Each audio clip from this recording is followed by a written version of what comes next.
Megan Fox. Yeah, Megan Fox has the story. Megan Fox. Megan Fox. Megan Fox writes at PJ Media. Eat Tucker. And that was your last. Damn it, man.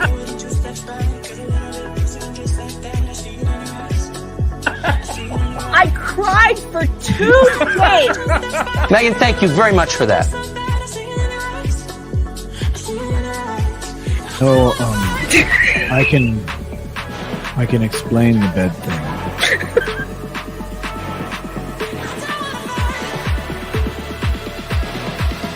If you don't show up and vote, up your ass.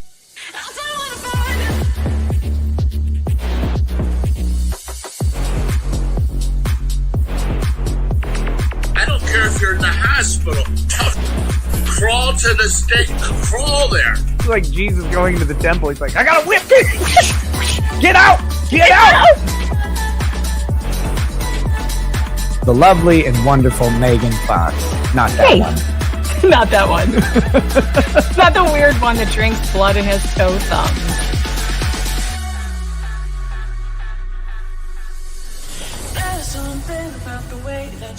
Megan Fox. Megan. And honestly, Megan, if you don't like it, I'm sorry. She's the devil. Megan Fox. Megan Fox. I've been very nice to you, although I could probably maybe not be based on the way you have treated me, but I wouldn't do that. You've never met a like me. You want to tangle? You want to go?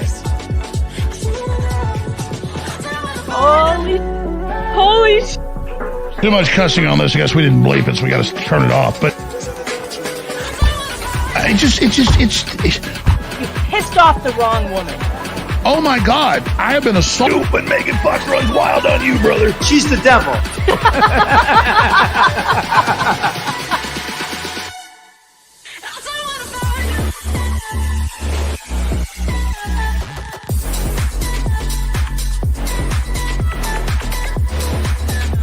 Not for publication.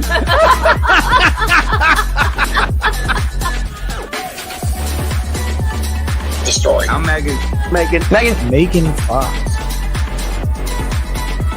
Thank you. Cheers.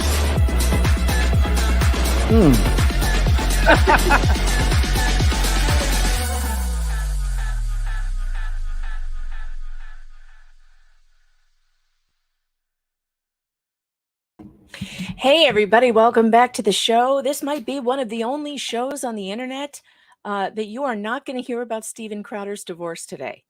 You are marked safe from Steven Crowder's divorce on this channel. I know it's hard to believe, and I'm sure you all really want to hear about all the infighting going on across the big conservative media. But that's not what you'll find here, because we're not big conservative media. We're small, libertarian, anarchist-leaning independent creators who don't give a shit about Steven Crowder's divorce. Okay? That's what's happening here. If you want to hear all about Steven Crowder's divorce, I just want to remind you that for every minute you spend listening to information about Steven Crowder's divorce and his problems, his personal problems with other creators, that's one more minute that you will not be spending finding out about the important things in life. Please come here instead, or go check out my other good friends who don't give a shit about Steven Crowder's divorce. Okay? All right. We are going to talk about something important today. Something that is the very opposite of Steven Crowder's divorce. We are going to talk instead about Ruby Franke. And, I almost fell off the desk. What the hell happened there? I leaned on the desk and fell off. All right, medium coordinated. That's what we're going for today. We are going to talk about, we're going to read this horrible diary of hers that she kept. Because here's the thing. It seems like the prosecution in Utah did a whole lot to cover up the evidence of the horrible abuse that was going on in Ruby Franke's house, or Jodi's house, where she was living with her kids. And we We have chat, stop distracting me. All right, yes, I'm wearing a spring top. My daughter bought it for me. It's beautiful, isn't it? It's nice. Okay. Can we get over it? Yes, I have boobs. Yep. I do. I own them. They're mine. They are not removable. Unfortunately, for those of you who get offended by such things, I can't I can't get rid of them. Booby Frankie, says Flux. Oh gosh, it's so fun that you're here and we can laugh about these things because we're going to have to laugh because there's some real dark stuff coming to the program to help me get through this shit show of a day and listening to the horrors we're going to hear is Mo in the Deep End. Hello. I was wondering, I was trying to read some of this and I was like, for the love of all that is holy, I cannot go to Utah. My it's not it's not the vacation I want, and I would have to be in the company of Jodi. Ugh. God. Did you okay. Well, also let me introduce our next guest. Also coming to the program today to help us with handwriting analysis. This is going to be so interesting. You guys are going to love this so much. Is Sarah Pimpshoes? How are you? How are you, Sarah? Word. Good. Sarah has done an amazing analysis of Ruby Franke's handwriting. And disclaimer, I'm just going to put this out there. Well, Sarah can actually tell us a little bit about the background of handwriting analysis. But we're doing this for entertainment purposes and because we think it's interesting. And make up your own mind if you Add think some it's accurate. context to it. Yeah, we want to add context. Adds worse context to it. Yeah, tell us, Sarah, about handwriting analysis. How do you go to school? Like you go to school, you learn this. How do you learn about analyzing people's behavior or characteristics from their handwriting? And by the way, I have to preface this by saying Sarah did mine for me, and it was incredibly accurate.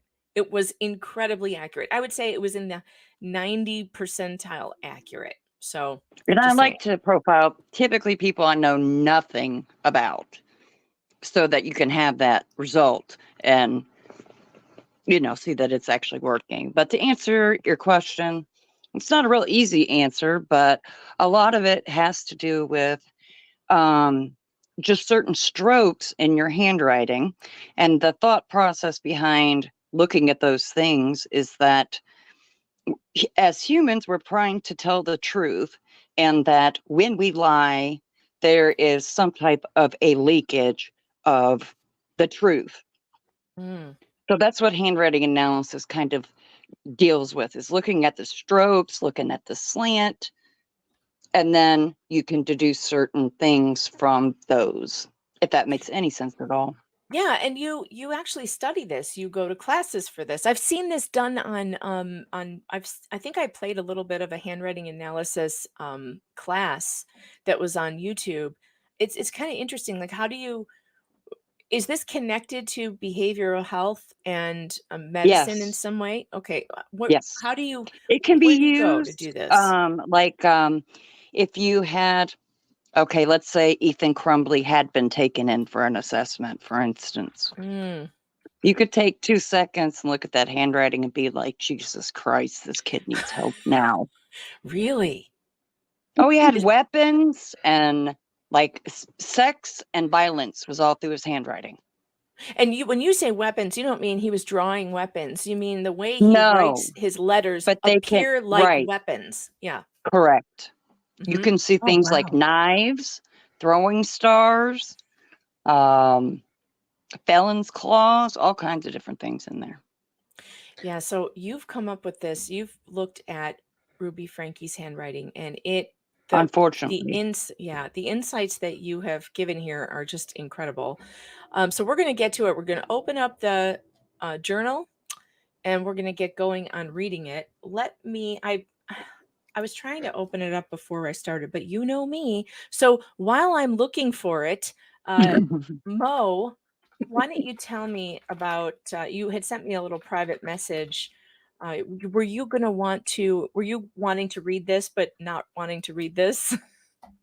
I was trying to figure out, my struggle was, am I putting this out to shame this woman, or am I going to am I putting out stuff that might hurt the kids? But as I was reading it, I just thought the prosecution did not outline. I mean, they said it was bad, but they did not outline how bad it was. Yeah, And the details weren't there. and the details weren't there. And it's the fact that they could potentially get just 4 years in jail is beyond nauseating to me Yes. with what she did. And I don't care.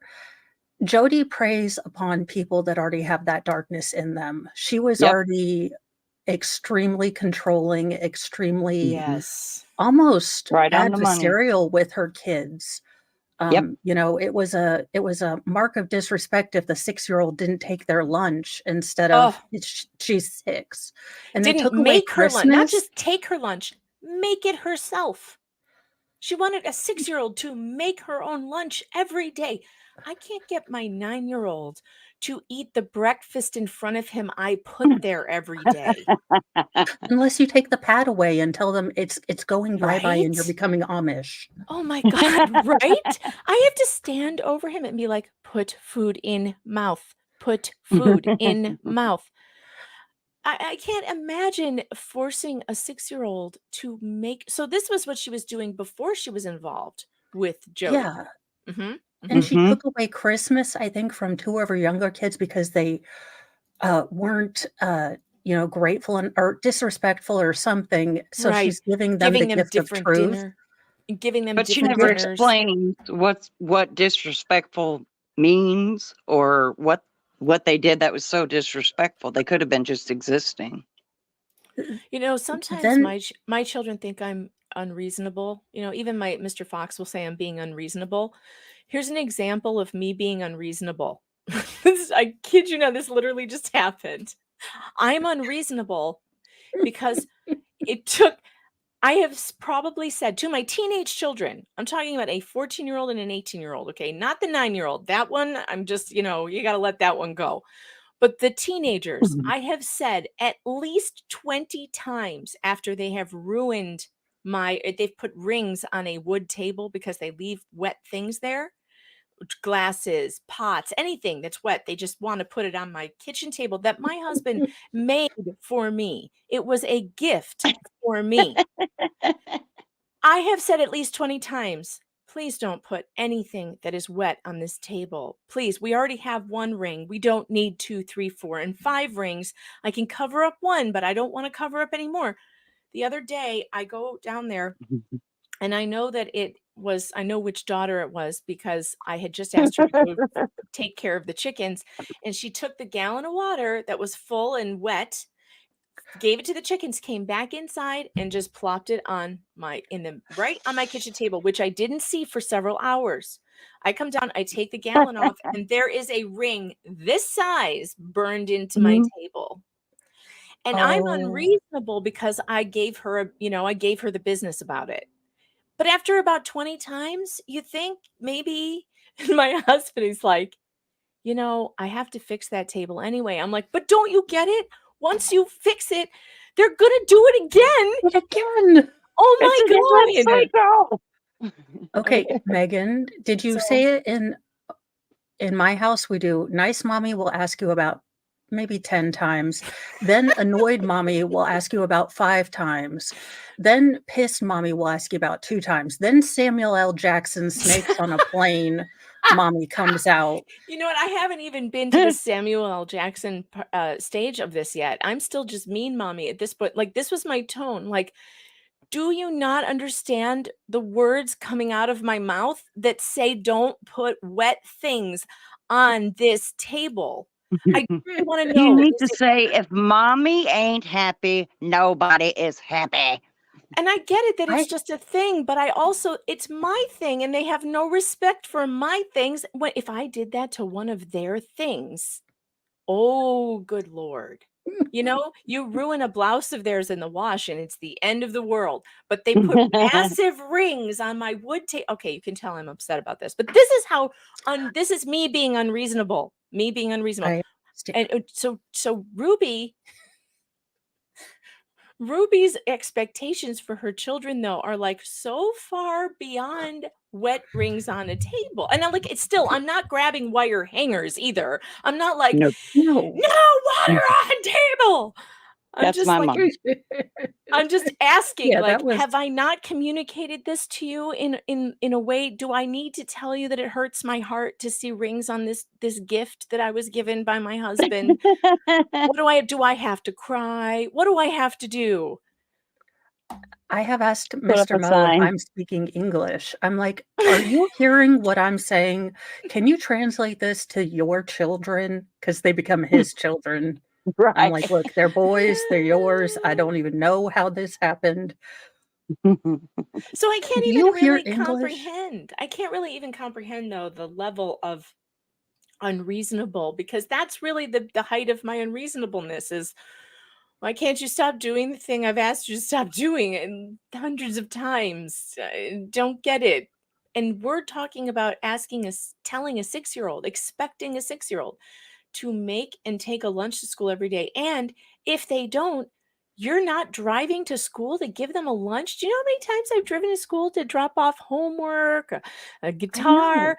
But if it was food, I'd be like, oh, yeah, of course. I mean, I'm coming. Mommy's coming. Today, Hangry was on the way out the door to the bus, and I'm going to kill the dog later because Archie Ruckus, as he was going out the door, that stupid dog who weighs 110 pounds went ramming past him and squished him into the door frame before I could stop him. And he really hurt him. He fell down and the bus is waiting and there's traffic backing up and Hangry is screaming. And I felt like the worst mom because I'm like, okay, get up. We got to get to the bus. You're okay. Like, You're run, okay. run, Walk there's it off. no- Walk it off. Walk it off. Here's a I salt pill. texted his teacher and I was like, listen, if he's really hurt, would you please let me know? Because I will get in the car and come and get him, but I think he's okay. Can you dojo me if he's really, really bad? Look, I am not a terrible parent. There was a line of cars. There They was were cars. honking. I was trying to get the dog back in. I barely had a bra on. I That's did. just I was right. wearing a bathrobe. I had to walk out in front of all of the traffic in the bathroom with hobbling my son along. Like, you're okay. Stop. And the crying, dog is stop probably just out there having the time of his life. The Like, I love dog- you all. The dog is And where threatening were He's your here to see boobs me. this whole time? in the robe, Oh, God. unbound.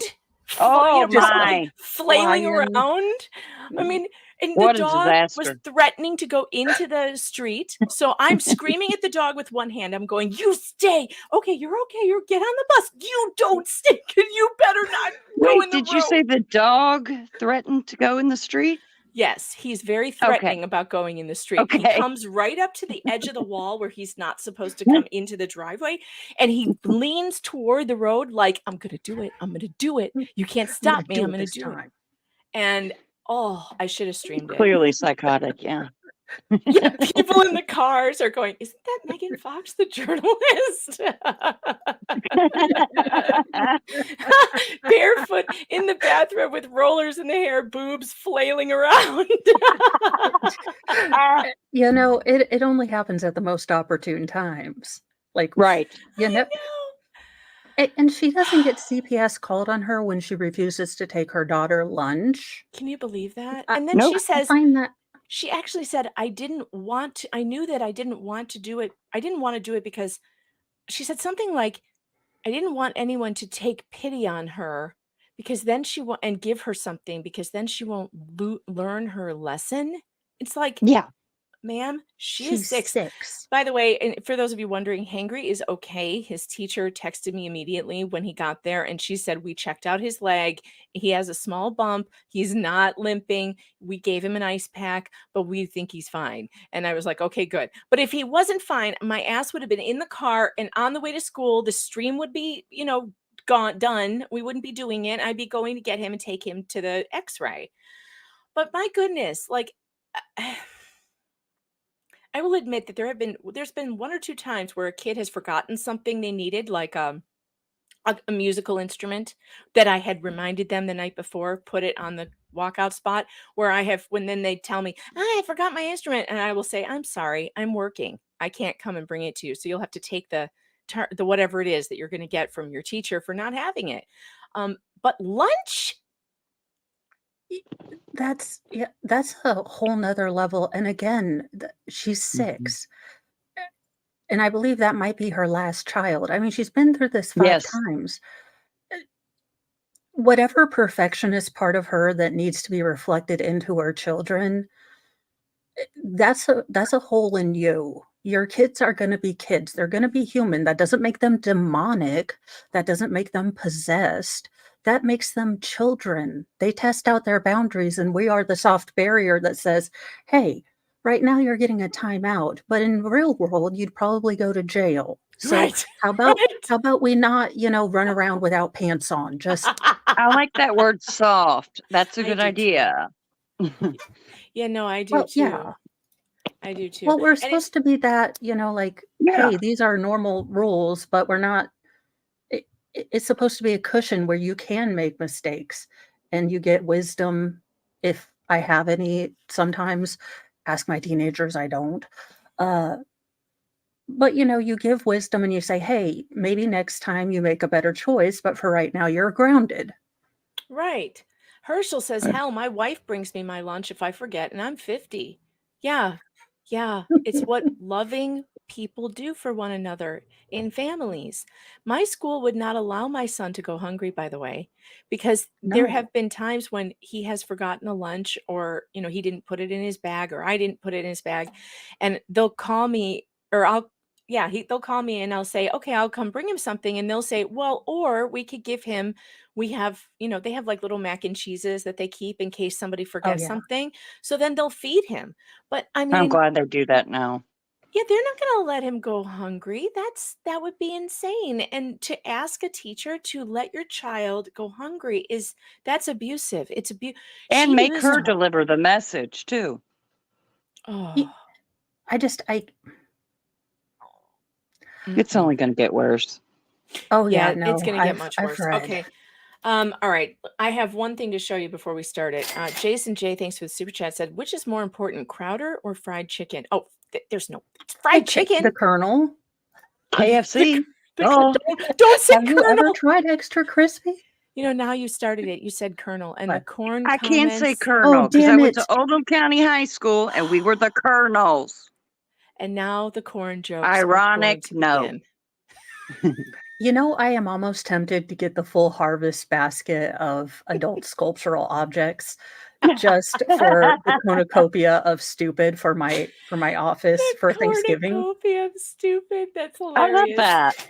Tracy Fagan, thanks for the super chat, says, I can't get my husband to put his dishes in the dishwasher. Well, yeah, I mean, there are just things, I guess, we're never, you can't have everything you want. Paranoia says, we love Megan Fox knockers. Thank you. That's Yes, good because there's nothing I can do about them. Tracy Fagan says, have Cash apped his teacher. Yeah, you send his teacher some cash. And be like, can you pick him up some lunch? But yeah. Okay, so speaking of this delusional world. So the other day when we did our Ruby Franke stream, we listened to Kevin's second interview that was so weird, where he was saying that Jodi called herself Satan's mistress, and there was all the demonic possessions and just some crazy shit, right? So I was trying to come up with a thumbnail for today, and and I was playing with Bing AI image generator. Why can't I bring? Oh, here it is. All right, so I was playing with that.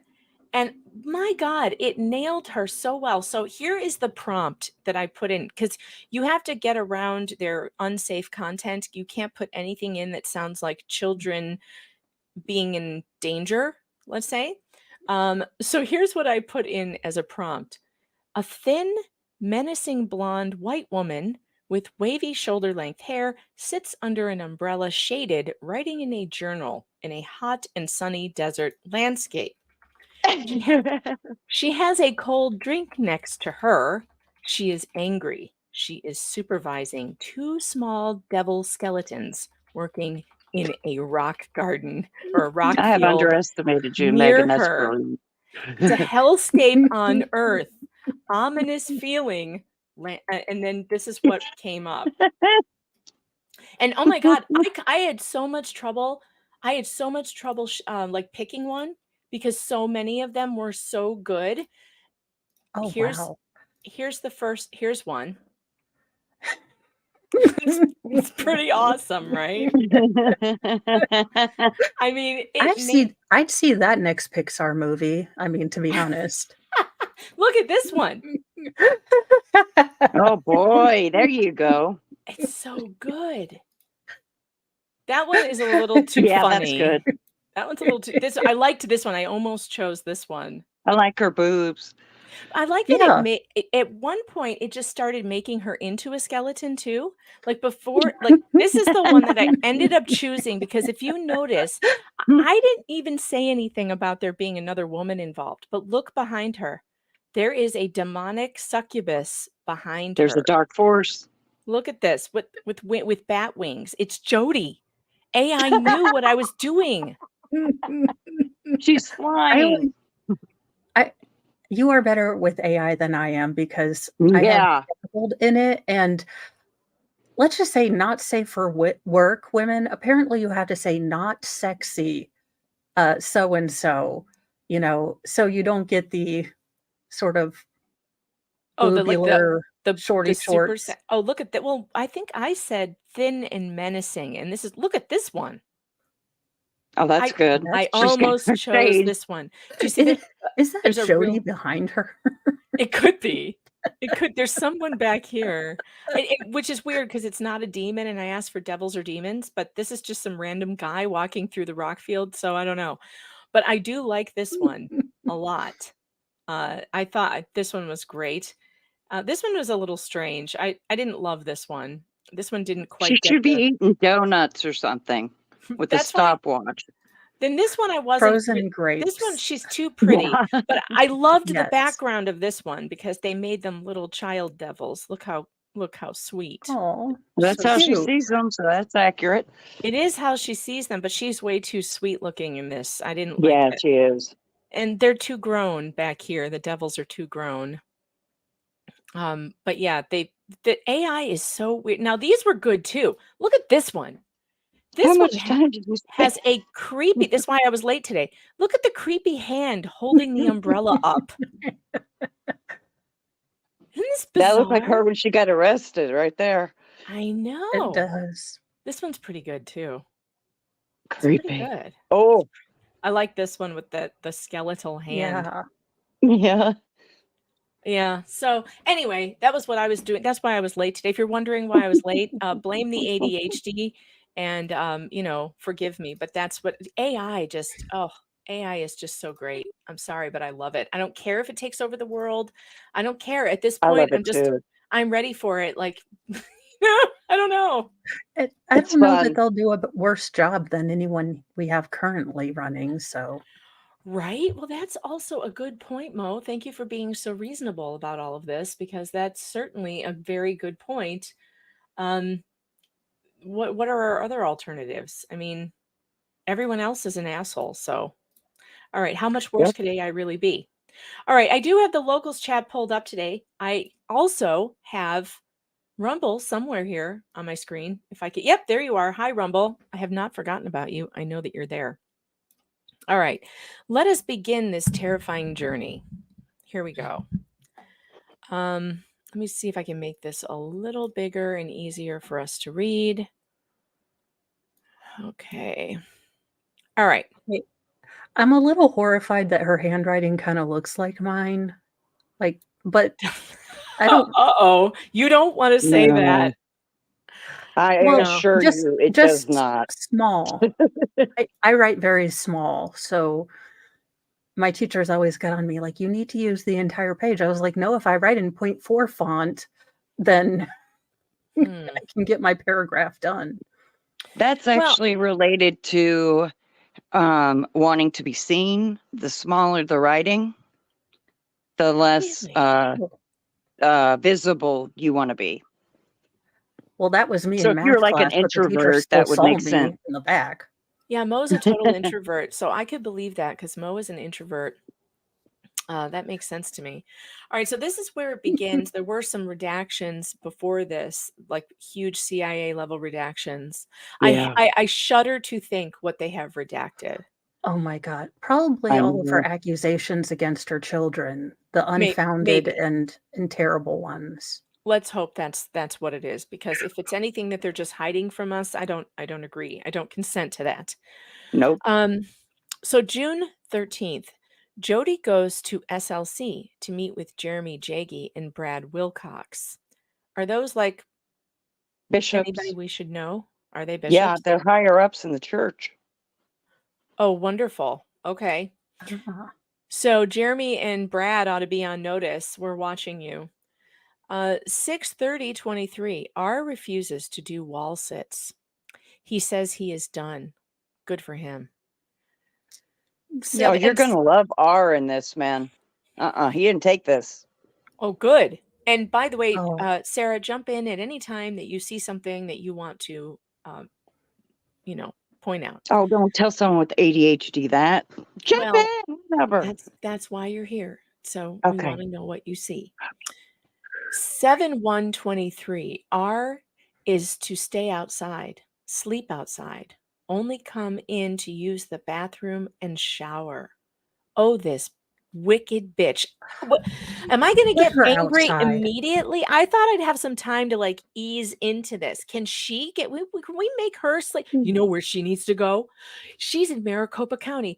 It's too bad Sheriff Joe isn't still running that tent jail, because that's where she needs to be, out breaking rocks in the hot Arizona sun. Do you remember him? Sheriff Joe of Maricopa County. He used to Yes, make I people, loved him. yeah, he would make the prisoners wear pink underwear and do hard labor all day in the hot sun and live outside in Arizona. Now, then she's in she's- jail with Jodi Arias and Lori Vallow. Oh, that's right. She's in that's Utah. a trifecta of haggery. She's in Utah, not Arizona. That's too bad. No, Lori Vallow's back in Maricopa County facing charges. Is she? I meant Yeah. Oh, yeah, Ruby. for the- Ruby's in Utah, so she won't be near Maricopa County. Oh, yeah. My bad. All right. Then we have a big redaction. Then we have 7:14:23. E refuses to work. Good for you, girl. Screams. Has hair shaved off. Oh, I would. my God. In a dog What kind of- wash. What? They shaved her hair in a dog wash. Wait, they have a dog wash, or they took her to a dog wash? Jodi's got one in her compound.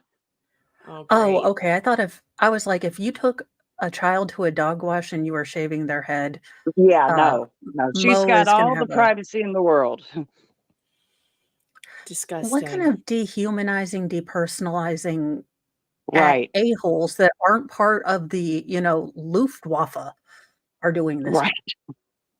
Well, okay, the SS, but I couldn't remember the German name for it. I knew what you meant. The next day, July 15th, R runs away around 1:15 a.m. Ruby finds him at 3:14 a.m. I wonder where Ruby in she the third found him. person. Yeah, why is she in the third person? Mm. Yeah, what So, do you Sarah, think about that, how she Sarah? writes her name? How is that looking to you? Because, That's looking like a God complex to me. well, What tells you that about the way it looks? Well, she clearly thinks that she is better and above them on a different level than they are.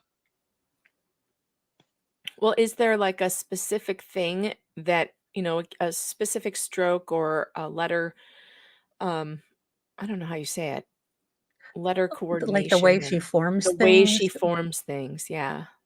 Yeah, I guess absolutely. The letters. Well, I can't read the screen that you have up, but specifically. Oh, because you're on a phone. Yes. Okay. Correct. All right. Oh, well, you can you can pull this up on your computer too if you want to read along, because It won't work for some reason. No. I mean, you don't have to go into StreamYard, but you can go onto your email where I sent you the file and just pull it up on your computer so you can read along, because we're just on the first page. Do you want me to send it to you? Smart. Okay, I think I'll do that. Yeah, that way you No, can I got see it as close as you need to. All right, let's see. Okay. Yeah, Sarah sent me this amazing written analysis too. There's like so much in it. So we'll get to that too, because it's really Oh, yeah, something. that is kind of long, huh? Yeah. Okay. All right, then it says Jodi, E and J. Who's E and J? Who's J? Another one of her minor children. Oh, Okay. E and J drive to Arizona and find property and land! Exclamation point. They want Because to be they're more Is it cross? isolated. They're looking for new land. Yeah, they're going to be a cult now. They're going to be a commune, right? Mhm. Since Wow, she lot crossed of state redactions. lines with minor children involved in abuse, couldn't we take federal charges out on these women? I mean, I'm They not a didn't cross any state lawyerologist. lines. They didn't? They went to Arizona. Yeah, and Oh, yeah. she's a Yes, thunder yes, yes, cow. yes, yes. Yeah, how come So they didn't go after him for that? For I don't basically know. That's a good question. trafficking, kidnapping. Like obviously the children were with them against I their didn't see a will. kidnapping charge listed. And I'm sure that they could charge a parent with kidnapping. They could certainly charge Jodi with Sure. it. She's not related. But they yeah, didn't. But see, this is the thing. They didn't. They charged them both with 4 counts of felony child abuse. I And would I have think charged her with attempted murder. so would I. Those kids were yeah, on that death's door. Oh, by the Yep. way, in those files that I pulled up the other day, there's unredacted photographs of the injuries, which no one has chosen to share. And I think we'd probably get yeeted off of YouTube if you did.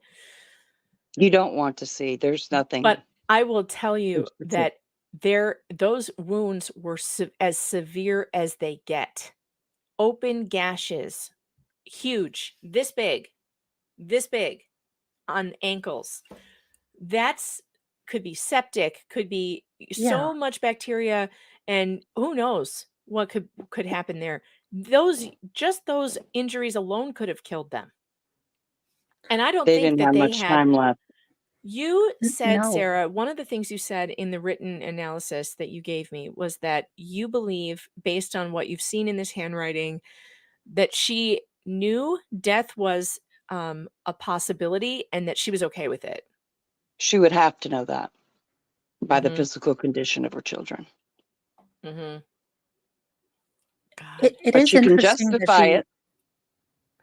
she generally starts her page with really good handwriting, and if you as she gets more upset, you can tell Yep. her line, like, I can't write in a straight line if there's no lines, so don't ever look at my writing, but you can tell as she gets more angry, the letters get Yep. bigger, the formation of the lines, you can Yep. it just gets out of control. She Yep. loses it. Allegedly, Yep. that's what my would be, but Allegedly. Right on the money. craft. You also said, Sarah, that you said that she is desperately trying to control her writing. What is that about? That's in the, like, if you go to the very first page, you can tell just by looking at her writing that she's trying to make each stroke, she's carefully controlling the pen to make them very neat and readable, and it's straight, but it's real rigid, right? You have to be real rigid to write them exactly Mm-hmm. a certain way. And what is some of that? Is that That's anger. does that? That is pure anger. Anger. Interesting. Oh, and my handwriting is so the opposite of that. It's so sloppy and all over the place. It's like it has no. I'm making no efforts. That's why your analysis wasn't creepy. I make no efforts to contain my handwriting in any way. My handwriting is all over the place because I'm always in a hurry and I'm just like, always writing quickly. All right, I want to pull up I want to remind myself. Oh yeah, this is what you said. You said rigid control. There's a portion, and they're distinct from the rest, where her writing, you can tell she is pressing harder on the paper, and she attempts to control every stroke in her own handwriting. She apparently, when writing it, was likely feeling out of control. The more out of control someone obsessed with control gets, the more dangerous the choices become to try to regain that perceived loss of control and power. It's a scary thing. I mean, she's so out of control that she really feels her handwriting is taking control. That's the delusion. It's unbelievable. She thinks she's regaining control through writing this down. I also I want to pay attention to the red flags that you pointed out too. So one of the things you said is red flags on distancing language. Ruby clearly uses words that sound better or more morally acceptable to her. For instance, she says the kids are fasting. Certainly not voluntary. Given that it isn't voluntary, what she really means is starving or withholding. She repeatedly degrades her son, and her thinking starts early on to be black or white, good or bad, no middle ground, no room for perceived mistakes. So we're going to keep an eye out for those red Has flags. she met my mother? Oh, no. Well, just Oh, no. everything's black and white. There is no gray. So Yeah, that's my mother very too. interesting. I was like, wait a minute. Has she met my mother? Oh, this is so terrible. July 9th. Turns 12 tomorrow. I never envisioned him being 12 and still pooping and peeing himself. My God, this woman. They were making them wear diapers. Yeah, they were making them do that. Yeah, that's what Well, I and thought. if you have to ask your abuser to come notice you to use the restroom, you're not. You're just Right. not. Or if you're hogtied, maybe. Or if you Yeah. are starving, malnutrition, you have malnutrition, and then you finally get some water and you're drinking it out of a toilet, or you're going to be sick, and you're going to have obviously uncontrollable issues. You don't know what And you're what going the to be in trouble malnutrition will do. for stealing water. Yeah. Satanic choices lead one to becoming destitute, even in the most affluential homes. What a strange sentence that is. Yeah, she thinks she's really poignant there, doesn't she? Oh, yeah, she thinks she's real deep. Yep. And what is the satanic choice she's even talking about here? Who knows? July Him not 10th. using the restroom? Yeah, probably. You know, now you choose. She thinks he's choosing to have these problems, not that she is imposing these problems onto him. Yeah, he's directly rebelling against her demanded obedience, and he's got to stop. Well, and So that's he's the not doing same anything. mentality that Shanda Vander Ark had, that, her child, saying he couldn't walk, or, being unresponsive, was him faking it and him deliberately, trying to disobey or be disobedient and devious to them. Oh, that's a striking parallel there. So it's you that also- mindset that No, go ahead. that behaviors are a reflection on you instead of just a kid being a kid. Correct. I have, Bingo. sometimes kids don't know why they tried to throw a rock down on a spray paint can. It just Right. looked cool. So when they come in and look like a Smurf explosion happened, when you ask them what happened, they're like, well, why'd you do that? Oh, it's a kid thing. You just don't know. I mean, sometimes you just do stuff. It's not because they're deliberately trying to be chaos. Well, they're not deliberately trying to be defiant in that moment. They are just doing kid Right. stuff. This goes back to the wet stuff on the wood. Like, I don't think they're deliberately trying to hurt me physically. I feel physical No. pain when I see those rings. But I also think it's like just the lack of attention that comes with being Yeah. a child, and also having the ADD on top of it. It's not easy. Well, and it takes And you're until your supposed to be early 20s selfish to when you're a start. child, too. Yeah, to start Right. thinking of others and to notice things beyond your personal orbit. Right. That takes a long Right. time. I still struggle with that. I mean, who doesn't sometimes, seeing Right. things beyond yourself. But yeah, I mean, they do things like she is taking a lot. She is so rigid with these children. It is beyond. It's I do kind She of wonder tracks about their her bowel home life. movements. wait, what? What'd you say, Mo? I said, I do wonder about Ruby's home life, how she was raised, because all of her sisters, and look, I kind of went into the whole thing and saw her sisters, they all have this nervous, anxious laugh. And that could be just a family thing. But that nervous, sort of anxious, always on, like, oh crap, what's going to go wrong? How do I need to modify my behavior? Keep the peace, that kind of. Yeah.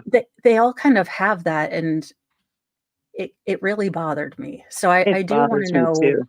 if this was something that was seeded in her childhood where she didn't have control and now she desperately wants it, or what. But I don't Good care enough about question. Ruby to ask her. I did get into her parents a little bit somewhere in there. In that analysis. I don't know where, but Did you hear her on the one phone call? And if we have time today, I think I'm going to go back and listen to some more of those jail calls, because I think it was in one of the calls or it was in one of the videos that I don't remember which one, but at some point she kind of whispers to herself, I'm a good girl. I'm an obedient yeah, girl. What the it was hell was creepy. that? She sounded like she was like an infant, like a Or 14-year-old. or could that have also been some kind of BDSM programming through Jodi? Can't rule that out. I'm a good girl. I don't do naughty things. That's what it was.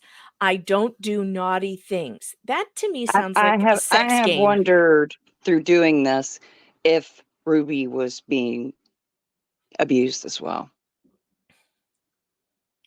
Okay. You guys realize you just put the thought of Jodi in a dominatrix outfit in my mind, and now I have to go boost my brain. I'm certain that I'm certain that she is a sadomasochist. I am Oh, yes. certain of that. I am absolutely certain of it. This is definitely Yeah. tied to sexual pleasure for Jodi. She gets it from all of the control she wields over both the children and these women and the husbands. And I'm certain of that. Like it's all very sexual. You heard when Kevin told the story about how the coven of witches was upstairs in the bedroom locking him out, and they would have like these visions of ecstasy. Yeah, no, sir, they're having orgasms. Poor Kevin. Poor Kevin. That's what I'm going to call them from now on. What? The coven? No, orgasms, visions of ecstasy. Visions of ecstasy. I had either that or my new heart cover band. I had multiple visions of ecstasy. Yeah, post nut clarity, wasn't it what we were talking about? I mean, my God. It's just incredible to me. So that this just see, they downplayed that role. The prosecution downplayed the reality here, that this was some sick, deviant stuff. And they wanted us to believe that it was like, just normal child abuse, just a little malnutrition, just a little work without pay. That's all. Then Went might without cross the lunch. line a little bit. Went without lunch a couple times. Yeah, they were duct taped, but literally in the prosecuting documents, they put in there that part of the abuse was giving one child chicken for dinner and the other spaghetti. And I was like, wait, what? Wait, can we now, I understand that she might have been psychologically like treating one child different, but can we not pretend that chicken and rice is abuse? Because that criminalizes all of us. Like, wait a minute, I might have given one kid something and another. And I remember reading through it, and there's actually a live stream of me going, why are there like 3 or 4 things on here that aren't actually abuse? They have an entire plethora of abusive. How come poking her son in the neck with a needle is not in there? How come? Why is it's in her journal? Making them wear diapers but why is that not in there? They put stuff in there that isn't abuse. So yeah, they did. They tried to downplay what was being done here. And I don't know why. And that's why I'm doing this, because what they told you in the media was a lie. What the prosecution wanted you to believe about this case was a lie. This is one of the most horrific, and I have seen horrific abuse cases. I've been looking at them for 20 years. This is one of the worst ones I've ever seen. And that's what all the EMTs said, all the cops said. Yeah, how come we didn't hear? How come the prosecution didn't put in their charging documents that the abuse was so horrific that EMTs and grown men were crying? Do we think that the link with the church, the fact that the church was sending couples to this woman, do we think that there's a mutual beneficial relationship happening there? Yes, I absolutely think do we that's think part it's of it. it's been churched up to sort of hide that involvement, and then they don't want people to know how bad it went? Yeah, and I think that's also why I think it's also why they took a quick plea deal.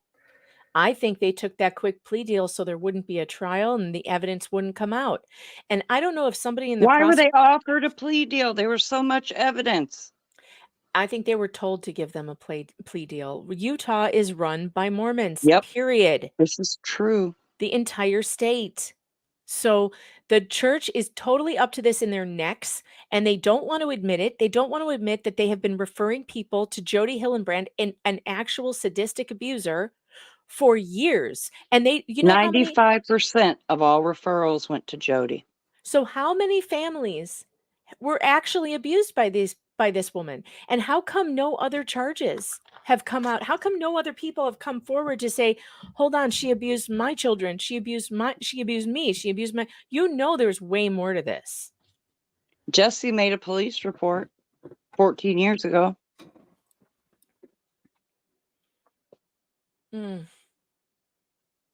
But they didn't believe her, and they sent her back to Jodi. Right. No, it's not that they didn't believe her. It's that they thought they could cover up her story. Right. They knew this was going on. I don't believe they didn't believe her. I believe they knew So this did a was lot of going adults that were around that situation. Yeah. And I suspect that's the same here.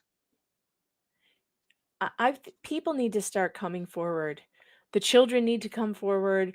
They need to come forward, and because Jodi can still have more charges against her. They can put her on trial again for more families, more victims. If more victims keep coming forward, they can get the prosecution to bring charges, she can be put away for life, and she should. And so should Ruby, by the way, but there's no other victims, unfortunately, who can come forward. They've already screwed Ruby's poor children. They're not going to get justice. No. Nope. And the amount of healing, and this follows you for life. This doesn't look, if you grew up with a mom who, and my mom was nowhere near this crazy, but very black and white, very, can get Twitter pated easily. You live the rest of your life as a people-pleasing person, and you don't even realize it. You don't even realize some of the things you do that are still kind of trauma-based reactions to avoid that fear. Yeah, absolutely. Yeah. And that's so sad that these kids, nothing is going to change that. Nothing is going to bring back the sense of safety that they're going to have with even a life partner they trust. If that person gets angry, just upset at a bad day, the PTSD is probably beyond the pale. That could start, anxiety, like, okay, what should I do for you? How do I do this? Unless they get really good therapists who are really helpful and not Jodi. Trauma-based therapy for sure. I have just been told that Jodi and Ruby did something called blanket training. Do you know about this? I have heard about it. I have heard about this too. I've seen this before, and I remember that there are people, fundamentalist Christian households, and this is when also they have like a jillion children. Yeah, so they believe that they can train a baby to stay on a blanket, like on the floor, when they need to Oh, yes. I've heard of do this things. bullshit. And so when the child tries to crawl off the blanket, they're instructed to, and I'm sorry, this is really terrible, but I'm going to tell you. They're instructed to hit the child with a flexible ruler or a glue stick. And we're This talking is about, really a thing. This is really a thing. we are Yeah, talking you're about talking about 9 to infants. 6 month olds. I don't Yep. have a problem with swatting a kid who's in danger, going towards a hot stove, going towards a street. I don't have a problem with spanking necessarily if it's not, abusive. And I think there's a big difference between a swat and a beating. Okay. Yeah. But an infant, you do not spank an infant. Like, No. no. And why would you want that much control over anybody? Like, I control whether you get off the blanket? What is that? It's so the moms that have 87,000 children don't have to worry. It's called a pack and play, ma'ams. Yeah, why don't they exactly. just use the packet? Yeah, what the hell? Why would you put a baby down on a blanket with no railings and instead of just putting them in a pack and play, you're going to stand there and hit them with a glue stick? Are you out of your damn mind? What? Yeah, just ugh. Yeah, I'm sorry. I don't get it. I used a pack and play. My mother used a playpen in the 70s. They had a different kind of pack and play, and they were actually much better then. They were bigger and so you had more space. I really don't like the modern playpen because they're not big enough. The 1970s playpens were like a large square, like hard bottom with It was like a studio apartment, man. it was like a New York City size studio. Yes. Yeah. And I still remember it. And it was a safe place to play. And it had like a wooden gate all the way around it. And then you would put blankets in the bottom and toys and whatever. But it was much, now I guess they have like those plastic pieces you can put together in your house and make like make one on the floor. I used, and this is going to sound silly, but for my youngest, most feral, I got the idea from somewhere, but we had an inflatable pool for outside. It was a pretty big rectangle.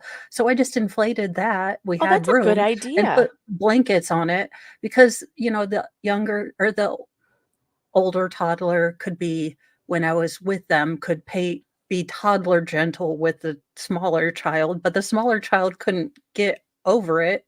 That's perfect. So, That's actually a really good idea. That's actually a better design than those stupid pack and plays. They've made the pack and play so small that it's really only good for taking it somewhere so your baby has a place to sleep. It's not a place to play. They're just not big enough. No. But yeah, why the hell do you need? So anyway, that's very abusive. Anyone who tells you that you should spank an infant for doing normal things like crawling, that's a psycho. Discount them immediately. And I don't know, report, because that's insane. If it doesn't sound right, it's probably not. Okay, sorry, Yeah. we're never gonna get through this. I'll start reading this. I think I'm avoiding it. I don't want to read any more of this. Well, it just gets worse. It's Yeah, ours it does. birthday. July 10th, it's ours birthday, and he doesn't even know what month it is. Well, that's your fault. Yeah. She's doing ENR. like time, fucking with their sense of time, trying to control that. And what does he care about whether it's his birthday or not? He's living in hell, ma'am. Right. Not like they're going to get him a cake or anything. They're Or not he going to could get eat him. it. You know how he would know it was his birthday?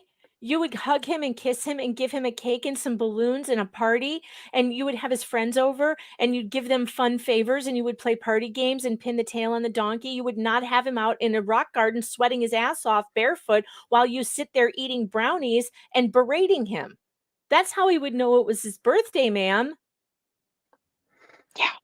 ENR have been in so much deviant behavior, they won't control their bodily functions. They are both furious. Yep. Their selfish, sinful lifestyle is being intervened upon. Children cannot have a lifestyle. You're imposing a lifestyle on them. I told R he emulates a snake. He slithers and sneaks around looking for opportunities when no one is watching, and then he scurries. Yeah, because he's terrified of the beating. Because he's trying to get water water from the Trying to get hose. water. Okay, Megan, maybe it's just me and maybe I'm getting a little more sentimental, but every year I have 6 kid birthdays, but I try to find a quiet time during their birthday and just kind of think, gosh, so and so years ago, I held this little tiny human in my hands after, giving birth to them and I sat there and I wondered who they were going to be. And Yeah. today, they've done this, that, and the other. I mean, how can you write this as your birthday and think, gosh, I gave birth to this wonderful child. Well, I mean, she doesn't think he's wonderful, but to write those words and not have that connection that you birthed this, well, if you want to think he's satanic, Yeah. ma'am, son of a bitch comes up and accurate. I love it when when my mom used to say that. I was like, kind of accurate. I have 3 children, and every night before their birthday, I go in to say goodnight to them and I'll hug and kiss them. And it's kind of sad for me anyway. And I don't know if it makes them feel sad or not, but I don't know why I feel like I need to do this, but I always go in and say, good night, my 5-year-old. Goodbye, my little 5-year-old. When I see you tomorrow, No, you'll that be stuff matters, 6. Megan. It really does. It really does When I matter. see you, Yeah. because to me, it's like, we all become different people as we grow, and the person you were when you were 3 or 4, you're not going to be at 5 and 6 or 7 or 8 Mhm. or 9 or 10. And especially in those little years, I feel like, oh, I'm never going to see my 4-year-old again. I don't say it that way because that's creepy and weird. But I Yeah. usually say, goodbye, my 4-year-old. I'll see you when you're 5. And they get all sweet about it too. And they my son, he's really so sweet. I think he feels it more deeply that mommy is like panicking about him growing up because he's my baby. But it So makes him feel loved knowing he that you always worry about says to him. me, he always puts his little hands on my face and he goes, don't worry, mommy, I'll always be little for you. I was like, Aw. oh, I try to tell him, I'm like, please, I'm not trying to damage you. I want you to be big and I don't strong want you one to live with day. me when you're 30. Yeah. Yeah. I Look, do want you to be big and at strong. 19, you are out. Go get a job. Here's a But can opener. But I do. Here's a can opener. No, I always tell all my kids, you can live with me forever. I don't care. I don't care. Please stay. I don't know what I'm As soon going to as I do when went they to leave. college, my mom converted my room. First semester. Oh man, I'm just praying for them to stay. I just want them to stay with me forever. It's terrible. I need to go to therapy, I think. I think I'm going to Well, need therapy when the they world leave. is full of Jodis. Why do we want them to go out there? I don't want them to go out there. I want them to stay right here where it's warm and safe and happy and we are having a great time, and please don't go out there. Please don't. I do. It's awful. And it makes me so angry that some woman, that this horrible woman has turned her home into hell. These children have never had a safe place to be. She has stuck a camera in their face, put them online for ridicule their entire lives. And that's another thing. I was watching this compilation video about the early days of 8 Passengers, and my heart broke into pieces. If you've ever had a kid who has problems getting friends, and keeping friends because there's the bullying and it's just hard when you have a kid who's different, and and like I would do anything to help my child who struggles with friends to have a friend. I would do anything. Like there isn't anything you could name that I wouldn't do. And these children, at one point, her son says, I don't have any friends. And and she says something about her daughter not having any friends. None of them have any friends. And you know why they don't have any friends? It's because their mother puts them online for ridicule. She scares the friends away. None of their parents want their kids going over to her house and end up on YouTube. Why in the hell and plus she's so weird, and she's humiliating them in public and making them, disciplining them in public on the internet. Of course they're the weird kid. She has made them into the weird kids at school who cannot get a friend. It's her fault. It's not because her kid is having a social problem. she's putting them out there. She put a sticker on her van that said YouTube 8 passengers. Like that to me is worse than OnlyFans moms. Yep. It's worse because at least the OnlyFans moms are not involving their children in the They're not hurting deviancy. themselves or anybody else.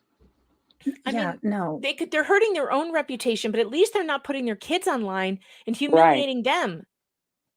I just think I have kept my children off camera, even though they beg me that they want to be on camera. They want a YouTube channel. And I say, no, I'm sorry. But when you're 18 or whatever, I guess, well, if you're still living in my house, I'm still going to say no. But when you're an adult,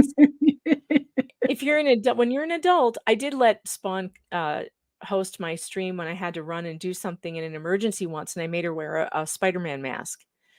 She was 17. Awesome. She was 17 at the time. She took over and the chat babysat her for a while. It was really funny. The chat was like, all right, it's PG in here now. It was so cute.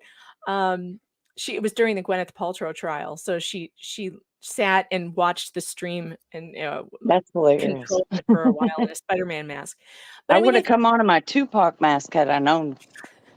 But I mean, I can't put my children out there. I even stopped putting pictures of them on Facebook years ago because I started to feel really wrong about it. Like, I cannot put their faces out there in this kind of climate, especially because anybody can access it.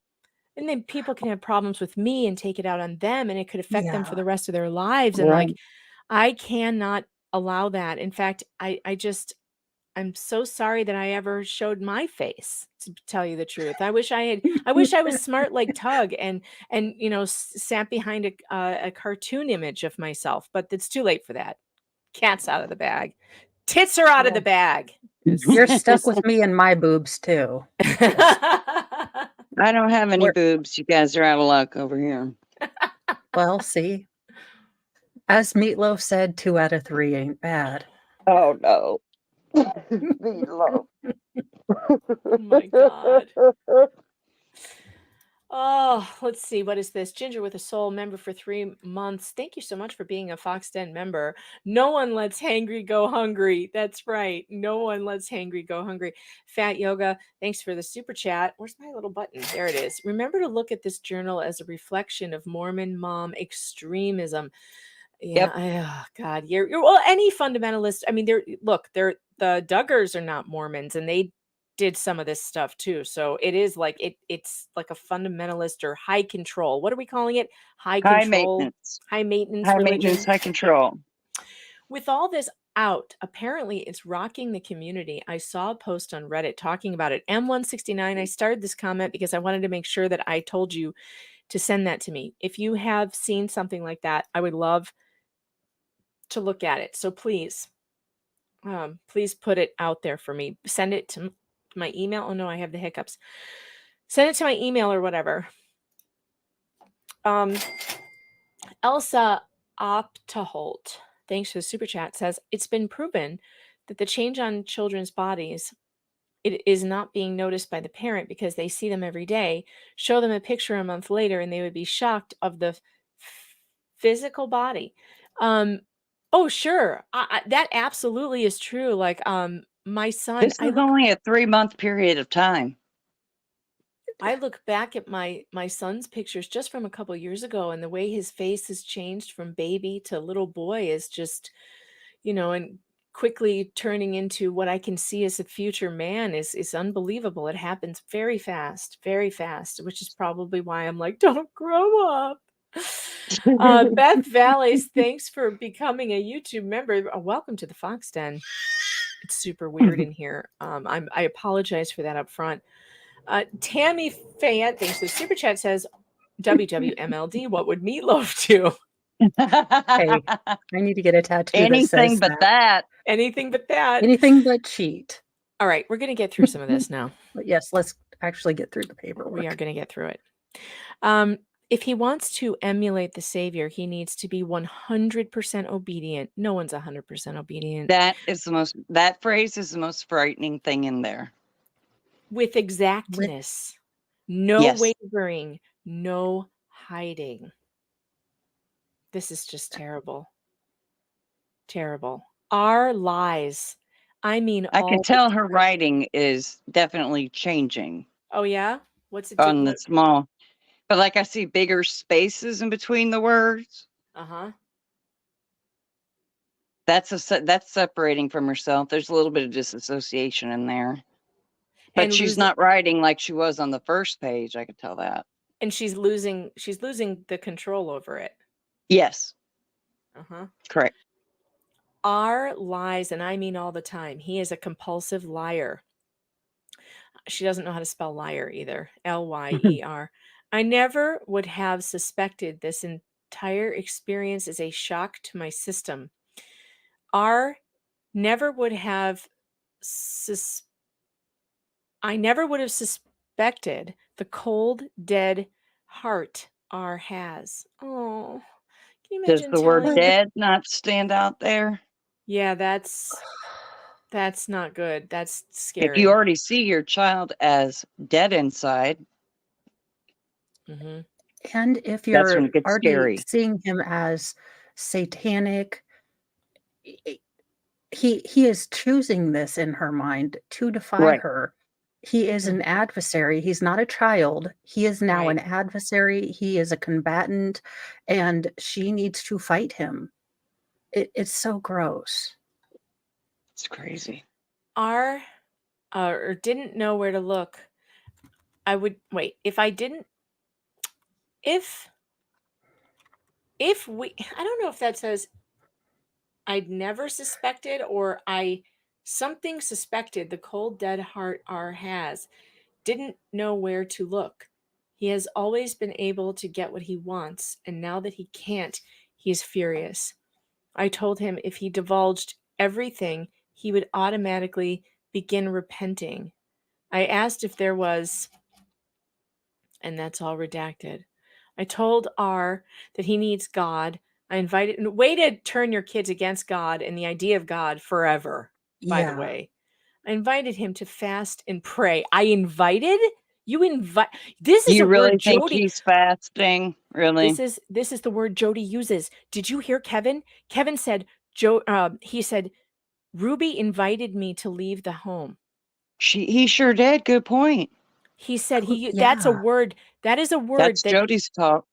That is Jodi speak for when you force someone to do something, you use the word invited. Yep. How old is this kid? 12 years old, Flux. 12. Oh no, Becca Lynn says when they found Lori Vallow's 7-year-old son, his wrists and ankles were bound with duct tape. She believed that they were demon possessed too, right? Yep. Yeah. Mm-hmm. Mm-hmm. This is horrible. Horrible.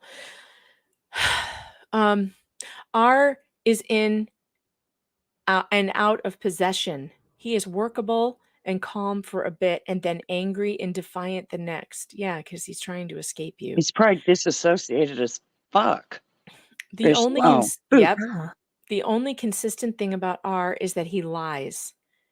E is better behaved with Jodi. She likes to think she can still manipulate me. I gave her a pixie haircut. All her long hair is gone. No more distracting with hair. So because her little girl loved her hair, she took it away from her. This is not so even that she loved it. She just perceived it as a distraction. You know what that could also mean? That Ruby got tired of dealing with hair, because when you have a little girl who has long hair, it becomes it's very taxing. There's knots and they cry when you try to brush it, and they don't. I had my one child had a lot of sensory issues when she was younger, and we did have to keep her hair short, but she preferred it that way because every time I would try to brush it, she would scream and cry, even if it wasn't in a big knotted thing. She didn't like a brush on her head. So I asked her, I told her, I said, if we get a haircut, it won't be like this. You won't have to do that. And she said yes. And then I cut it up to here, to her chin. But she said, no, mommy, I want it really short, but I didn't believe her. So I kept going up just a little and a little. And she would get so angry at me. She would say, not like this. And when I finally got her a short pixie cut, She was the happiest kid in the world. She kept that pixie cut for several years until some jackass at school said, "You look like a boy." And I wanted to kill him because, you know, she didn't look like a boy. She couldn't look like a boy. She has pierced ears and she clearly looks like a girl. And she looked so darling in her little pixie cut. And it was so good for her because she just looked great in it. Somebody just being an asshole. But then she suffered Yeah. growing it out. She suffered again with the brushing problems, but she suffered through it and now it's okay. She can do it herself now. But man, I wanted I to don't kill think that she kid. wanted to be a parent anymore. I think I don't this was a that's new what I was chapter. getting at. That's what I was getting at. She didn't want the fuss for her. She couldn't be bothered to deal with the hair. When you have long-haired child, you need to make sure you condition it a lot and make sure you Yes. take care of it, and it has to be braided or put up. When they're little like that, you can't let that long hair just fly. You can't. No. I had long hair. My mother, we were Pentecostal, so I had very long hair. And my hair, you know how unruly it is. It's frizzy if you don't do anything to it. My mother used to keep it in very tight braids, 2 braids, all the way down the back of my, and that was the only way to keep it, because if you didn't braid my hair, it would be a matted mess. And I would look How crazy. long was it? Oh, it was at Down to least your butt? down to my waist. It never got much further than my waist. It stopped growing when it got that far, get that long. My That's sister's crazy. hair, my sister Stephanie's hair is past her knees. Wow. Holy crow. Yeah, she has a lot of hair. And her daughter's hair is past her knees too. And she's 18 now. She has very long hair. But you have to take care of that. And if you have long hair like that, and our mother always did, she made sure that our hair was properly combed and put up, put back. And she did amazing hairdos, my mother. But I remember spending hours sitting at my mother's feet while she would do my hair. And that's what you do. And if you don't Yeah. have the time It's to put into that, self-esteem. yeah. She never It's sent me also to a school personal looking like a thing. wreck, you know? Well, it's taking her personal autonomy away. This isn't your hair. This is my hair. This is Right. your body is mine because I made you, and therefore whatever. Yep. She also did it as a punishment. But I think you're right, Sarah. She did not want to be a mother anymore. She is tired of mothering. Yep.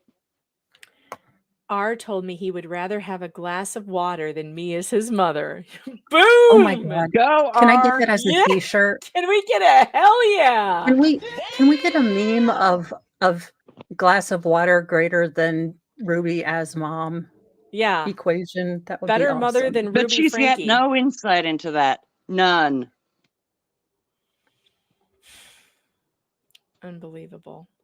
She's just Yeah, like, she what has- a bastard thing to say. Yeah, she doesn't have any commentary on that. I wonder if it pricked her conscience at all. No, it probably just pissed her Pricked off. conscience. She Yeah, doesn't maybe have not. one. She doesn't have one. Jodi does.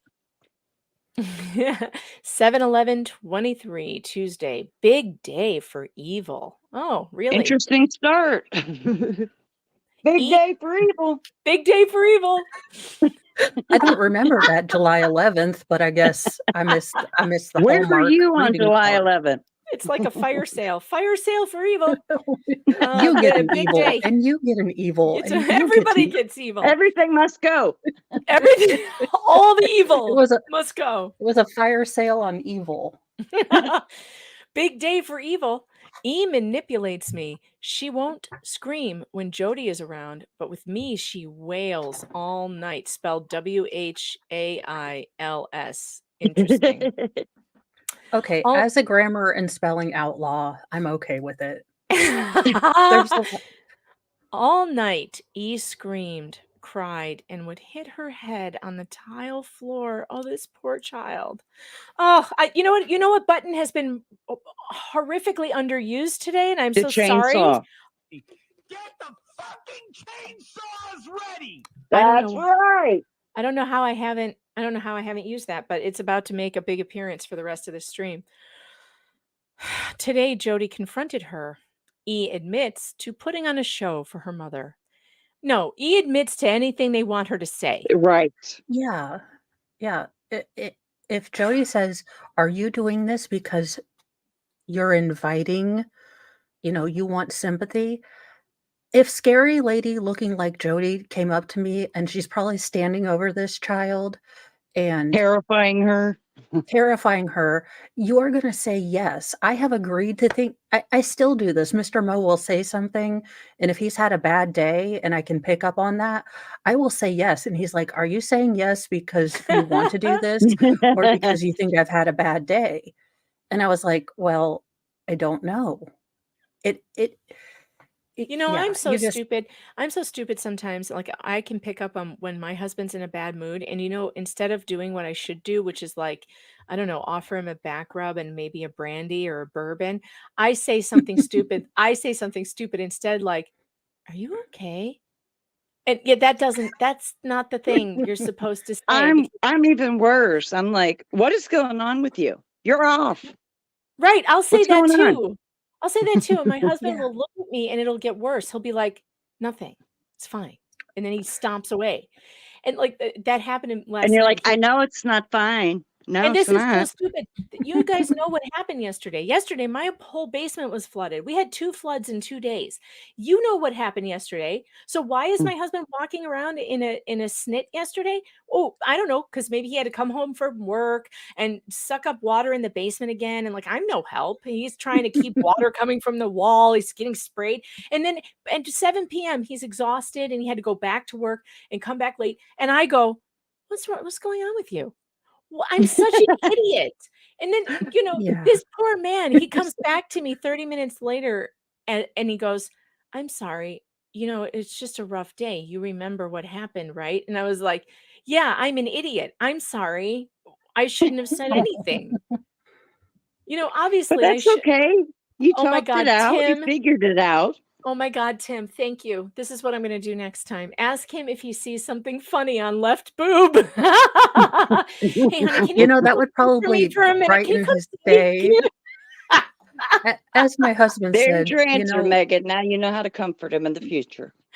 Honey, many things could just be put your head solved right here. topless. Yeah, absolutely.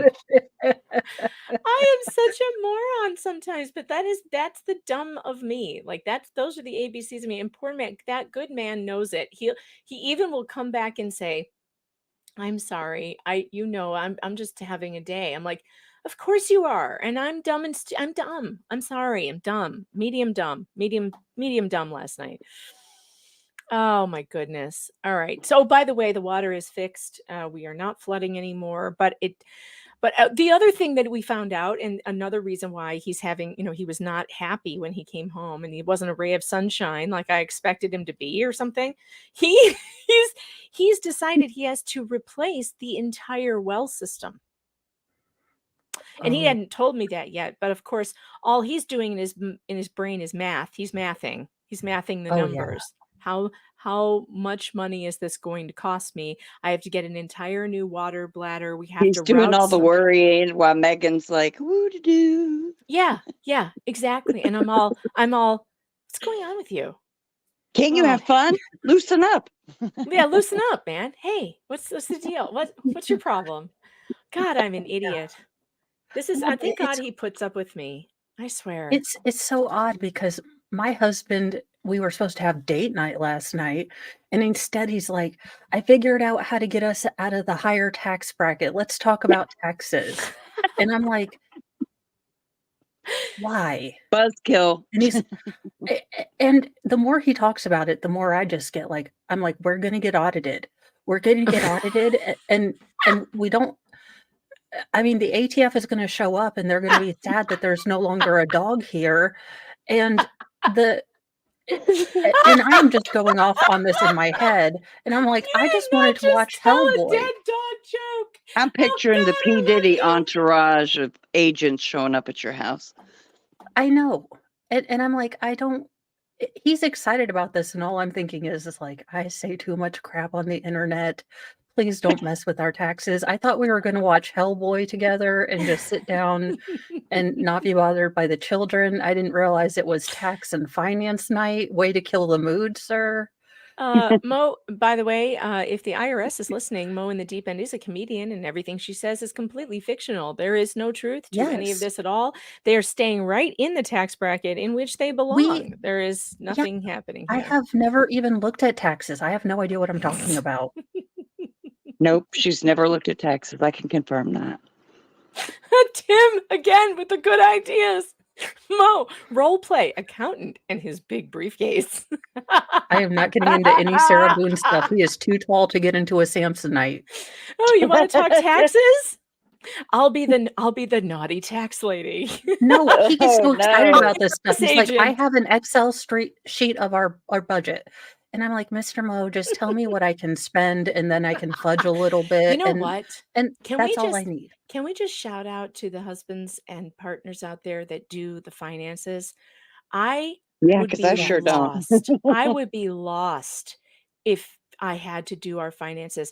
And when I see my poor husband slaving away over the bills every month and planning our future and like buying stocks and shit, I'm like show me go ahead, show me the budget form because I'm so impressed by that. Like I don't know what's on it and I have no idea how to use it and I would completely screw it up. I would need to hire someone to continue this work you're doing. But shout out to all of you out there who do the finances for your families because you people, Absolutely. you are better people than the rest of us. You're the You are- backbone of the family, damn it.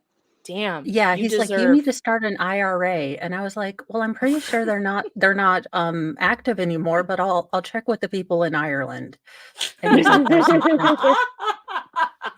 Mo's like, car bombs are really not my specialty. I was like, but this is fake redhead. I don't even have an affiliation and I'm not taking a 23andMe. Oh, Shirley, I know, but you don't understand, sweetheart. They've tried to teach me. You don't understand. My parents tried to teach me. My economics teacher tried to teach me. And I ended up at, 21 years old in deep debt without being able to buy groceries because I had overdrawn my checking account for the 50th time that year. And ADHD.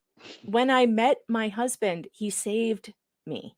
Like literally saved me. He took one look when we were dating for maybe 6 months and he saw what a financial mess I was. And he was like, do you want to give me your checkbook and just let me handle this? And I was like, oh my God, yes, please do that. And we have never fought about finances because I literally turned everything over to him and went, please just hand me cash. And I will spend that cash and nothing else. Like I'm good at staying on whatever budget you tell me to. You say don't spend money until Friday, and I will not spend a dime. You tell me I have $300 to do this, this, and this. I will not spend a penny over it. I will not argue with you because you are doing the work I know I cannot do. But I do not need to hear about anything else. I only need to hear the pertinent information. Like I've got $300 to spend. You can leave the rest out. Look at this. Or you will get the 900 a year long explanation from Mo as to, okay, but I got Kohl's cash, and if you see, they circled on the receipt we saved $8,900. So technically, it was free. I don't. Look at Jem says Megan's husband looks at Megan. I can fix her. He did. He did. And I should ask him how that's going. I should ask him how that's going because I think he's fixed several of my issues. Probably not the ones he wants the most, which would be he would really like to turn me into a cleaning fairy who just adores cleaning this house. He would love for me to just be dusting and doing all of the cleaning things all day long. That would make him so happy. And I'm just like, there's just no fixing that about me. You can get Mary maids. It's all good. No, he doesn't allow that. That's not allowed. No, he would rather do it himself. He will do it himself before there's any maids involved. He doesn't like other people touching his stuff. It's okay. He doesn't have to like that, No. But I will say he has learned that he can't like force me to do it. I mean, he can't make me be a better housekeeper than I am, which is pretty bad. So he will just once a month pull out the refrigerator with one arm and under there with the other one with the vacuum. And it's really hot. I like it. that he does that. He would prefer that I I'm could pretty do sure that. you don't do anything you don't want to do. I try. But you know, I know. I do cook. Yes, we are only on page 2. I'm sorry. This is very hard to read. We have to It's lighten hard. it up every once in a Yeah. while with some joking, because this is horrible. All right, here we go. R was she says she wants to be pitiful. Yeah, sure. R was told to stand in the sun with his sun hat. He is defiant. No, I tell him a couple more times. R, or I should say, his demon, stays in the shade. Did AI get it right or what? Yeah. His demon stays in the shade. I would like to know what the temperature was on this day. Let's find out. July 11th, 2023, Utah weather. If it wasn't Utah. 666 Oh, wait, degrees, it it's a wasn't big day Utah? for evil. Where were they? Ivan's, Utah. Oh, Ivan's, Utah. Okay. Ivan's, Utah weather. Isn't Google amazing? It was 100. It was 102 fucking degrees, you bitch. 102. And that was, hold on, was that the high, or was that was the high for the day? 102. And you know she had him out there and in the high sun. You know it was afternoon. There's no shade either. There's no shade. Oh my God. 102 degrees. But he's fasting on water. And he has no water. And he has no food. Nope. She's starving him. R, or I should say his demon, stays in the shade. I push R into the sun. I push him into the sun. R comes back. God, I love this kid. Yeah, you're gonna love him more and more. I want to put my arms around him. I come back with a cactus poker. When that was a cactus poker. Did she? She plucked a. She might have made that up. Who knows? Off a cactus. When I poke his back to get in the sun, R doesn't even flinch. I poke him on the neck. Because he's traumatized. Okay, this is like because he has heat exhaustion. This is notes of a serial killer. This is like this woman is no better than Richard Ramirez, who kept mementos from his victims. He would take jewelry and he would put them in he would have them around, and like he would keep these things. It's like the BTK killer would keep. And he would give them to people too as presents. And BTK would keep stockings and IDs and things from the people that he killed, because they like to go back and look at these and remember the abuse that they did. This woman is making a memento diary so that she can go back and she can read about all the horrific things she did to these children. This is for her. She enjoys this.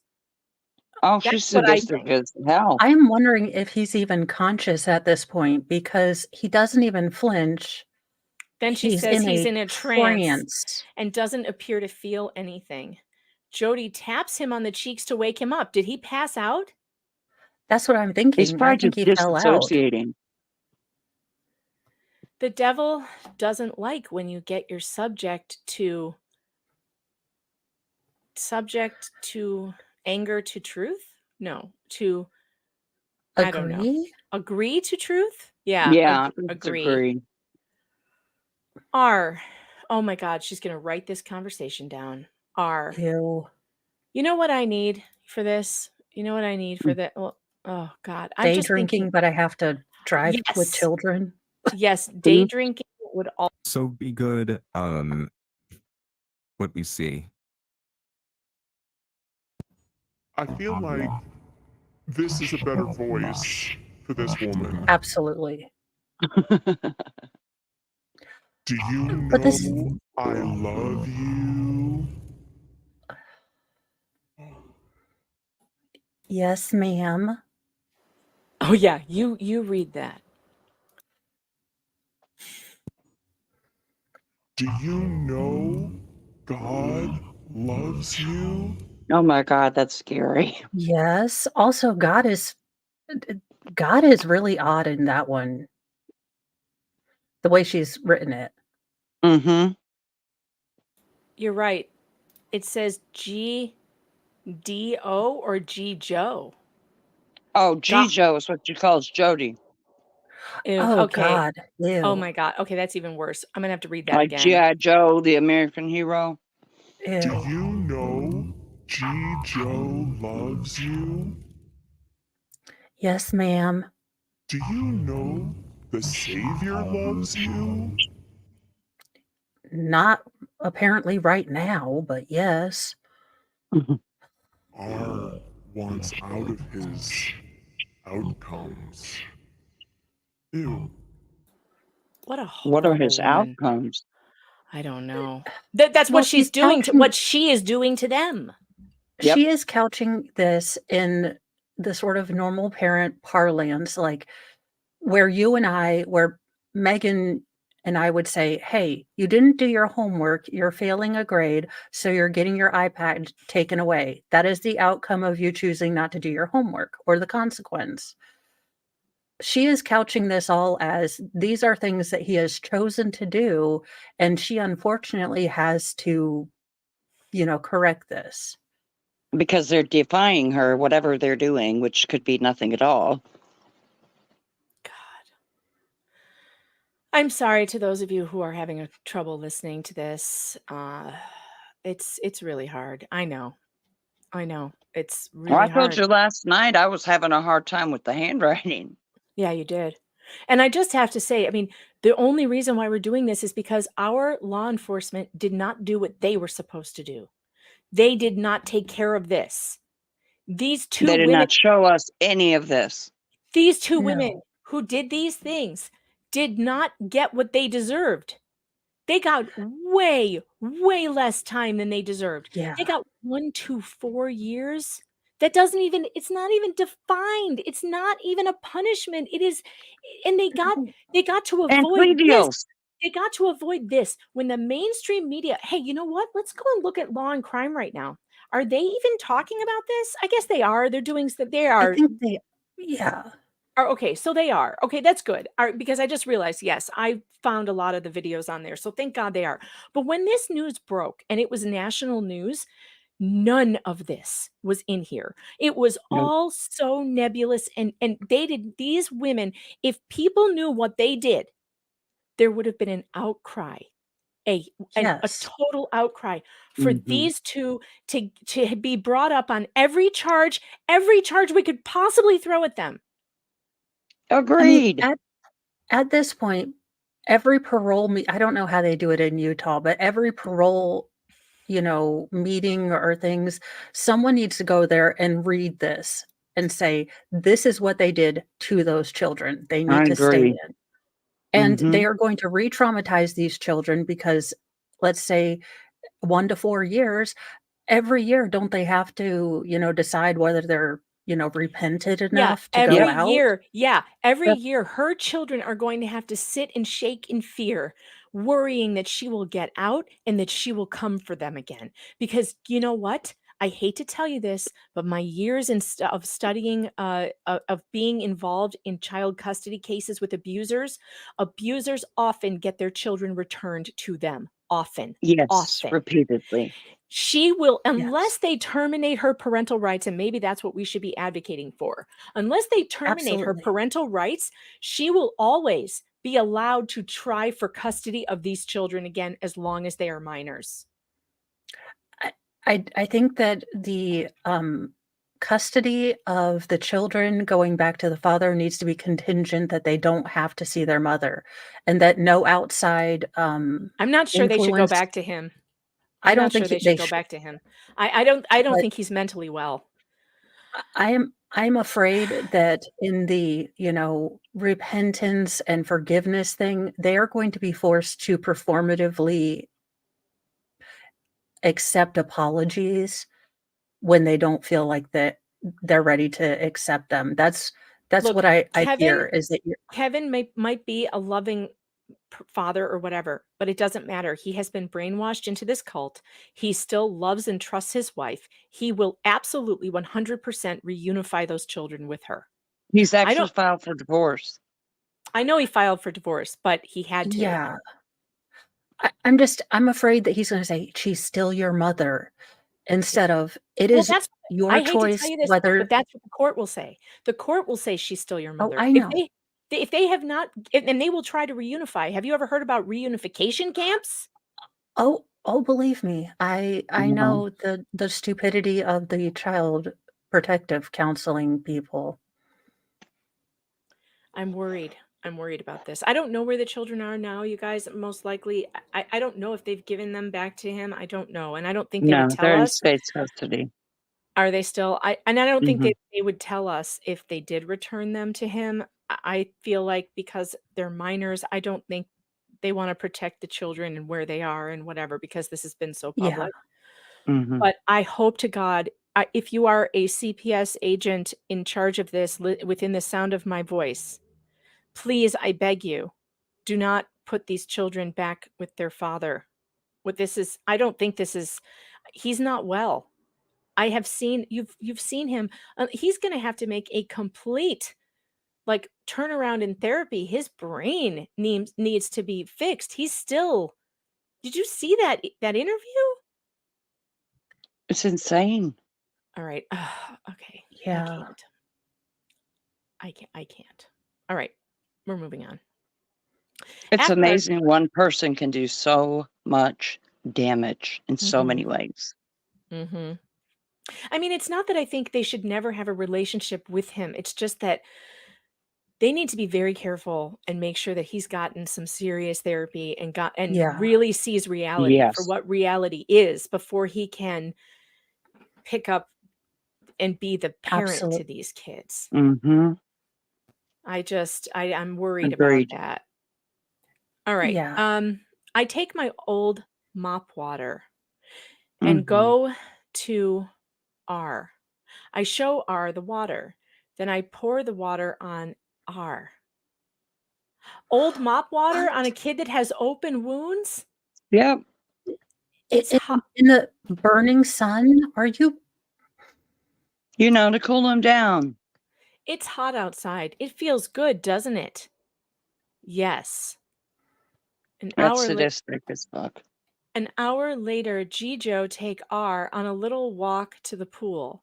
She talks on how RR has love twisted. Oh my God. If R likes something someone does, he calls it love. If he doesn't, he thinks it's not loving. Jijo then pushed R into the pool.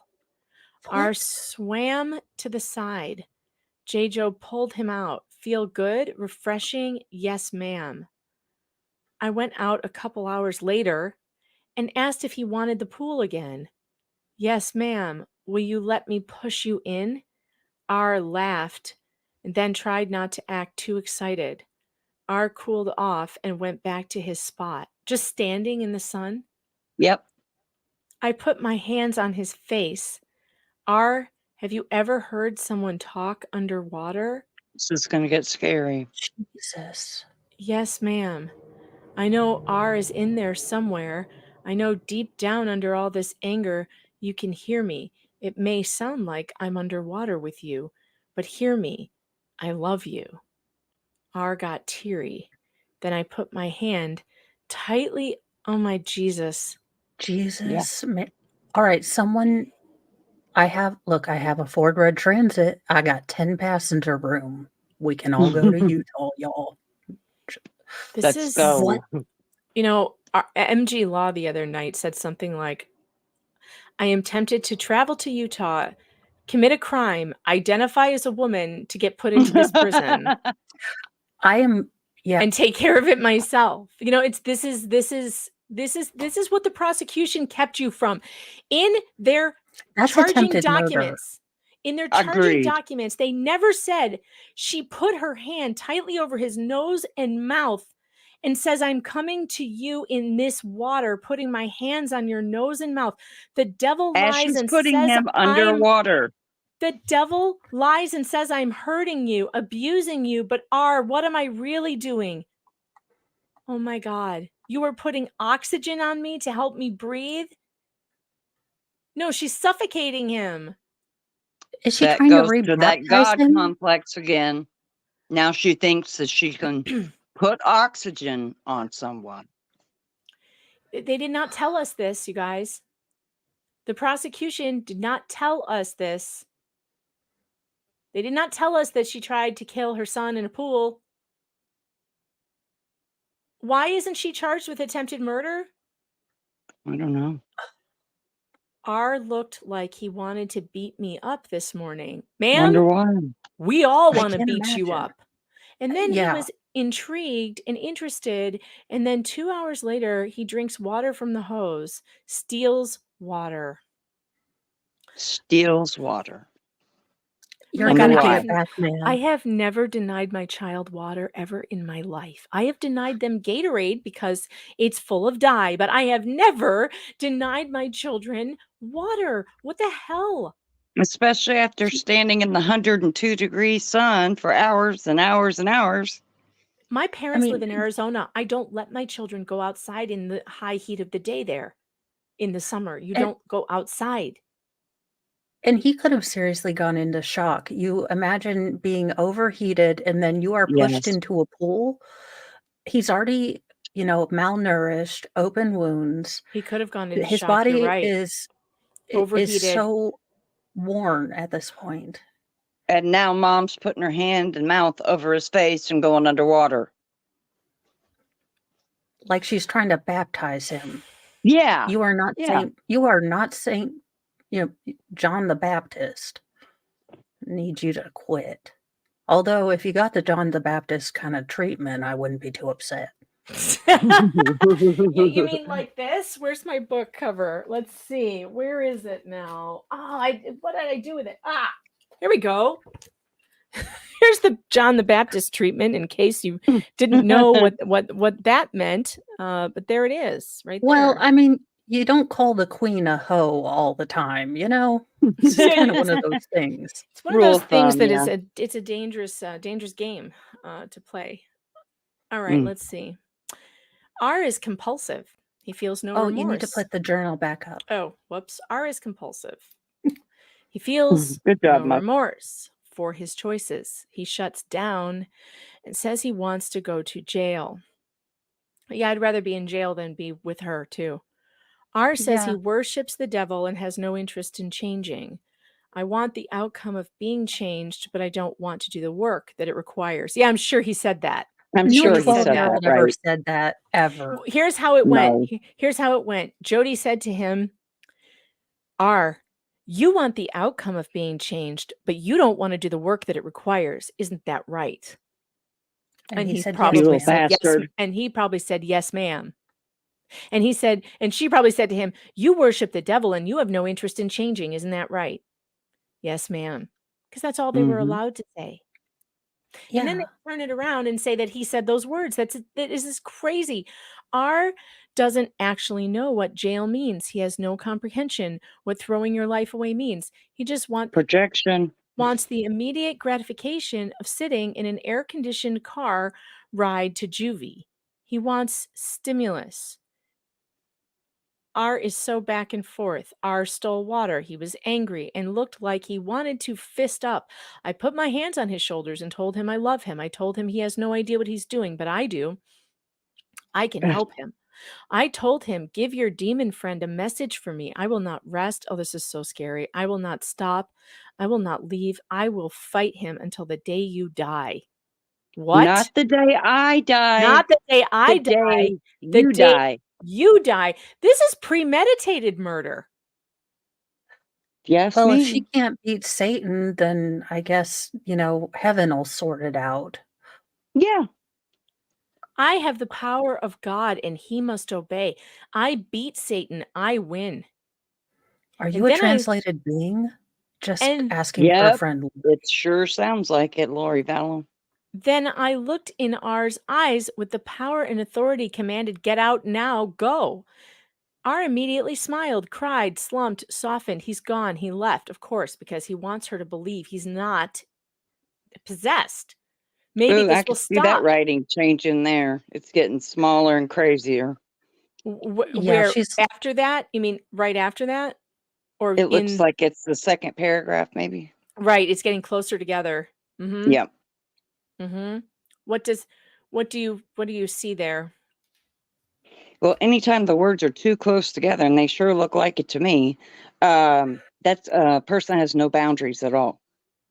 But Well, that clearly, tracks. yeah. That tracks. Oh, also, yeah. we should keep an eye out for T's that are crossed very low. I wanted you to talk about that too if we get there. Here's one here. In the power of God, her cross is very low right here. I don't know if you can see my It mouse, can but almost look like an X. yeah, it Yeah. does look like a side X.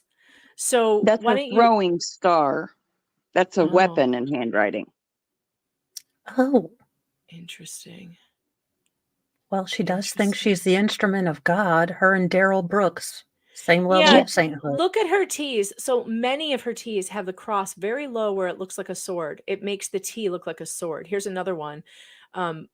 This one looks like that too, where she says, I took E and R on a vacation, on a car drive to the right there. The something, Gas to this station. gas station. I told E she was never going home. Oh my God. Jesus, Mary and I Joseph. showed her pictures of her on the swing under the big tree. She saw a girl who was hiding, who enjoyed tricks. I told her I saw a daughter of God with divine worth, manipulated during the car ride. R appeared to soften. I stopped the car and we all got out to view the sunset. I How told romantic. E she needs to stop her fantasy. She is not innocent. She's 10 years old, 9 years old. 9. She's a 9. baby. My son's age, Hangry's age. Oh my God. If I said these things to my son, it would devastate him. Children at that age too have such a, like, they're trying to find their self-worth and self-esteem, and it's so hard. Like already, like, especially if they're facing rejection at school from other kids, they're like, they believe there's something wrong with them. And it's my job all the time to fight against that, to tell Oh, absolutely. them, Yeah. no, there's not, you're good, you're worthwhile, you're perfect, and you're special, and I love you, and someday someone will see that besides me. It's not you. It's this weird world, and I can't do anything about that. But it's in my house. You're safe Yeah. here. Yep. And to show a picture and to say, you are never going home. Good Lord. That is sadistic as fuck. It's also at 9 like, years old. to me, it's also it's threatening. It's threatening murder. Yeah.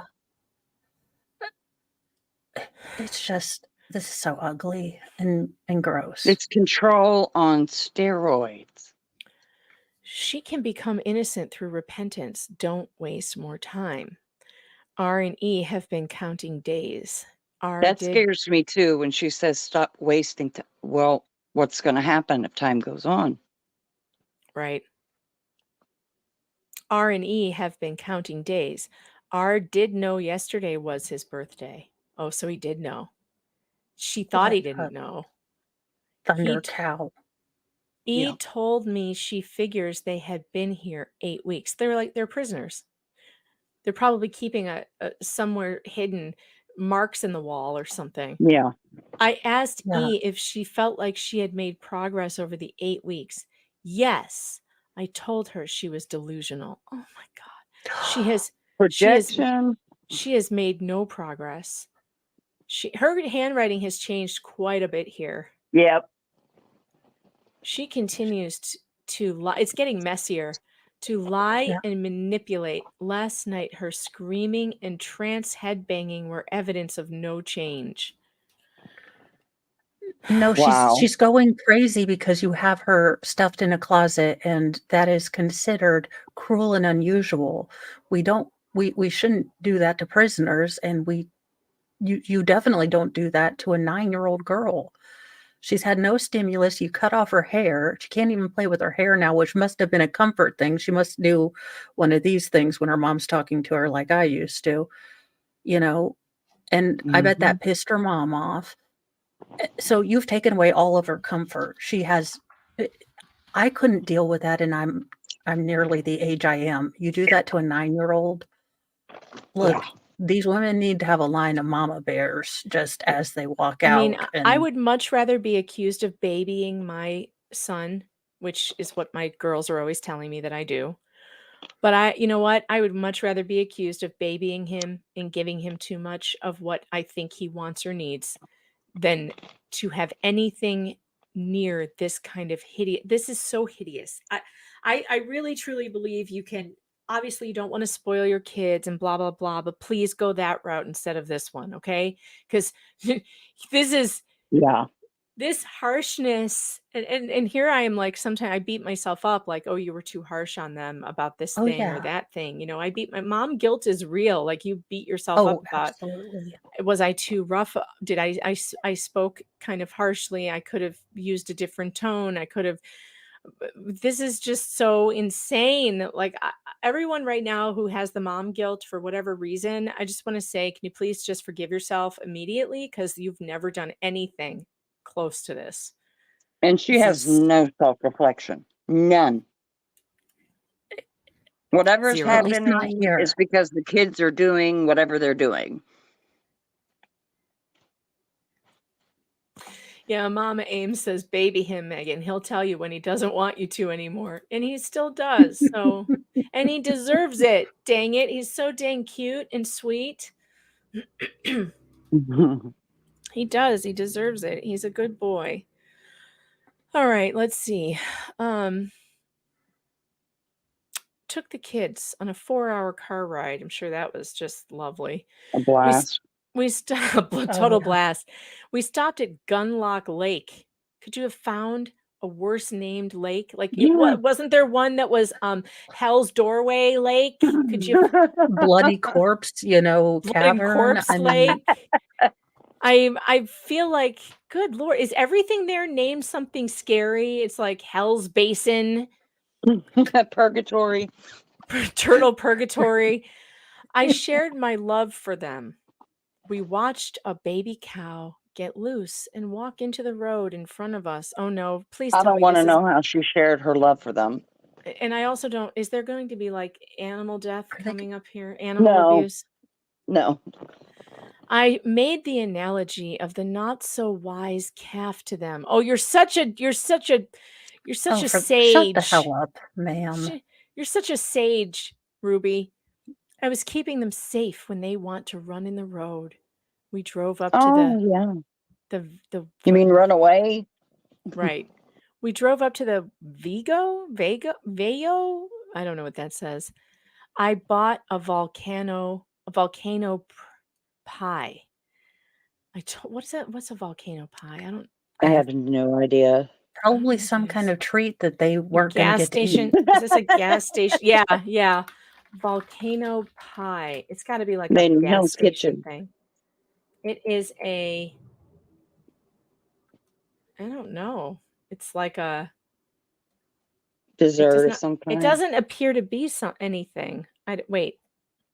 It's food. It's some kind of pie. It's all in. It must be some kind of like foreign thing. I don't know. It's not coming up. I don't know what a volcano pie is. There's like a bunch of different cakes and things that I don't recognize. So she may have made that up. Who knows? Maybe. Oh, Danny Ann said Veyo is known for their pies. Okay, so it's some kind of pie at this pie place. Okay.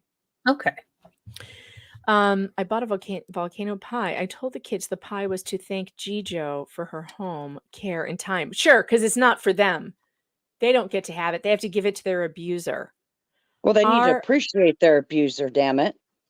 R appeared engaged. E was manipulative. This is the day E anticipates breaking her 2-day fast. Oh my God. So she's putting a pie under her nose. When I we can get, barely see it, but the writing looks a lot crazier here. you're not following along on your computer? I It keeps dislike timing me out, and I have to put my password back in. Oh no, you're as bad as me. Well, I don't do this for a living. It's my second time. All right. So here, let's read a little bit more of your analysis actually, because you have so many good things in here. You have under number 2, you've written temper. Consistently throughout the entire sample, Ruby, though at times there is a dissociation from reality, depending on her mood, is overall consistently, whether delusional or not, her prevailing emotion is raw anger. She becomes furious with R or E if they do not do exactly what she asks. I think we've seen that. Also, I thought this was really interesting. You said low self-esteem. You can tell by looking at your own handwriting how high up on the lower T, on the case T, to you place the cross stroke. The higher you cross it, the higher your own self-esteem, self-confidence, and equally so, the lower you cross the T bar, the lower your self-esteem, self-worth. I saw something in Ruby's writing regarding her self-esteem that I have only seen in class, not in an actual person's handwriting. Tell me about that, Sarah. It was creeping me. Like, I was getting sick to my stomach at what I was seeing, because I've only seen these kind of things in like there's a literal class that I took that was something like red flags in handwriting, and literally she's got every single one of them. So I've only seen them in like lesson plans. I've never looked at anyone's handwriting that had that in it. Oh, wow. It's really interesting. And you go on to say that there are various parts of the journal that she actually crosses her T stem so low it almost doesn't look like a T anymore. It looks like a weapon, which is not common to see. Her self-esteem was being torn down over time as well. Whether that was due to herself and how she felt about herself in her own mind, I don't know. It could have been Jodi over time, making her self-esteem lower and lower, so low that it becomes dangerous. It becomes dangerous when you are willing to cause and inflict pain to yourself or others. Anger and raw hatred of herself are driving increasingly more depraved tactics. We're seeing that as we're reading. It's increasingly more and more depraved, right? Yep. She's more and more delusional. She's more and more godlike. Yeah. The black and white thinking is another thing you wrote down. All or nothing. Everything is distilled down to one truth, one right, one wrong.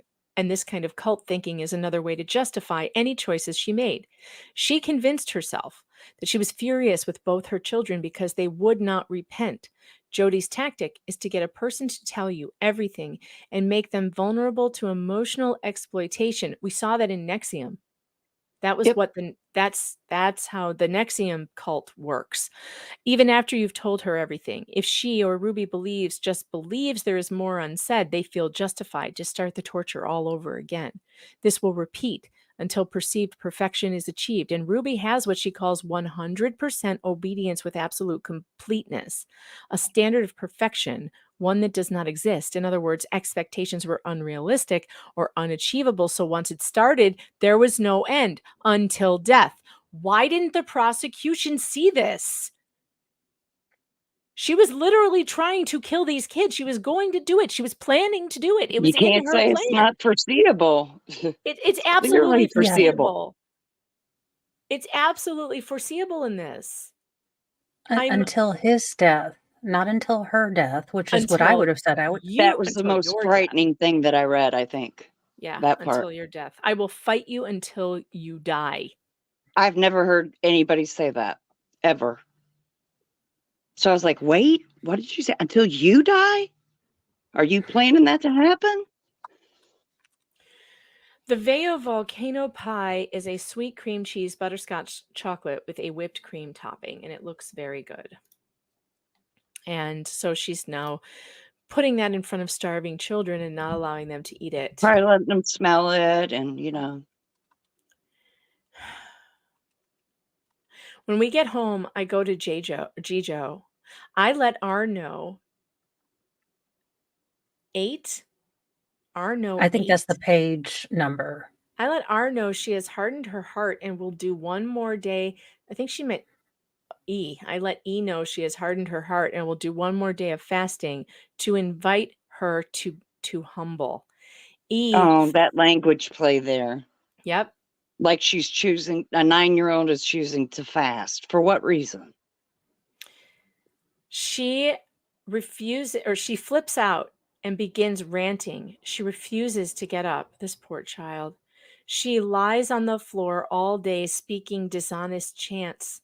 Listen to what she says, though. Because Jijo is on the phone with clients, I don't go in and match her level of aggression. All day, E makes rhymes about my mom starves me and calls it fasting.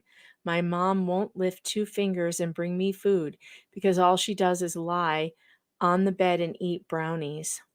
My mom says she is the most loving mom in the world, blah, blah, blah. If I can't ever go home, then what's the point in being obedient? I'm going to run away. Smart girl, huh? Absolutely. Absolutely. She knows there's no way to achieve what, with the clarity that only a child can have. She realizes that there is no point in trying to please her mother because it will never be good enough. Bingo. 100%. And it's never going to end. Just like you said, Sarah, there is no end to this because they can't, she's set an They can never get it impossible right. standard. She's set an impossible standard. All right. I know. I hear you guys. You need a break. Okay. We're going to take a break and we are going to read super chats and try to cleanse from some of this for a minute. Yes. Yeah. Rogue Mama, thanks for the super chat, says if you're a victim of abuse, text home to 741-741 to connect to get help. And here is a link for you. Rogue Mama, thank you so much for putting that in the chat. And in fact, Absolutely. I am going to go into the YouTube studio right now and I'm going to find that chat. I'm going to pin it to the top because I think that was perfect timing actually for me to have seen that and to read that right now because this is a very serious topic. And we are, let me make sure I can, let's see, where is it? This is very serious. And if you are experiencing abuse, if you know someone who's experiencing abuse, please reach out, please tell someone. And damn it, if you're an adult, it is your job to do that. And that's where I get pissed off at Kevin. I'm so sorry. But if you are invited to leave, that is not a court order. You know that woman, you know both of these women are full of the crazy. You willingly left your children who could not fight back with these 2 thunder cunts. Yeah, and he knew she was stabbing her. She was stabbing herself with forks and stuff, and saying she was Satan's mistress. And he was like, "Sure, I was invited to leave the house, so I left my children there with the raving lunatics." He did have a steamroller come over him. I'm not saying that justifies anything, but I mean, he's definitely been through the ringer too. Yeah, and it's easier for me to spout off here when I haven't had years of Jodiness in my head, so, but to me, that is very hard to swallow. It's very hard to reconcile that. Yeah. Rogue Mama, would you actually, oh, you did post it again. Okay, good. Because I'm not able to pin a super chat for some reason. Okay, I'm going to pin the one you just put up. There we go. Now it's there. All right. Because this is very serious. It's very serious. And victims of abuse, children are hurting all over the place. And that is it's so terrifying to me and so sad.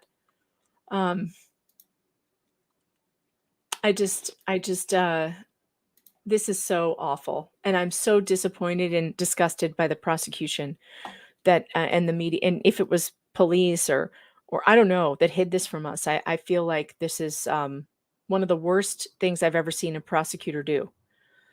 I want to know why they got plea deals when they had all of the information. written down. Why offer anything? Why offer a plea deal? I have no That's idea. where I don't understand.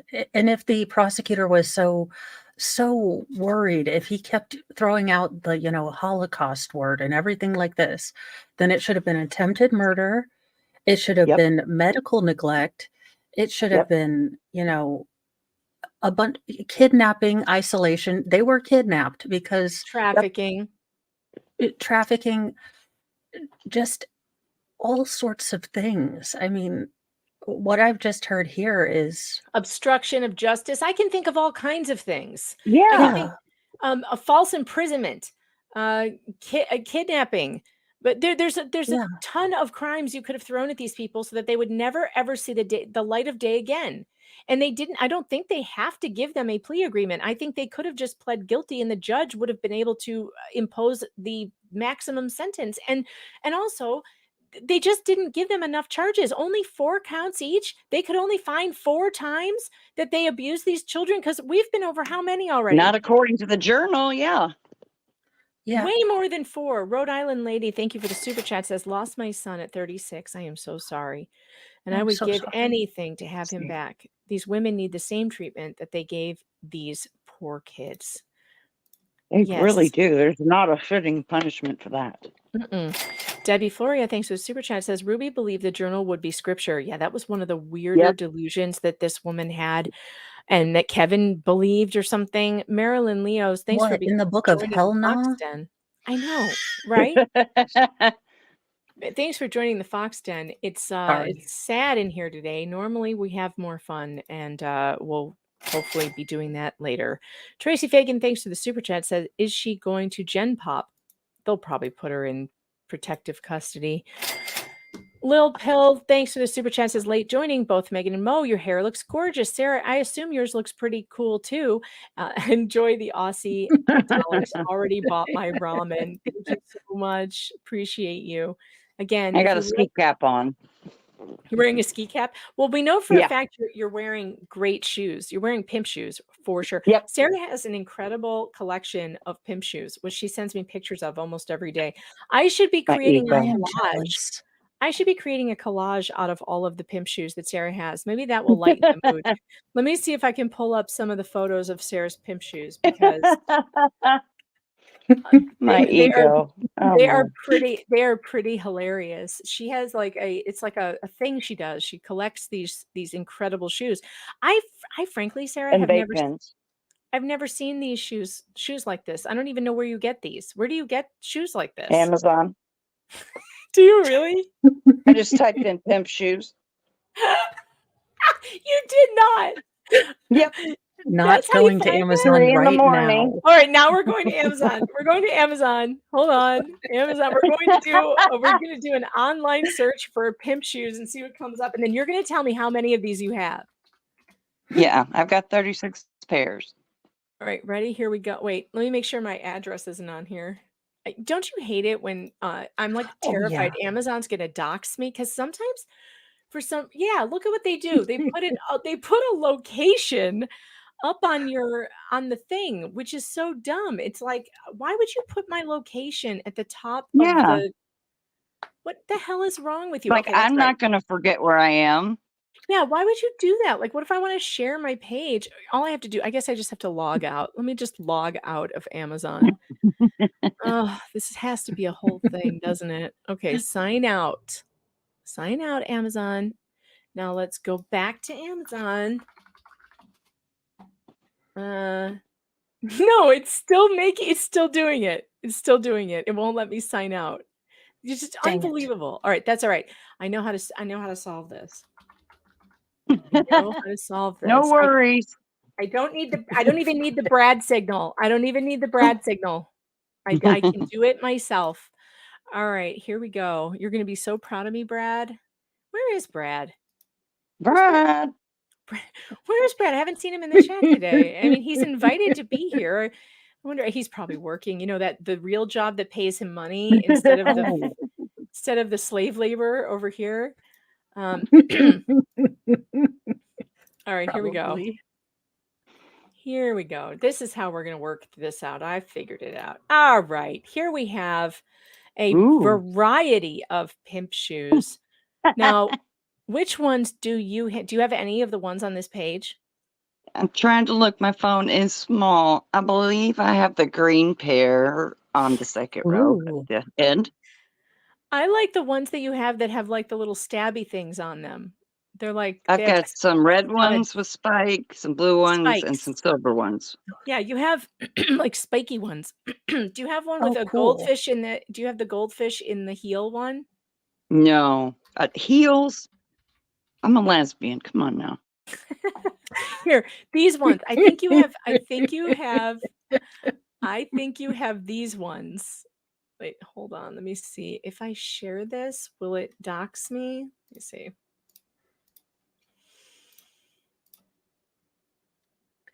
I really want the ones with the goldfish in them, but I can't wear heels, so Me neither.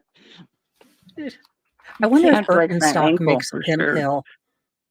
You know, the only heels that I can wear, because I had to stop wearing heels too a long time ago. The only heels that I can wear now are kitten heels. Those are the most comfortable kind of heels that I can still wear. So they're like this big, right? They're not any bigger than like that.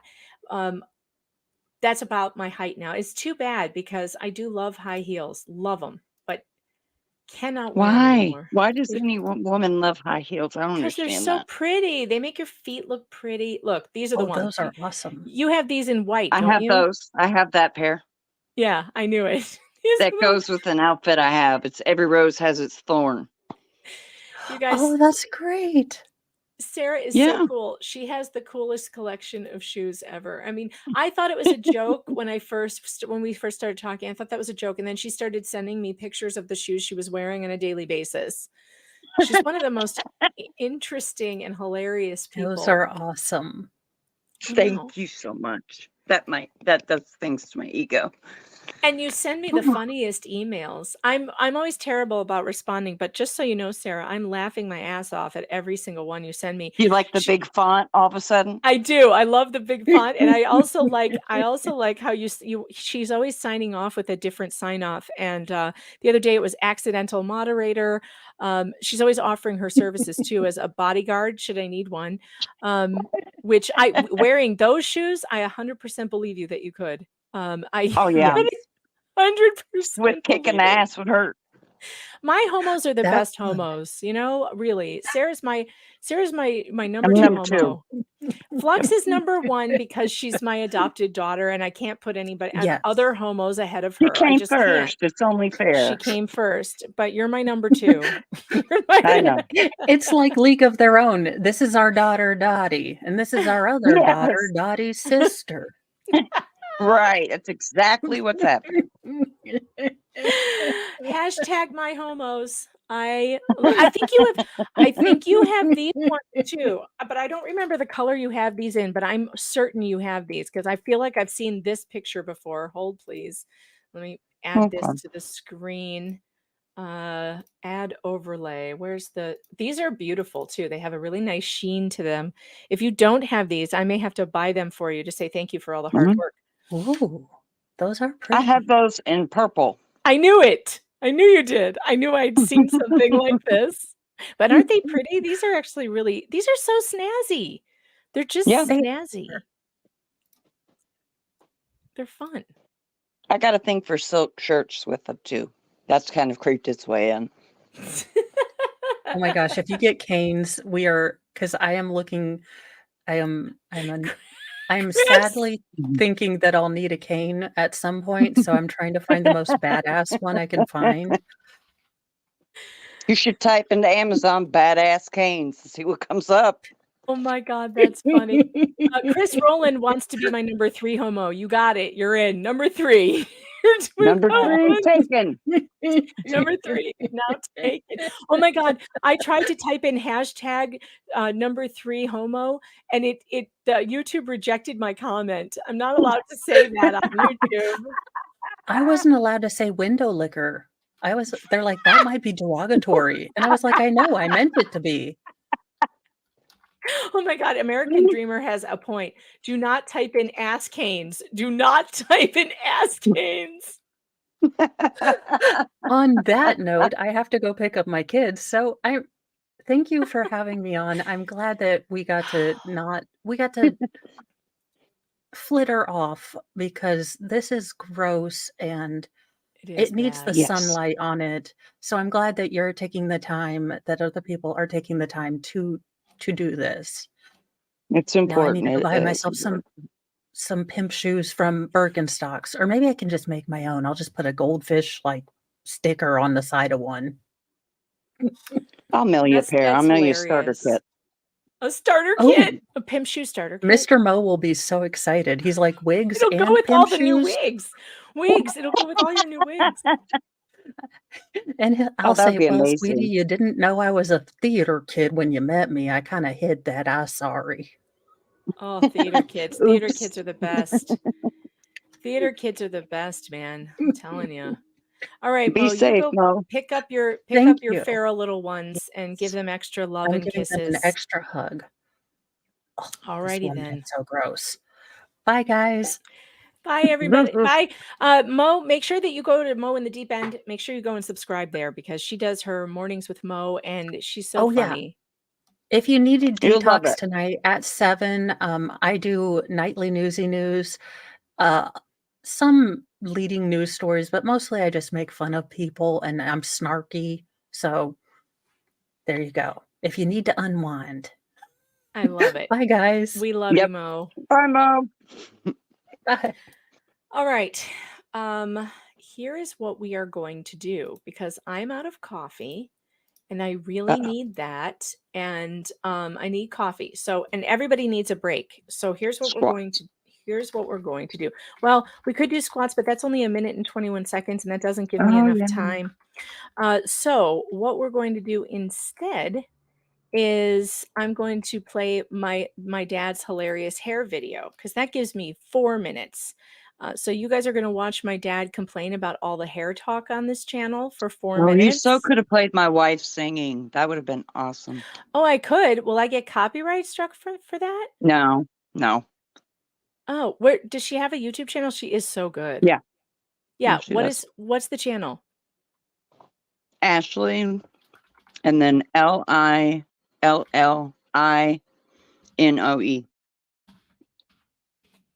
She is really talented. Let's see. Why is that not coming up? Did I spell it wrong? Did I spell Ashley wrong? I don't know. Wait, there she is. I found her. Wait, but that's not on her channel. It's on High Sessions channel. Yeah, that's fine. That's fine. Okay.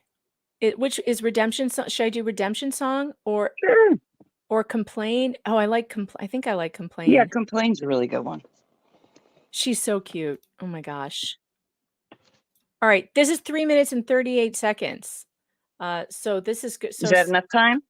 I think, yeah, that's plenty of time for me to get a cup of coffee. And if anybody needs a bathroom break, or otherwise, you can just listen to this lovely music by Sarah's wife. Hold on, let's see now. Have all the fantasies you want.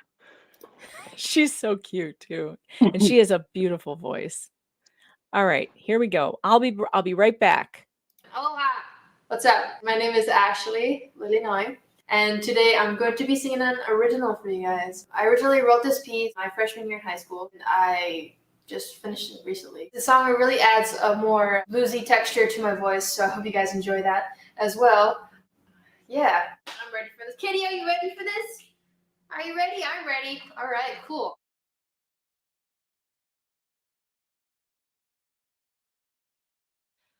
Your eyes, they don't look at me no more. No, you just push me aside. 'Cause your heart is set on walking out that door.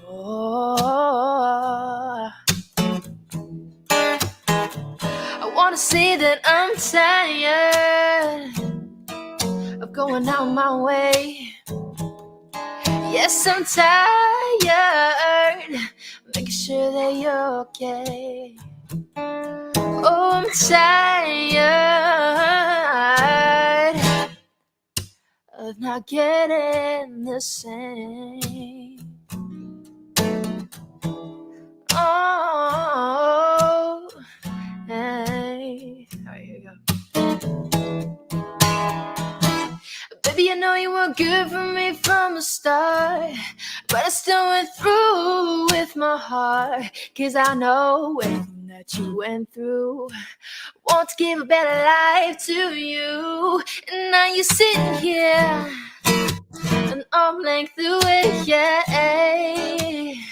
and always texting on your phone, but to me you got nothing to say. Oh, I'll tell you, but I can't complain. All right, here we go.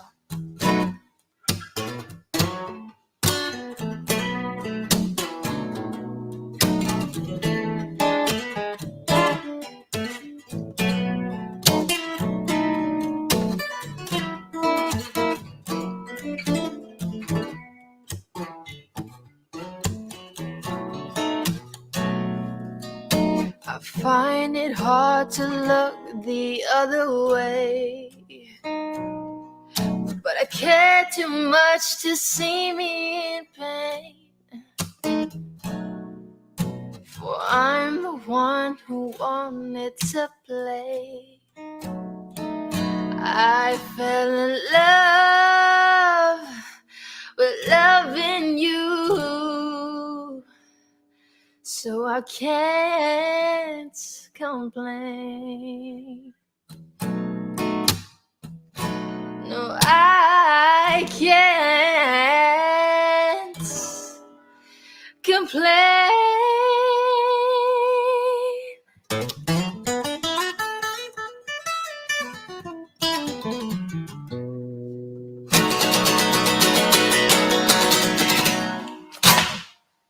All right. She is so awesome. Oh my gosh. All right. She's so talented. When you sent me that first song you sent me, I mean, like, listen, a lot of people send me music. and I quotes. And I am often scared to hit the play button. I'm like, because it's hard to, like, I would never tell someone that I didn't like it or anything. It's just that you never know what you're bracing yourself for. Talent like that is really rare, right? It's really rare. Is she Hawaiian by any chance? Yes, she's 100% Hawaiian. Oh, of course she is. Of course she is. All right, I'm gonna put her channel, and I'm gonna put that link in there, and then you can find her channel. Yeah, YouTube. But she is so good. When you sent me that, and I listened to the entire thing, and I had chills. I was like, oh my God, this girl is talented. She is seriously talented. What part of Hawaii is she from? Oahu. Oahu. Well, I wonder how long has she been gone from Hawaii? 10 years. That's Okay. how long we've been married. Do you visit regularly? Do you guys go there regularly? She does. I don't get to go as regularly, but she does music for a living, so I need to introduce her to my uncle in Hawaii, who is also a musician, and he's like Mr. Hawaii. She might even know of him. they I don't probably know. know each other. Yeah. They probably do. We need to chat later to see, because Yeah. if she is going, and he loves having music parties and having musicians over to just hang out at his awesome house overlooking the ocean. It's incredible. Hawaii is just incredible. My uncle was the founder and creator of Local Motion, the surf company. Oh, really? That's a big deal. He's very well known in Hawaii. He ran for lieutenant governor last go around. His name is Rob Burns, and he is a fantastic person and fantastic human being. And he's a lovely person. And I think my aunt and uncle are so welcoming and warm and fun, and they love to have people come and stay with them, and they have this beautiful home, and they just have such They're the best host in the world. Oh, they're so good. Yeah, Hawaiians are so welcoming and hospitable, and my uncle Rob is he's half Hawaiian, and so he's related to me he's married to my mother's sister. And my God, he's just a fabulous person. And he would love her. He would absolutely adore her. I want to get them connected. All right, I got my coffee. I pet the dog because he was feeling bad about hurting Hangry today. He knew that I was upset with him. And so he came into the kitchen and was like trying to apologize because I have been ignoring him since he did that. Because he knows I do not like it when he pushes past people in the door, and he hurt him. And I'm angry about it. So he was all trying to make up to me. He was like sidling up to me quietly instead of Time to start fasting, little doggy. Anyway, I gave him some ear scritches and he feels better now. All right, let's see. I do want to try and get through this because I don't ever want to have to come back to it. I would like to just be one and done. So let us get. That's how I felt doing this handwriting analysis. Yeah, and I feel like all of you who are here, thank you for being. I lost 100 of you for a break. Well, maybe you guys just got. Maybe some of you just got overwhelmed with the topic, and that is okay. It is okay. It is really okay. But I will tell you. Sometimes we do these shows because I do get into some heavy topics. And I think it's important for reasons of justice. And I don't think justice was served here. And justice can't be served if we don't know the details. And this is not something that I can't speak for you, Megan, but I don't really like talking about or delving into in this level. But I think it's important. No, I hate it. I hate it, but we do have to look reality in the face, and we have to understand that evil exists, and we have to do our best to try and stop this from happening again, and also to encourage those people that we elected, like district attorneys and prosecutors, to encourage them to prosecute people like this to the fullest extent of the law, which is what they did not do here. And that's what I'm highlighting. These children deserve justice. And this should never have been allowed. It should never have been. The sentence they got isn't anywhere near what they deserve. And I am getting sick and tired of seeing evil, destructive, violent people like this not get what they deserve. You know, we're not talking about a case where there's not enough evidence and we don't know if she's guilty or not guilty. This woman is guilty. She detailed it in a journal. And we didn't even She know gave that. them their case. And we didn't even know it. They didn't even reference it in the charging documents, which makes me angry. All right, here we go. We're going to get through this. We left off, Eve is telling the truth. Eve is a truth teller, by the way. She is a truth teller. It's amazing that even as gaslit and abused as this child was, she was able, and I think God was with her, able to tell her the truth. The truth is your mother is the one who's wrong. You are not wrong.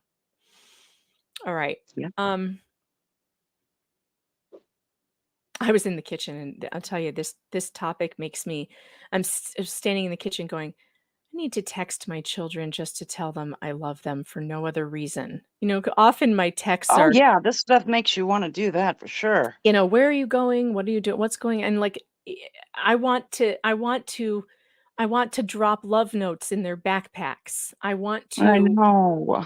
I feel this makes me, and it shouldn't have to take something like this to make me want to do that or to think about doing something like that. But I do. I sure hope that my children feel that I love them all the time. And this is so sick. All right, here we go. Gijo helped me intervene after work. Pattern in a box. What do you think about that box and highlighting the word pattern and underlying allowing lies, pattern? What does that mean? Allowing sounds like another distancing word to me.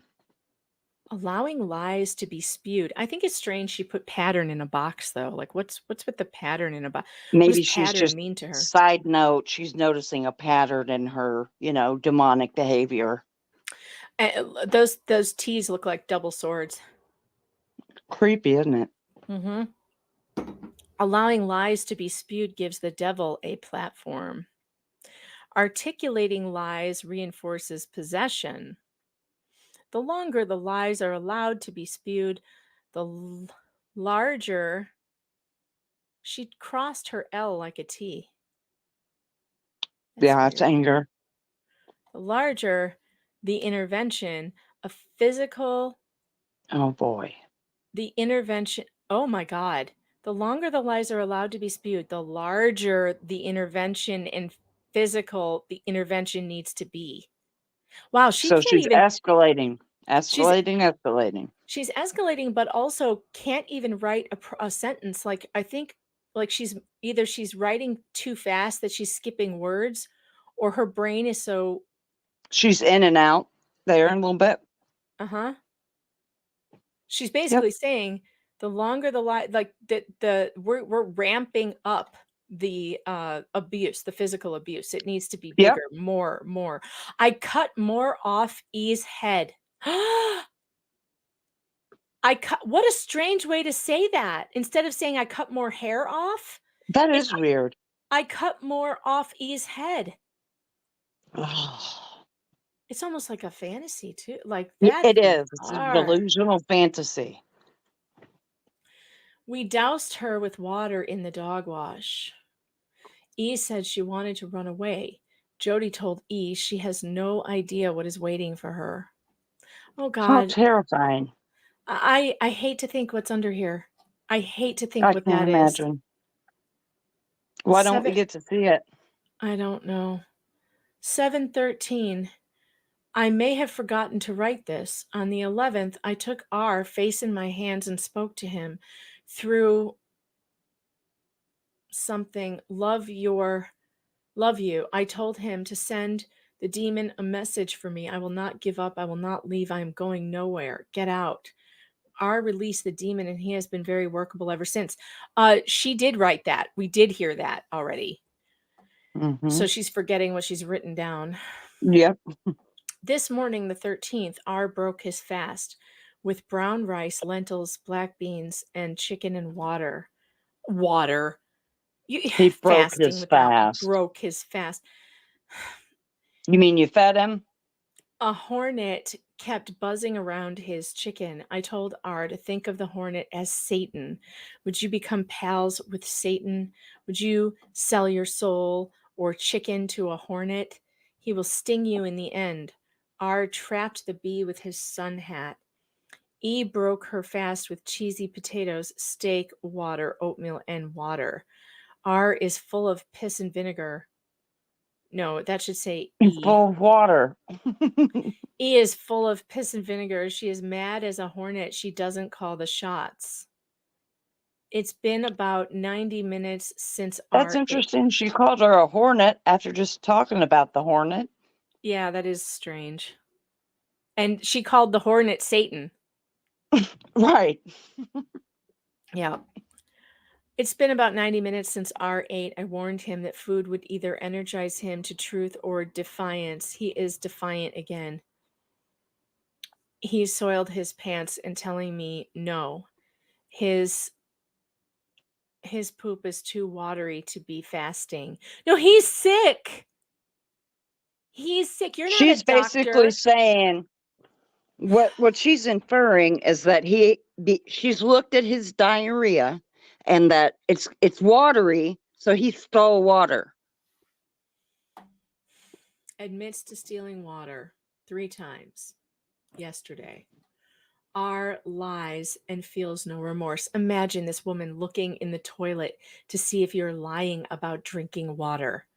You've got to be kidding me. Insane. E is cheating.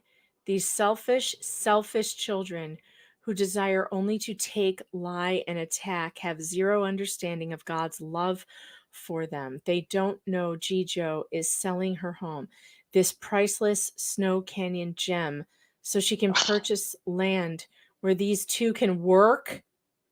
Yeah, I'm sure they would be just thrilled to know that. Jijo has been looking for property with Soros cactus and is feeling more imminent the need to get these kids to open land. Yeah, because she's afraid they're going to get caught. Because they're going to die. Because they're going to kill them and bury them somewhere no one will find them. She is willing to consider less It was than. going no other direction but that. Oh, Period. for sure. Oh, for sure. She is. Well, no, Squid, I said that on accident. No, they were making them go in diapers. It's just too horrible to think of. It's just too horrible.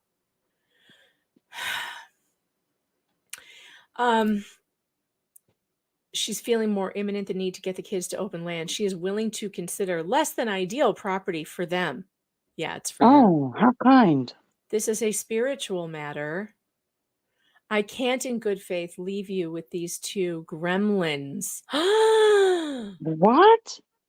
This is what Jodi said to her, because it's in quotes. This is a spiritual matter. I can't in good faith leave you with these two gremlins. I won't do that.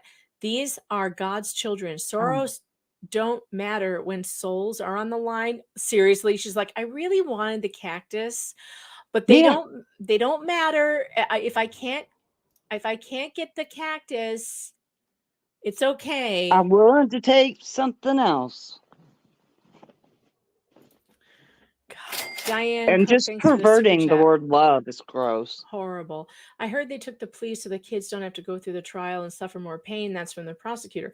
Yeah, but what I mean is the prosecutor didn't have to offer them any deals. The prosecutor could have said, if you plead guilty, I'm going to ask the judge for the fullest extent of the law. I'm going to ask him to throw the book at you. I'm not going to give you any deals. I'm going to recommend the toughest sentence that the law will impose on both of you. And that was not what they got. They got a sweet deal. Yeah. Leanne, thanks for the super chat, says Ashley Linoy. Is it Linoy or Lillinois? Lillinois. People from Hawaii always fist pump at the screen when we see one of our people. Aww. Yeah. Woohoo! Tracy Fagan says, which way travel to the cornfield? The corn jokes. The corn jokes have not died down yet. All right.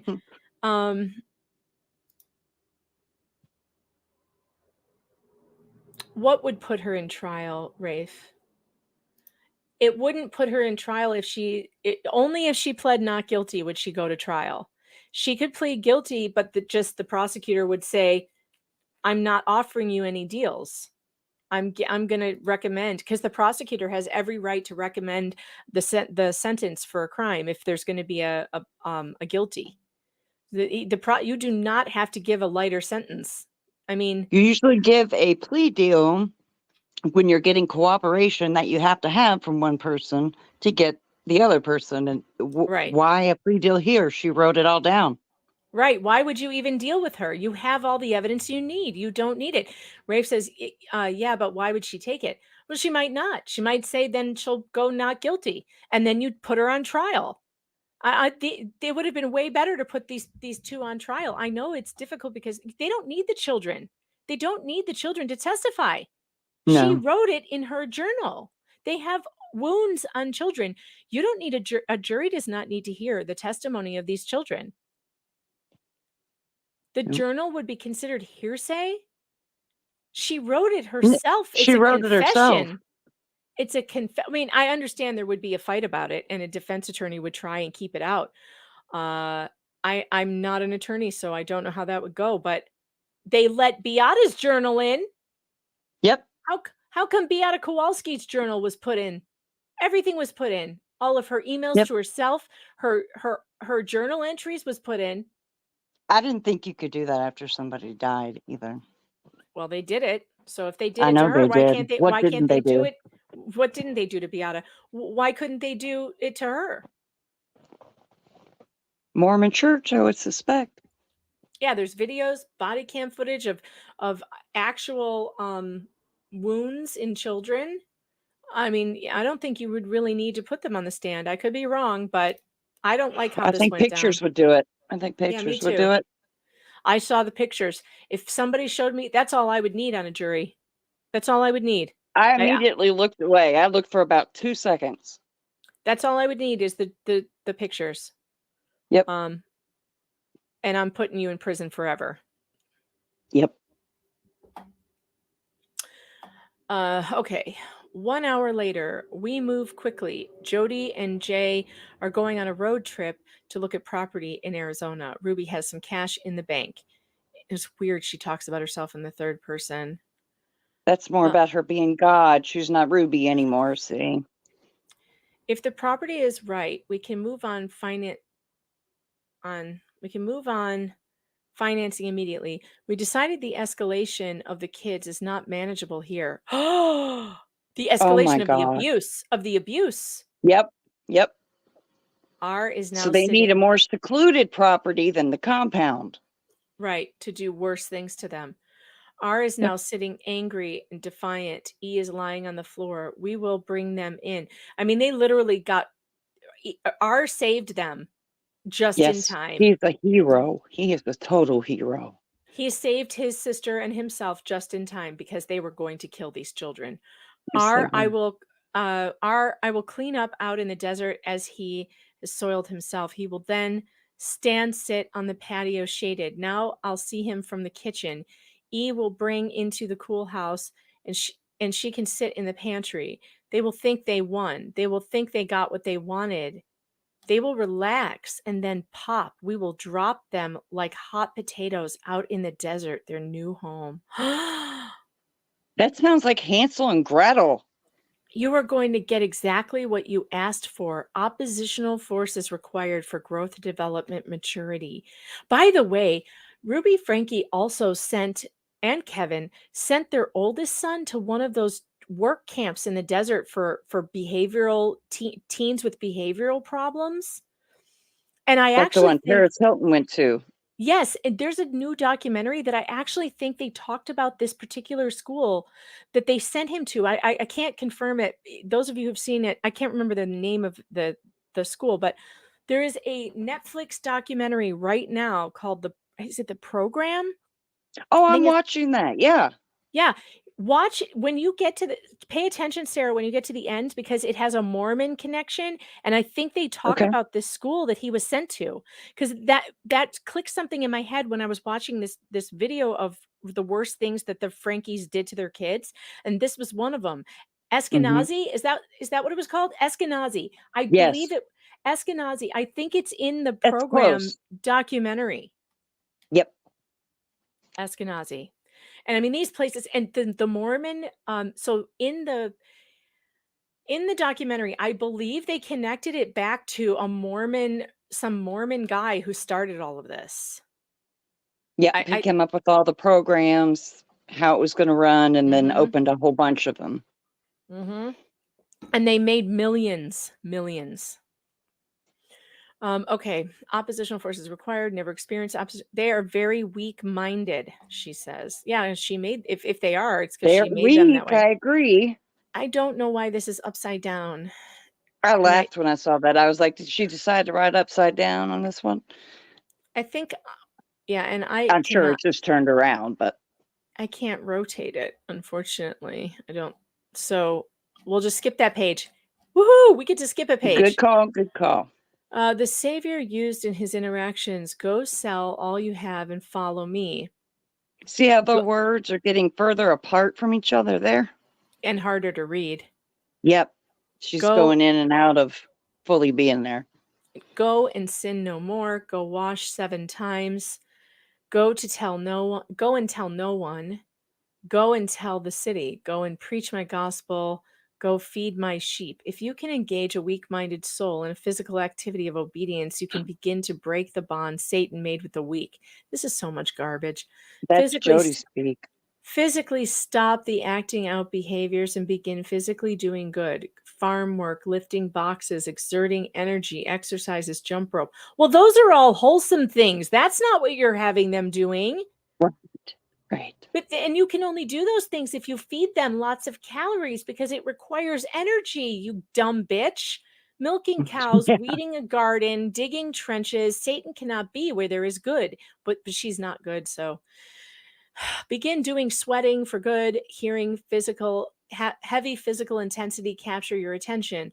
The problem for E&R is the hard labor is all for the sake of lifting does not have meaning or do good. We need property where a ranch can be built, good can be done, outcomes of prosperous choices can be seen, experimented, and felt, and the kids need a good kick from a horse. Jesus. And a cactus to run into. They need natural outcomes. Oh my Lord. How is that natural? I would never. You want your child to be kicked by a horse? What the That hell doesn't is occur wrong with naturally. you? What is wrong with her? I asked R why he was thinking about what he was thinking about since he was sitting in the shade and had what he wanted. R answered, what I want. Me, what do you want? R, more different foods and a soft bed. Oh. Me, why don't you ask Satan? Do you think Satan will give you these things? No. Why not? Because he doesn't have the power. Me, why would you serve a God who has no power to give you your desires? Dumb. R, silent. Someone had another episode with demons. She gives herself to them. So E. She agreed to stop being deceptive with her facial expressions. Oh, can you imagine? And cry. Yeah. And crying so any and facial whining. expression that she interprets as defiant is therefore defiant. Or deceptive. What even is a deceptive facial expression? Laura Owens. Yeah. Whining is the devil's voice. Whining is always a demon. E hurt facial expressions. Blame me for her misery. It is E at the center of her misery. Her face is deceptive. After E She's blaming her face. Yeah. She's literally blaming her face. After E did stairs, she sat on the park bench looking at mountain views. She was told to sit and be still and eat her dinner. Carrots, hummus, grilled cheese, water. In a power play, E brought her empty plate to the door and then removed her sun hat. What a power play. What power play? E woke up. I reminded her that if she whined, cried, or squinted her eyes at me or soured her face, I would be buzzing her hair. If she is going to act sick, she can look sick. She agreed with a smile. I told her because she didn't listen the night before, she would do 2 sets of boxes stairs with a 5-minute break. She did the first set easily and agreeably. After 5 minutes of rest, she began whimpering. When she got to the bottom of the stairs, she slipped and dropped the box. I put her in the dog wash and shaved her head. Then back to the boxes. How many times has she done that? Jesus. And it's like, it feels like it's only been a couple days. We're still on July 14th. E, yes, ma'am, with tears. Me, it's better. It's heavier than the boxes, right? E, yes, ma'am. Me, I can help you find relief. You have told so many lies about me that you refuse to be obedient. Why do you keep being buddies with Satan? E, I don't want to work. Me, don't you see it's because you follow Satan that you keep doing boxes? If you were humble, you would be inside making pancakes with redacted in me. E agreed to sit on 9. E agreed to sit on the park bench and think about her choices. I made it very clear if she were to move, get up, fidget, talk, take her hat off, she would go back to work. Agreed eagerly. She promised to be obedient. After an hour on the bench, a 9-year-old began moving and looking around. Yeah. That's what happened. She's a human being. I'm surprised she could sit there still for an hour. I pulled her into the house and gave her more boxes. Now to R, me, you like sleeping on the hard ground. I slept in a soft bed. I slept in a soft bed. R, I slept really well. Me, you are mean. Do you enjoy being mean? R, yes, ma'am. Me, do you expect me to feed you? Yes. Me, I got big over him. I will feed R. I will not feed a demon. So I will check on you in a bit. And if you want food, then be prepared to tell the truth about your behaviors. And nobody knows what the truth is she wants to hear. Right. They have to just keep confessing to things until they hit it on the head. And she won't ever let them. Nope. Tell the truth of who I am. An hour later, me, you ready? No, ma'am. So you would rather have no food and worship the devil? Yes, ma'am. That's our pushing back, being like, F you, bitch. Yeah. E does first set of books decently, 10-minute break. E upset to do boxes, gets them done, sits on park bench, 1 minute. then picks Jijo's blossom off plant, defiant, for picking a flower? Mm-hmm. More boxes, she refuses, goes to sleep on basement floor. Like, we need to know, where are the rules? Because, you don't have any written down rules. You can't pick a flower. R, stand up. Stop picking your nose. The kids both pick their noses until they bleed. Distraction. Me, you happy? R, no. Me, following Satan doesn't make you happy. Shocked, so Satan can't feed you. Who's supposed to feed you? R, God. Me and Christ. This is a game you play. Who brings you food? R, you. You want to leave the demons? R, I don't want to humble. I told Redacted I wanted to give him dinner with chicken. He needs to acknowledge his behaviors.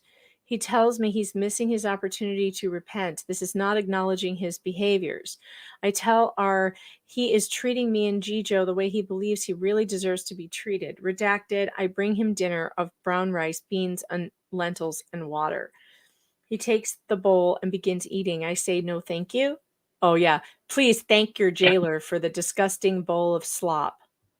Are you going to acknowledge the woman you've been abusing just brought you dinner? Oh, the gaslighting. Yeah.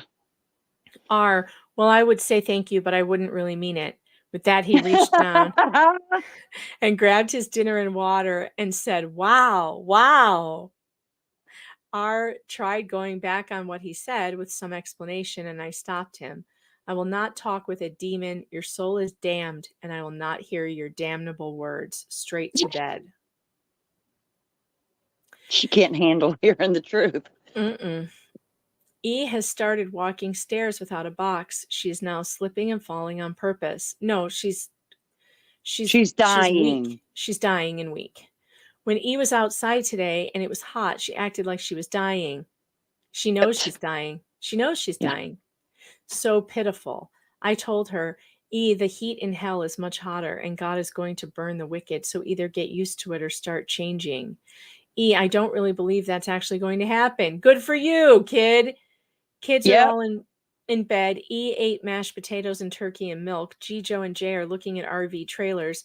These kids have no idea the sacrifice is being made for them, or Jesus' sacrifice already made.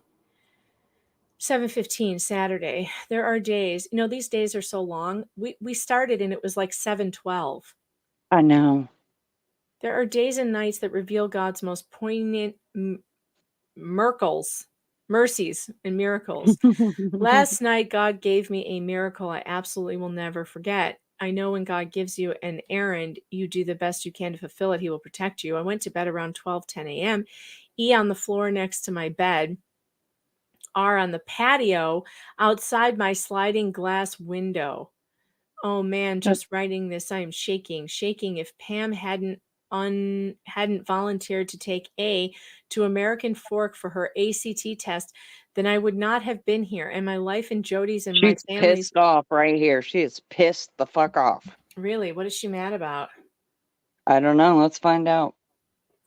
If I had, and my life and Jodi's and my family's would forever be different. At 2:45 a.m., I woke straight up out of bed. Straight up. I couldn't see R. He was gone. Oh, that's when he ran away, maybe. I opened the sliding glass door, and there was no sign of him. He did leave an arrangement of rocks in letters and words. He wrote a message. Too scared, I forgot how to read. I ran to Jodi's room and woke her up. She came out with me. The message said in pebbles, jail. I will call when I get there. Maybe he means jail for you, not for him. He thought he had to turn himself in to jail. That's crazy. Poor thing. Jay and I scoured the house and yard. Jodi got flashlights. Jodi and Redacted took her car, and I got Redacted up and went in mine. Oh God, oh Father, we need a miracle. We need your help. Send the hosts of heaven. Show us where R is. Please, please, Father, answer now. I've done everything you've asked. Protect me. Protect Jodi. Protect us. Jesus. Protect us. I heard in my head, go right. I went left and all the way to the roundabout. So why did she go left if she heard Good go right? question. Maybe that's where that's where you went wrong. If God told you to go right, go right. Why did she go left? and all the way around about to the main street to rule it out and make sure he hadn't reached the main road yet. No sign of R. I turn back and go down the dip and then turn right. Father, Father, Father, hear me now. I go right, then right again. This road doesn't look familiar. I speed up to cover as much road as I can, racing the sun, racing the devil. Then I see R walking on the left side of the road. I call Jodi to let her know. I turn the car around and stop. I get out of the car. R is shocked to see me. Get in the car. You shocked to see me? R nods his head and gets in the back, me and R in the front. 2:45, I woke up. 3 o'clock, we leave in cars. 3:14, I called Jodi with R. The sun started lighting the roads just an hour and a half later. The devil wants me in prison. My children dead. That says it all, does it not? Oh my God. I meet Jodi back home. We deliberate in the car while L and E go back to bed. R stands in the garage where we can see him. He has zero remorse, zero fear, zero expression. He is cold, calloused, and hard. Angry, he isn't calling the shots. Jodi and I agree to buy ourselves time until we have more of an environment conducive to an intervention. We need land. Jesus Christ. The spirit told Jodi very clearly, don't let these kids' choices ruin your life. Oh, yeah, they're planning on killing them. We have work to do. You can force repentance. To de-escalate the situation, I brought R into the house. I tied a rope to my feet and him, to my waist and his. R will now sleep in a soft bed with me. My God. Yeah.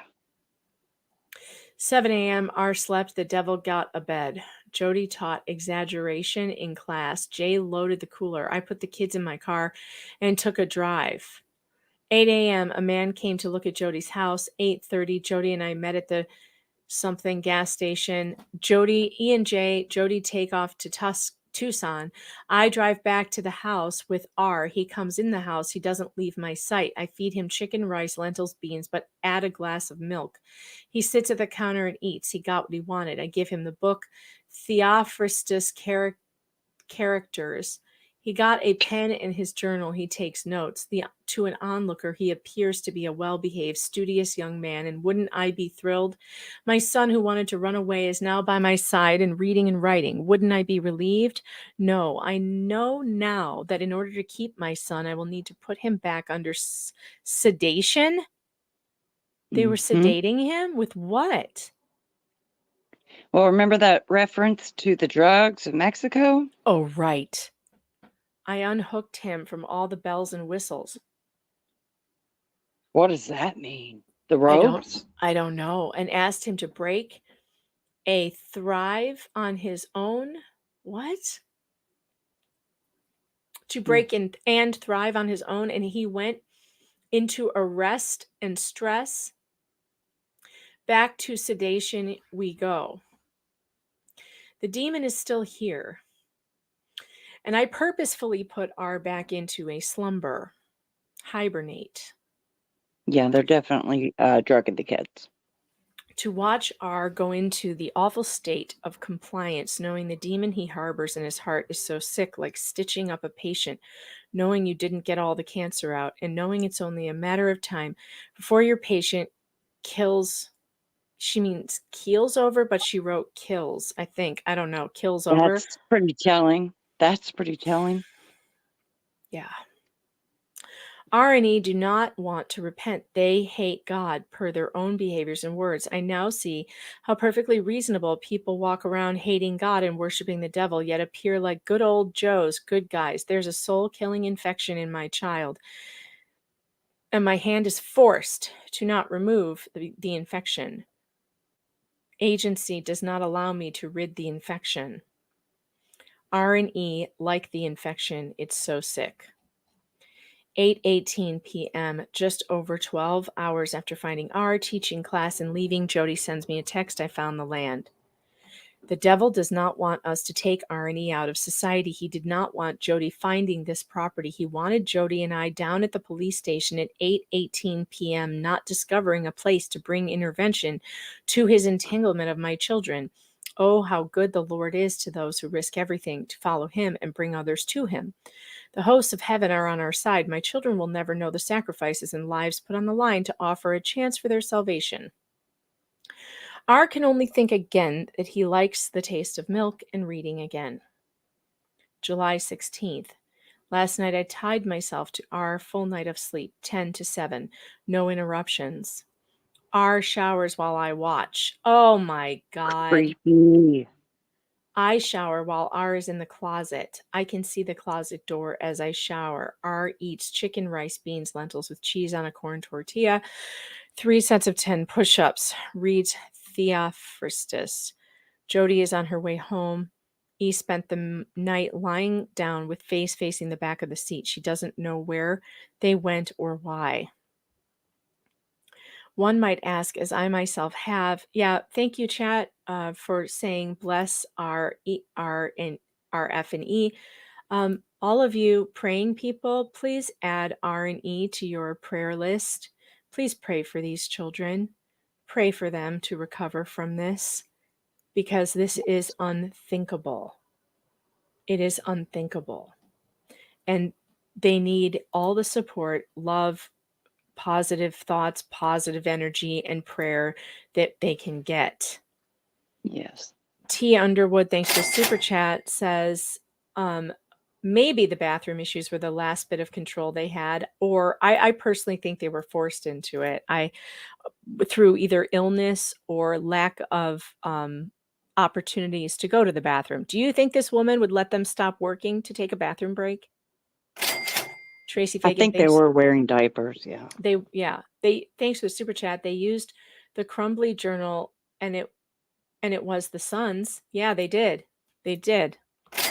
Joanne Wall, thanks to the super chat, says in UK they take the kids but no jail time.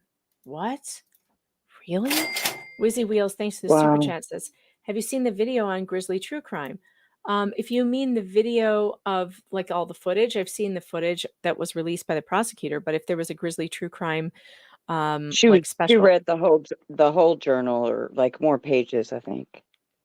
There's more than that. There can't be more than this. This is what came from. Yeah. This is what came from the prosecutor. So this is the only page I didn't read was the one that was upside down. M169 says, in R's first escape, who is the other person? Name is redacted. Someone else was there. That was the teenager. I don't remember her name, but she's the 14-year-old. Yeah, she's got 4 kids that are underage right now. One might ask, as I have myself, what if we had taken this slower? Would the children have been on board if we had boundaried them so quickly and so clearly? Boundaried. Who knows? Sounds like that blanket crap. Right. Blanket training. Yeah. What if instead of a full day of box carrying, we could have done an hour and breaks and reading and then back to boxes? My answer is, well, yes, the kids would have complied, but they would not be repenting, and they would have given the impression that they were repenting. They needed things to get hard, fast, intense, shocking change, immediate discomfort, stress to their systems. Why? Because they divulged their secrets. They could have confessed in truth, taking personal responsibility for the discomfort they were causing. And these are probably the false allegations that they made against their children. Right. Change the environment of the kids slowly and more reasonably or comfortably. We would have allowed the dumb hypnosis and sleep to stay over the child. The body cam footage. Yes, I've seen the body cam footage. We played some of it 2 days ago. So if you're talking about, I've seen it. I will check out Grizzly True Crime is a pretty good channel, though. I do watch it sometimes. I'll check it out. We needed to wake the child up to the state of reality, show them where they really are, the pit of hell. Yeah, you created it. No kidding. The hope was that they would choose to go to God for forgiveness. They didn't have any way to do that because you didn't give them a way. You just kept saying everything they did was wrong. Because you enjoy this, I think. I think she enjoyed this. To admit their awful state, instead they hid. They wanted to lie to themselves that what they did wasn't that bad, that they were the victims. Me and Jodi are the persecutors. You think? That burning in hell isn't real, that God is is that mad a God doesn't even exist. They deny the power of God. I told R today that he is sedating his choices to do wickedly. This doesn't even make sense. I How don't about want, you're sedating him? yeah, what? I don't want that anymore. My response, yes, you do. You stood alone with only you and your choices. And you literally would stand it. You ran away. You refused to stand with your choices. And now you are in the house with milk, AC, and a book, and you quite like it, don't you? Yes, ma'am. Me, if you really didn't want evil anymore, you would say, Mom, thanks for the book, but I want to do boxes today. Oh my God, does she change it Oh up or my what? God. Or I want to stand by my choices, or you won't do that, will you? So he has to like the abuse before. So now he has to Yep. want to be abused. Mm-hmm. R, no ma'am, me. See, I want to make it clear to you, you have not made any shifting or change. You are damning your soul. R goes back to writing, yes ma'am. Weak-minded, undisciplined brat. This woman. There are not enough words in the dictionary or in my language skills to describe the bad things I feel about this woman.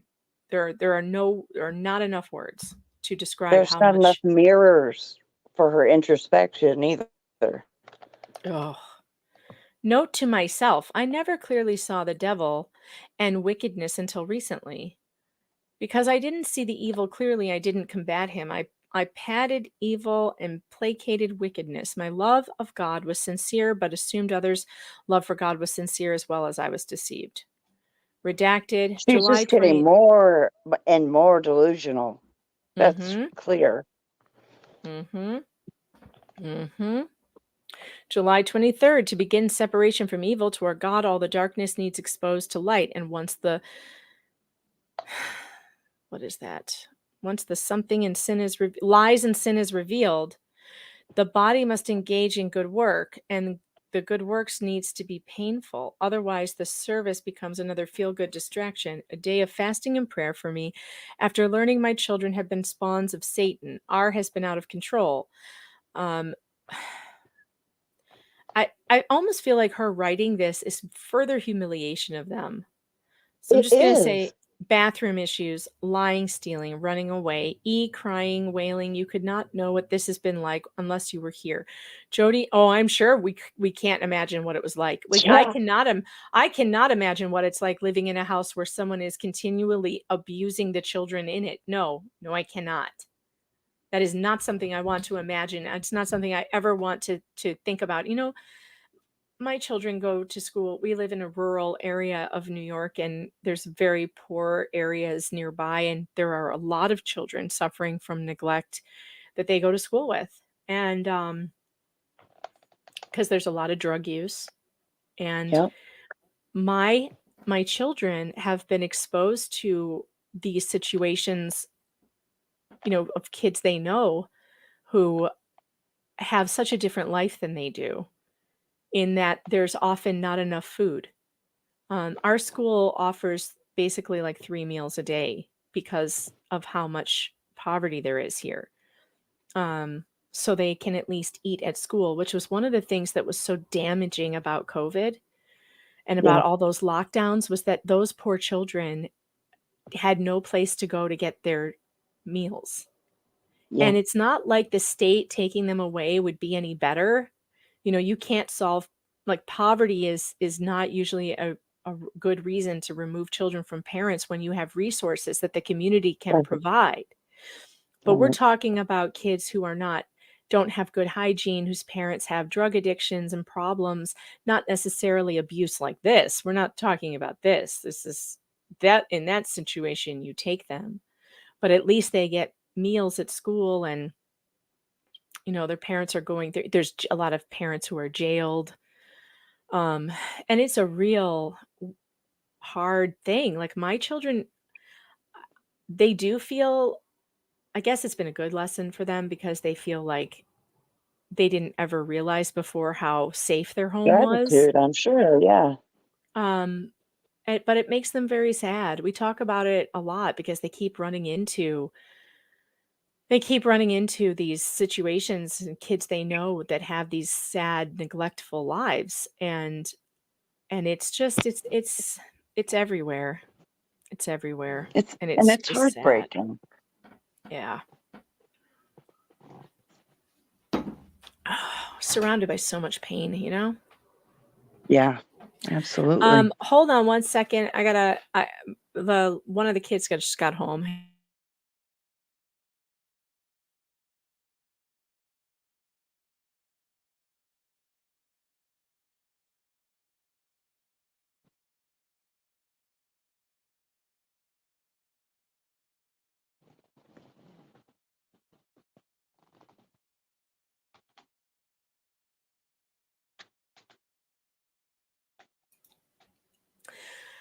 It's always nice when they get home and I know that they made it safely home.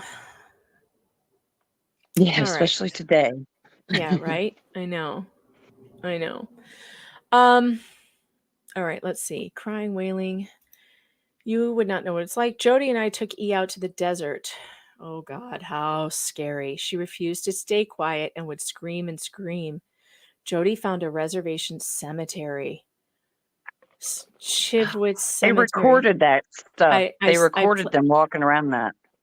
Yeah, I actually I made a video with some of this stuff, but I haven't published it yet because I think I may have to just put it on Rumble. I'm worried about putting it on YouTube just because I'm always on the wrong side of them, and I think other people could get away with playing it, but maybe not me. So Fair. Be on the safe side. I'd do that. King Paco says you're reading this for the people that are doing the same. Thanks to the kids, you're giving another person a good idea. No, absolutely not. For one, this is not a good idea. What? No. Not quite sure where you're picking that vibe up from. No, that absolutely not. This is. Are you suggesting? That's insulting. Are you suggesting that evil people who would abuse children need my help to know how to do evil things to them? That's insane. Like, they don't need that. The evil child abusers, they're very creative. Let me tell you something. And listening to or hearing about how someone has abused a child is not going to motivate anyone to abuse a child. That's ridiculous. Twisted abusers. Not sure where that came from. Me either, but that's a silly thing to say. Yeah. I don't quite understand. She refused. Okay, she went out in the heat barefoot. E still tried to run. She screamed for another family, water, food, care, and love. Oh, God. Jesus. A manipulative ploy. You are loved. And redacted. After a couple hours of screaming and speaking nonsense, and E finally laid down in the road quiet. We took her home. We took E and R out the next day, or I don't know. E and R barefoot to increase the discomfort and decrease the running away. The task at hand was to weed the cemetery. Huge sagebrush, pokies and thorns, broken glass, garbages overfull. We spent a couple hours filling black bags in G. Joe's truck bed. The kids began to mellow out a bit. R looked for shade and cheating. The shade must be cheating. We went out the next day and again today. 5 hours of weed pulling. R finally started getting the hang of it. This is getting easier. I feel I'm getting stronger. I wanted to pull the weed out of my heart. What am I doing with my life? I don't want to live like this anymore. All children need the experience of pulling obnoxious weeds, sweating in the sun, working while thirsty. She has a thing about keeping her children dehydrated. It's gross. And no, doesn't why would she you? She sounds both confused by her own behavior and like bound to it at the same time. It's strange because I also agree that all children should pull weeds because it is a good experience and it does teach you things. In context. But my God, not while thirsty. Like, no. And in the shade, preferably in the shade in the early morning when it's easier. And I mean, my God, I actually love not bare feet. I love pulling weeds. But yeah, you need the proper equipment, gloves, a sun hat. You need some mosquito spray. And For crying out loud. You need shoes. This is insane. And knowing in the sun, working while thirsty, and knowing what doing an anonymous act of service feels like. They are each begging to see how nice the cemetery looks after days of their hard work. Yesterday, R was devious and put his head in the toilet. Oh my God. You know exactly why he did that. Because he was thirsty and hot. He said he was hot and wanted to cool off. Jodi and I reflected how disgusting and deviant that is. It's a problem that R has no problem being gross. You forced him. He had no other option. You just keep reinforcing that he's gross and he's a demon. He can't do anything right. July 25th, women's group. Can you imagine that God. group? No. Oh, God. Get the fucking chainsaws ready! 8:30 a.m. Ruby takes ER and J to Chivwood Cemetery. Each child is given a bag to pick up broken glass and weeds. We work for about 15 minutes, and a red vehicle with a woman who's Indian shows up. She sits and watches us for about 15 minutes, taking pictures or video. Wow. She's probably concerned. I tell the kids to stay right by me and keep their faces from being pictured. We continue to pull weeds. The woman gets out of her vehicle and walks toward me.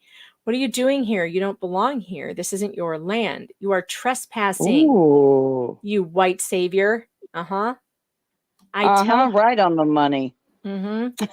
I tell her I'm weeding. She tells me, how would you feel if I came and poked around your cemetery? What are you stealing? Me, nothing. We are weeding, picking up trash. She wants to know what's in the bags. I say weeds and broken glass. You can see for yourself. She tells me to leave the bags and get off her land. It's not good enough for you to come and take all our land. And now you want more. What you have isn't good enough. You have to come and take our cemeteries too. What's wrong with you? You were not raised right. So much disrespect. I love this woman. Someone give this woman a medal. Although I wish she hadn't started recording that shit. I wish that she had told the police, though. I wish she had called the police. She may have. Who knows? I told her I do not mean any disrespect. I'm honoring your people. Well, they don't want you. They just told you they don't want you there. You can't honor someone who doesn't want you there. Right. She said, get off my grass. Yeah, I'm offering. She would not let me get any words in. Yeah, shut up. Shut your mouth. Right. She doesn't want to hear your words. She thinks you're crazy. I collect my children and walk to the car. She yells at the kids that they will grow up to be just like their mother, white and full of privilege. It's too bad she didn't notice. No. Too bad she didn't notice that the kids were starving. Mind your own business. Get out. I'm filing a police report. Maybe she's the one who took the video. Maybe that's where the video came from. It wasn't Ruby. Oh my God, I bet you're right. It wasn't Ruby taking the video. It was the native woman. I never could make sense of that. I was like, why would they be doing that from a distance? Why? You're exactly right. I tell the kids to get in the car and she wants me to wait so she can get a good photo of us, the license plate. I don't think so. We drove off as she stumbles to get her camera app up. This woman was projecting all her anger and aggression onto me. She told me I was walking around acting like I own the place. Oh, Jodi totally needed to hear this. I mean, not Jodi, both of them. Ruby needed to hear this. When that is what she was doing, she wasn't raised right. She was disrespectful. We leave and I talked to E&R about this woman was attacking us with her distortion. A couple of days ago, we met a woman, redacted, who thanked us for helping keep the graveyard clean. And now this woman, and none of these people noticed that the children were walking on broken glass with no shoes.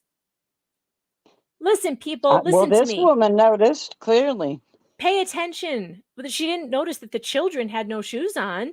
These women just kept saying, thank you for helping or get off my land. No one noticed that the kids are walking around with bare feet and no shoes. Listen, people, if you see something, say something, and you pay attention when you come across weird people. And make sure you're paying attention if the kids look like they're starving or not. Because dang. Okay, so if that woman took that video, then that means she turned it over to the police. Would there not be a police report? Yeah. Yeah, there should be. Absolutely. Yeah, I think she's going to talk about it right now. It could be native police though, so I don't know if we have I that, wonder, but could we FOIA it? on native land, I don't know. That's a good question, but let's see what she says. Okay. I told the kids this is exactly what they're doing. I'm helping them and mock and reject my people. God sent me to help them repent, and they turned me away. Actually, they must have given it to the police because we have the video. At least I have not yet Yeah. seen. I haven't seen the like a matching police report for that. I hold on. I'll show you guys the video. I have it here. I'll show you right now. This is terrible, by the way. But it's creepy. It's kind of far away. Here it is. Barefoot at the cemetery. All right, I'm going to mute it because there's a rock song playing in the background, which YouTube will not like. This is R in Were they the listening to cemetery. music? No, I think it was probably now that I know the context, the woman in the car taking the video. Ah, gotcha. It's her music. That makes more sense. Yes, it does. Yeah. So this is the video we're talking about. This is the poor little boy. Look at it. He can barely walk across those rocks because he's barefoot. There's glass. It's sharp. Sad. And for all we know, the woman could have been saying, why don't they have shoes and socks on? But she didn't write that down. That's true. She didn't write it down. And we don't know what she told the police. We don't know. We know that she contacted them, obviously, because we have the video. Let's see. I'm looking at the documents right now that were released. I haven't been through every single one of them. It looks like... No, I did read all of them. There's no police report in the documents that were released. Of course not. Let's see. There's photos. There's video. I haven't been through all the photos because I stopped because they were extremely hard. And I've looked at a lot. I'm thinking they find, this would have been in a totally different county, so it wouldn't have come out in this paperwork anyway. The context of that video. I would imagine that the prosecutor had it, because if the prosecutor had the video, they probably also had the report to go along with it. But surely, I haven't seen it, so they may not have released it. That just could be. Yeah, I don't think they released it then. But I don't know why. It's a good question. Because it would be interesting. It would be interesting to hear the woman's side of it instead of what did she really say? Instead of it being filtered through Ruby. Right. And now this woman tells us we are aggressive when really she is the aggressor. I told the kids exactly what they are doing. I'm helping them and they mock and reject my help. God sent me to help them repent and they turn me away. God, I hate she's just more and more and more delusional. More and more and more. I hate this woman. This woman is horrible. Like she really did not understand get off my grass. Yeah, that's strange. Very, very strange. But yeah, people record stuff too. Video evidence is priceless. I do that all the time.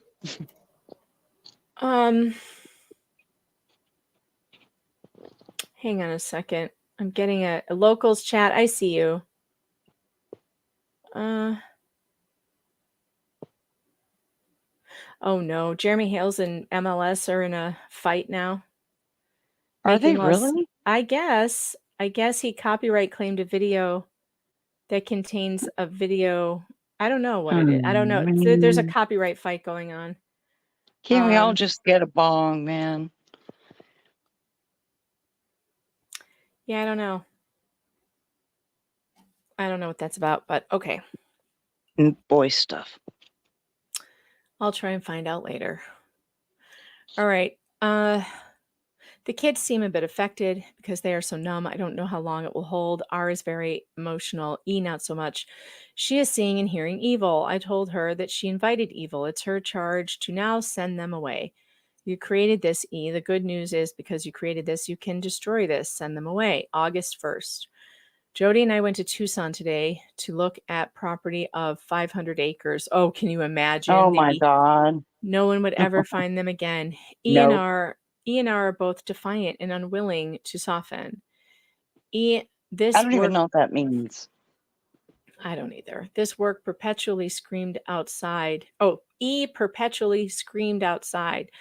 She was just trying to have someone hear her. Probably. Yeah. Jodi and I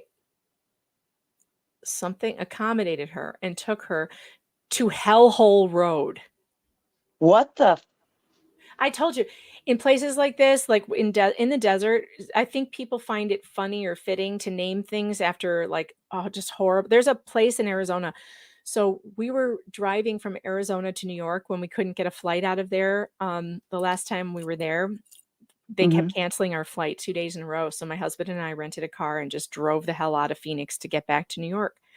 And you reach a certain point when you're on the way to Flagstaff where all of a sudden everything is called something like Devil's Hole Basin and Starving Rock Road. And because, it's a very harsh territory and it has a history of people actually were pioneers and went and lived in these places and went through hell, Bloody Basin. Yes, Bloody. That's what it was called. That's it. Furial. Yes. Thank you. It's called Bloody Basin.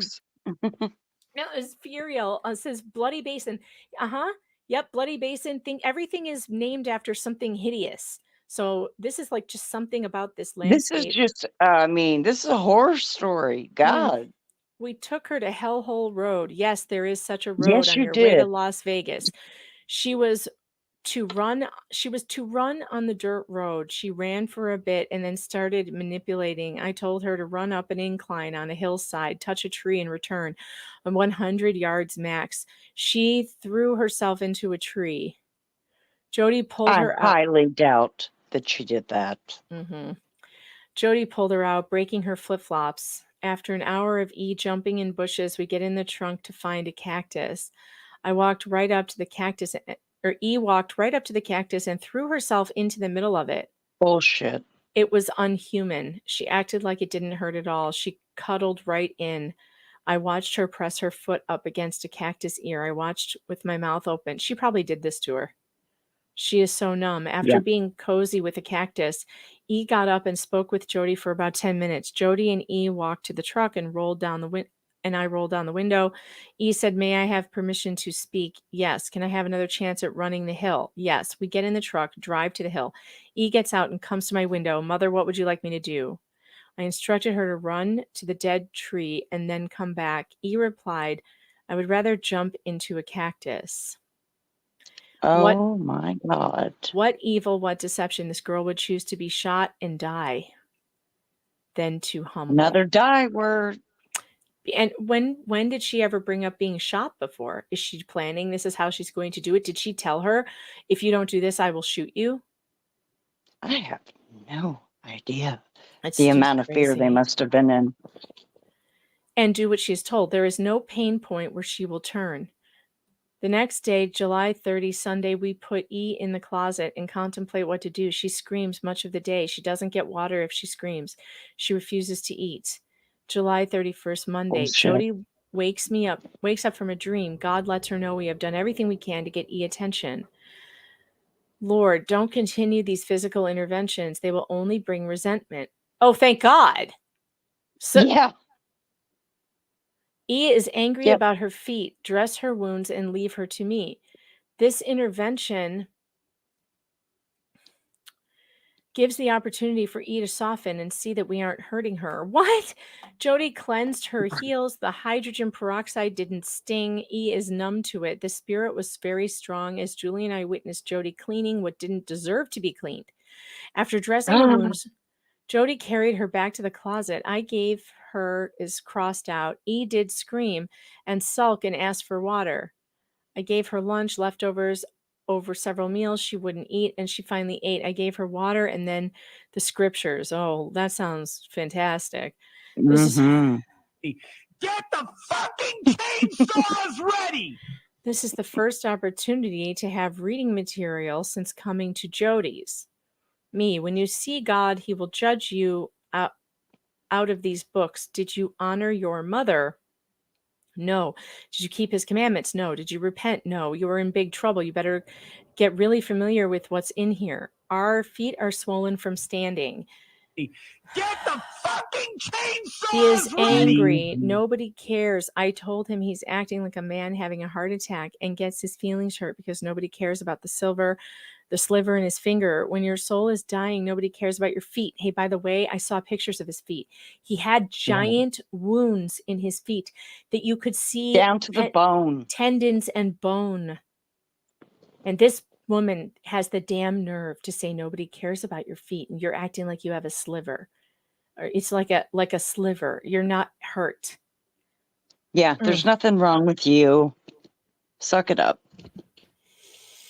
Get the fucking chainsaws ready! I need a longer screamy rant by Nick with like get all the weapons, please. Get them all ready.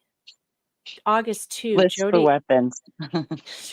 Jodi and Redacted are still away. E is distracted by being in the house, getting socks, being held and carried in and out of the elements. She reads her Bible. She ate her beans and rice and chicken. She is quiet. R sat outside yesterday and didn't manipulate. I asked R why he didn't manipulate yesterday. He said because he wanted to change. I said, no, that's not true. You didn't manipulate because you weren't uncomfortable. You weren't hurt. You weren't hot. Today, R is standing outside in the patio by the room. It's raining. The rain is doing what? R, washing what it touches, the rocks. Me, yes, you desecrated those rocks and the rain is cleaning them. Let it clean you too. Then he had bathroom problems. He is angry. August 6th, our rage comes out as he can't have what he wants, which is to serve the devil, aka have no responsibility and have me, mom, something on him, coddle him. He wants both. Feed me, hug me, be tender with me. He probably wants food is probably what he wants. Shower me with praise and affection. Yeah, these are the things that good parents do, you bitch. You're supposed to feed, hug, and be tender with your children. That's what you're supposed to do. You're supposed to shower him with praise and affection. You are supposed to do that. And let me lie to you, abuse you. Today he raged for hours. Fuck you. Good. Tell her. Fuck you. I know. I love it. Go, R. Go fuck yourself. Tell her. Go fuck yourself. At least 50 times. I'm not going to lie anymore. I'm never going to change. Take me to jail where I belong. August 7th. Redacted will come. Start something in the basement so Jodi can sell her home. Fixing.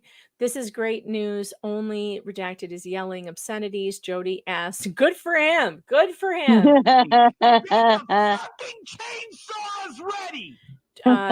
Jodi asked Redacted and R, what are you going to say when you see God? Fuck you. R answered, sure. Think about that for a second. Hold up. What are you going to do when you see God? What does that mean? They're planning on when sending you die. What are you going to see? Yeah. Christ. This gave us, let's see, this gave us something day for Redacted, an awful day for Redacted. At the end of the day, he was docile, compliant. E cried today, compliant. August 8th, Redacted, very defiant. I found his fingers poopy. He keeps soiling his pants. Within 5 minutes of him going to the bathroom, he went in his pants and tried hiding it from me. Later, the spirit told me to ask him some questions. I asked them from an assumption position. Oh my God, what's that? Oh my God. What's an assumption position? I guess she already knows the answer. I don't know I don't want to know. I have no idea. She's getting more crazy. Fucking chainsaws ready! Right to jail, right away. Mom to R, you keep saying you are unwilling to do uncomfortable things, but I watch you continuously doing uncomfortable things the devil tells you to do. You would rather be uncomfortable than be obedient. This isn't really about being uncomfortable. This is about adamantly refusing obedience. You would rather be uncomfortable rather than obedient. Is that true? R, yes, ma'am. Mom to R, when did you sell your soul to the devil? R, 2 or 3. Mom, did he come to you or you to him? That's just funny. He said 2 or 3. He came to me. Mom, and what is he giving you in exchange for your soul? Money, fame, strength, a person? Nothing. I tell R, he can still keep his soul. He can have a life. I don't know if that's whited out or if it's just a long stretch. I don't know. He to stay here. I told him to think about, man, she's not writing well here. She's disassociating. It's like she cut the top off of her letters. Why he wants to be obedient to a devil who offers nothing in exchange for everything. R becomes aggressive and destructive. He started banging and hitting doors. I went in. It's too bad he didn't knock her the fuck out. I know. Knock her the fuck out. Get the hammer, boy. I went in and kicked him. If he was strong enough, he probably would have. I went in and kicked him, knocked this off. R continues to be destructive and violent. I put on a pair of boots and I went in and kicked him again. Oh God. You want me to stop? What are you getting from Satan when he tells you to kick the door? Nothing but more pain. You want me to help you? Yes. No. Ruby, you want me to feed you? Yes. Ruby, no. Want me to something to provide for you, shower and provide for you? Yes. Ruby, no, you want to serve the devil and fight me, destroy all that I provide, and then you expect me to give to you. Go ask the devil to help you. Go ask the devil to feed you. I left. R was quiet, contained in the closet. I did leave him yelling. I get that you're rageful. I got that you're angry. You should be, but you've got to aim that anger in the correct direction. You keep aiming it at me, and I'm trying Projection. Actually, he was aiming it at the door. If he had aimed it at you, maybe he would have. Right. I'm trying to help you get your life back, get angry, and denounce Satan. When I left, R was quiet for a bit, but then started calling Satan a big lying piece of baloney. He continued, I can't believe she spelled baloney properly. That's a tough word.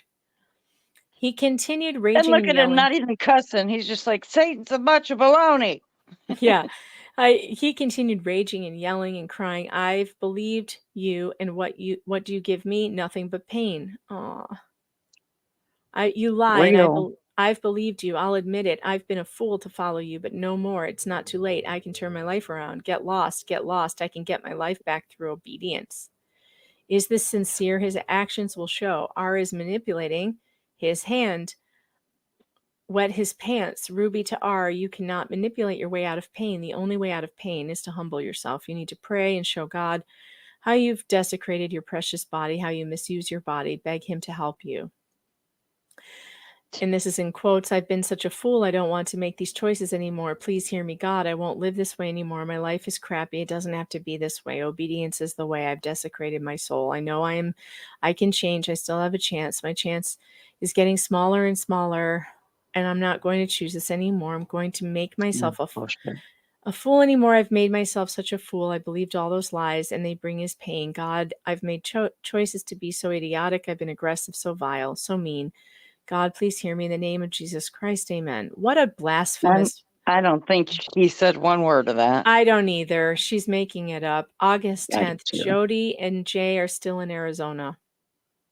When do they get rescued? What date? I need to know when this ends. August 30th, they get rescued. Oh, God, it's coming. Okay. I don't know how long the journal is. I don't know. I stopped at page 20 something. Well, I'm getting there. We're almost at the end. We're getting there. I'm going to read fast so we can get through it. August 10th, Jodi and Jay are still in Arizona. They should be back tonight. I'm watching R in the closet. It's E on the back patio. It's warm outside, raining. I told R the rain is cleaning the rocks from the dirt, and R peed. I told her to feel the rain clean her. I told her she can be as clean as she wants to be. I checked on R, asked what he was thinking about, how my choices have led me here. Me, R, did you know you were in the dark pit of despair? What do you mean? And then it's redacted. She underlines chilling. I hate to think what she thinks is chilling. You will pay for what you've done. And I pray that God send angels to visit vengeance upon you. Yeah, you, Ruby, you. Karma's coming. E stood in the rain for 2 hours. Look at I'm all sure this. she did. This is probably so horrific, whatever they did to these children, that we can't read it. Look at how many pages are blacked out. But don't we have the right to know that? I think so, yes. But I mean, I can't imagine what else it could be. I mean, I don't want to imagine. Yeah, I don't. August 15th, for the human who is not humble today, this constitutes the vast majority. You have to get to your breaking point. R never would have disclosed his sins had he not had a hope that, okay, so what she said, okay, what the redacted pages are his so-called confessions. And those confessions are things that they completely lied about. And I don't even believe the children said those things. I think they did. No.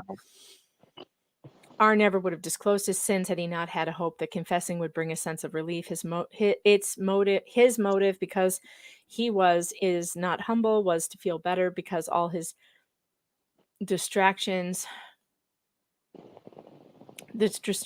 were taken away and any belief he was getting then back was banished. We were consistent. We followed through. R was left with only one outlet to find relief: confession. The world we live in today does not support children being uncomfortable. The adults, are uncomfortable with children being uncomfortable. Yeah, that's called parenting, you big dick. Or compassion or empathy. Yeah. We're supposed to feel uncomfortable when children are uncomfortable. And so children are comforted, entertained, and distracted from the need to confess and change. Stripping down a child's world to the basics of beans, rice, and hard work would be considered abuse, and it's not. It's necessary for the prideful child. Now that R has his behaviors, out all the time, he feels like a failure, a monster, useless, worthless. The relief he felt in confession was short-lived. And now there is nowhere to hide, so he becomes overtly aggressive, destructive, and combative. Foul language I've never heard is now pouring out. It's his only distraction. Smiling himself, damaged. The despair comes in. He is weak, infectious, hopeless, and never felt worse. A setup from the devil now is the work. It has been 3 months of consistent boundaries and putting up with his terrorizing to get his confessions out. Who would do this in the real world? Yeah, that's a good question, Ruby. It's interesting that you're questioning yourself out loud. I don't know if anyone would feed their kid in America beans, lentil, rice, and chicken for 3 straight months and refuse all distractions. And this is why Americans are so full of sin and ready for destruction. They won't repent. Right. August 16th, day 2 of R jumping on a mini trampoline. He needs a lot of help with balance and coordination. Yeah, because he's dying. Yeah. And his muscles are atrophying. Oh. Get the fucking chainsaws ready! I asked him to take off one sock by balancing on the opposite foot, lift one foot up, and remove the sock while staying balanced. He fell over. He also has giant gaping wounds in his ankles. He fell over, hit his nose on the ground, and began bleeding. Yeah, he totally did that on purpose, you ass. Yeah. I gave him a wet rag to wipe his face and toilet paper. He dabbed his face merely to smear the blood, like he did that on purpose. Then he blew his nose so harshly through the toilet paper he got new blood on his face and all over his shirt. The easiest exercises he is asked to do, he refused with the decrepit stature you would expect of a 90-year-old. He plays completely. What? I don't know. That's because he's dying. He plays completely helpless. His body is full of evil, puffy infection, and he won't participate in the responsibility of flushing it out. Oh my God! Is she not openly admitting that he has infection? He's infected. Yeah. R's life's meaning and purpose has been don't get caught. Now he's been caught. He wants to be done with life. He feels that life has no meaning. Of course not. Wonder why. We're getting closer. August 21st. I just heard Hangry come home, so I got to hurry. I don't want him to hear any of this either. Yeah. Poking is a strategy/technique. R seems to respond to poking, pouring cold water and towel whip. August 22, first day, R soaked, jumped as told, did wet his pants twice. God pelted hail from the heavens. He is poking R as well. R stayed jumping. What happened to the message from God to leave them alone and stop doing this? Hail in August. That one comes in and out. Yeah, that one, they don't listen to that one. Hail in August and St. George is a mystery and having validation of this intervention. Blank pages, blank pages, blank pages. Please, God, let this be over. Are we done? Is it hail in the desert? I don't know. I think we're almost done. Oh, God. Let's see. I think we're, oh, God, not quite. August 27th. This is 2 days or 3 days before the rescue. Yep. Sunday. A visited for a week last week. I picked her up last Sunday, the 20th, and took her home to Springville on Friday. J, A, and Pam and I picked up 20 boxes, took them to a storage shed in Springville, and gave her 2 weeks' notice. A gave her 2 weeks' notice. R spent the 22nd through 25th soiling himself. He is out of control. He is defiant, abusive, and mean. He refuses to do what he's asked. Just when I think we found a technique that will work, R digs in and fights harder. Willing to try anything to survive, ma'am. Yep. Willing to try anything that would grab his attention. I whipped him with a belt yesterday. Oh no. Get the fucking chainsaws ready! All of them. She peed all over Jodi. E2. Oh God, she whipped E2 and she peed all over the floor. Screamed at her and lied to her. She's out of control. They were going to kill these children. This was it. I know they were. E seemed to give me her attention after the whipping. She swept the garage with some muscle and mopped it. She did a good job. R increased his defiance. Tuesday morning, Wednesday afternoon, San Diego, taught New Jersey Institute of Technology, U of Washington, Dean of something, Robert Friedman. Send one essay for each girl, Venmo, and it's crossed out. That's really weird. And that's it. The last entry was her escalating the abuse to whipping with a belt. And you know what condition they're in by this point. They were going to be murdered. And there's no doubt in my mind. He got them out just in time. Just in time. He got them out. With all the strength that he probably had in him. Literally. Terrible. Forever Wander, thanks to the super chat, says, I'm catching up, but a YouTube psychologist viewed some of the connection videos and Jodi said cleaning is sexual and can show you your child's deviance. Cleaning? That doesn't even make any sense. She manipulates everything and everyone.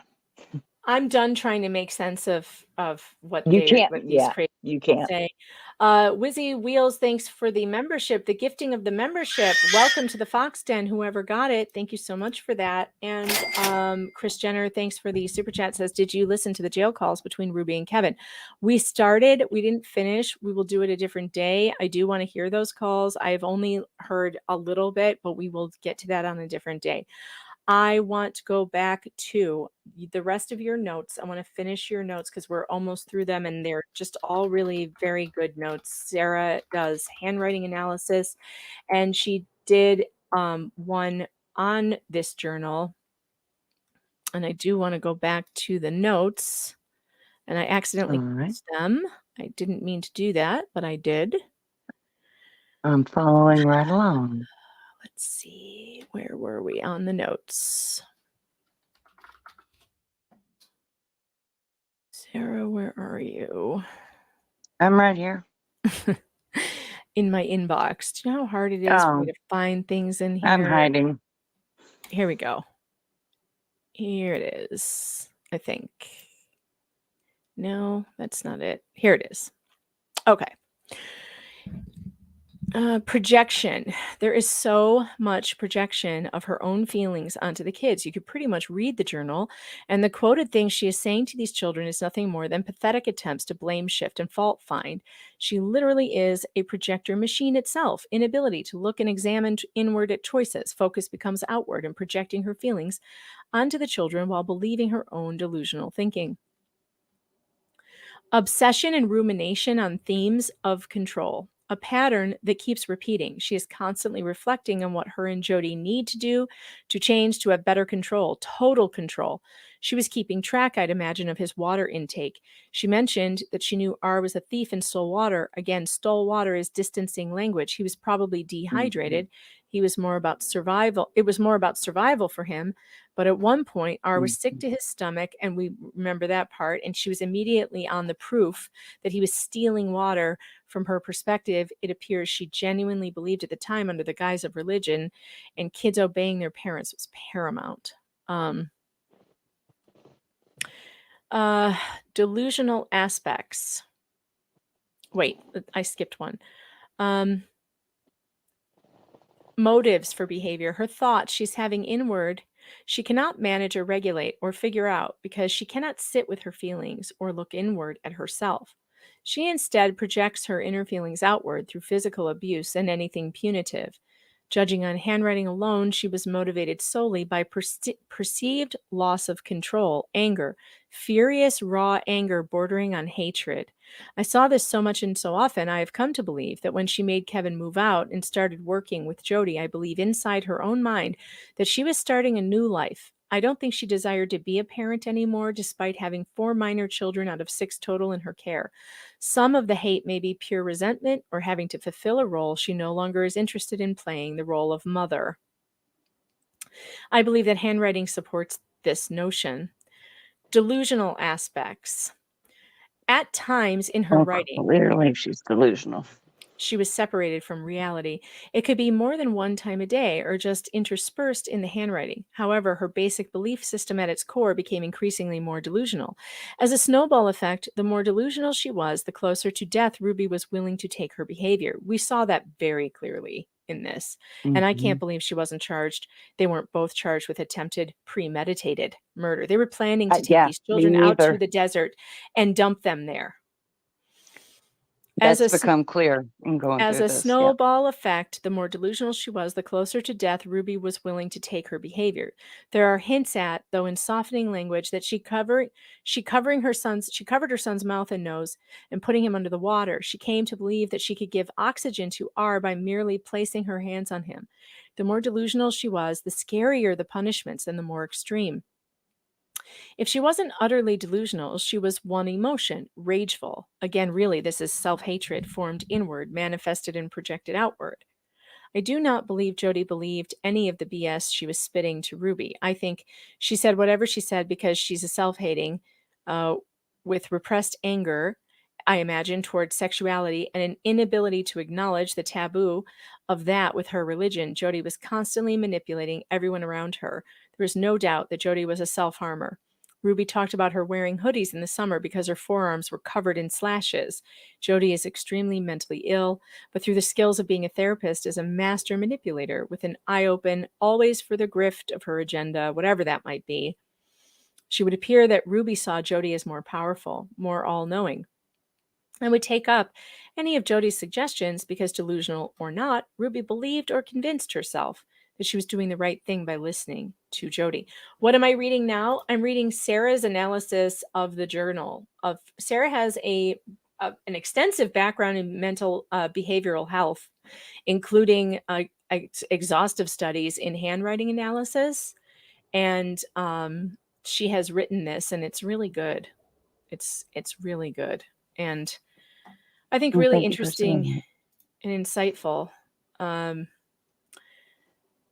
Ruby's connection to her own parents, it is plain as day she feels she has no connection to or with either parent. If I were a betting woman, I would bet she had cut off all contact for some time now.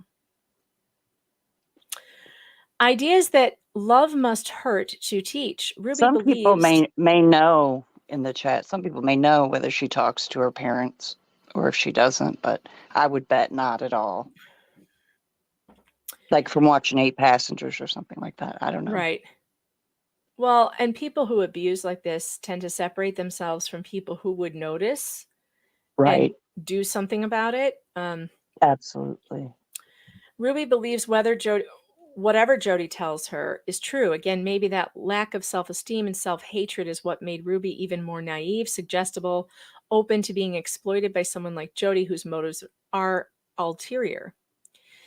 This was very, can I read this part? The notes about being Yes, difficult to please read. do.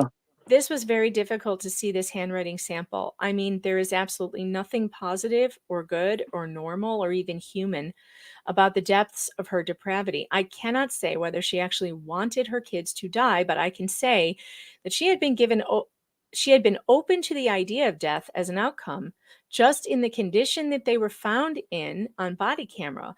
Loose gas combined with mortuary science knowledge, I know it to be true that this was a making it or break it moment for R when he escaped that day. I believe he was only able to walk to the neighbors on pure adrenaline and survival instinct. He had not reached the family that helped him and had he not reached the family that helped him and rescued his sister, I do not think they could have sustained life more than a few more days, a week maximum. I agree. Totally. Mm-hmm. And I guarantee you that the abuse was worse than she wrote down. Oh, yeah.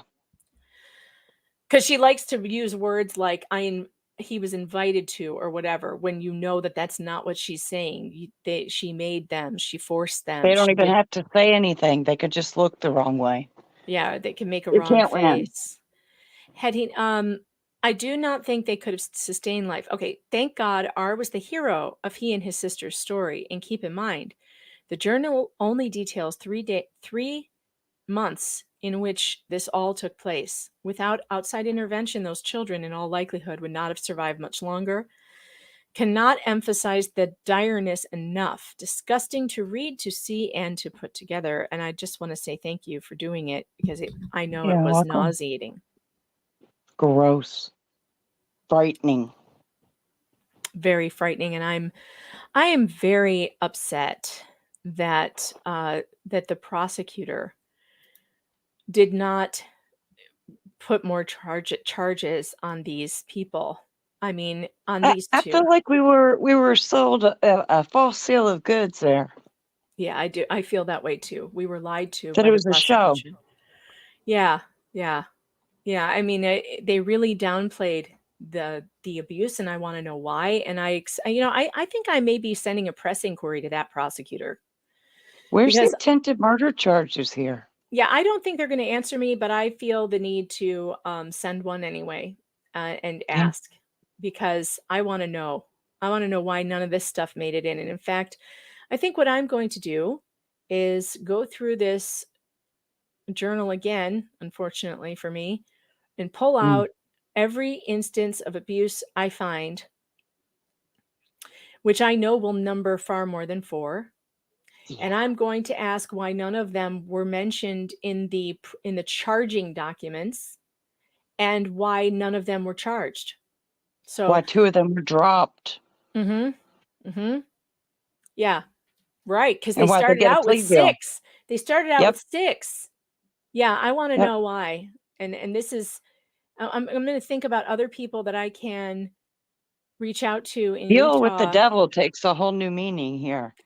I'm going to get together with Danya on direct, and I'm going to pick her brain about who we can contact about how to get some answers on this, because this is outrageous. This is outrageous to me. So you guys, thank you for sticking with me. Most of you have stayed through this entire thing. I want to apologize for what you had to hear and what we went through. But I think it's important for these children that we have found something here that's extremely wrong. Diana, thanks for the super chat, says thanks for this important discussion. We found something here that is wrong. We have found that the authorities who are supposed to protect these children did not give them justice. AB says prosecutor explained Utah law. Okay. Where can I find this explanation that stopped him or her from being able to add more charges? Yeah. More serious charges. Someone needs to tell me why they weren't able to charge her with attempted murder on the evidence from this journal. I'm going to have to know. Or the pictures. Or the photographs. The state I mean, they the put a medical hold on the children. I mean, they're telling me that it's on law and crime. So you're telling me that let's find out who the prosecutor... Put it all together. Okay, fine. Let's go to, let's see, Law and Crime Utah Prosecutor. Yeah, I think it was a new video. Ruby Franke, maybe. All right, let's see. He sounds like a total tool the whole time too. News about long crime. Frankie, was this recently, you guys? Yes, yes, it was. All right. Well, I'm going to try and find it. If anybody can find a link and you can post it somewhere where I can see it, if you have it. I would like to hear this prosecutor's excuse. Oh, you'll love it. Law and crime. Was it a live video or was it one of their live shows? Anybody know? I don't know. It was yesterday. Okay. See, they have so many different shows though. Like, I'll never find it. Ruby, let's just type in Ruby Franke, see what comes up.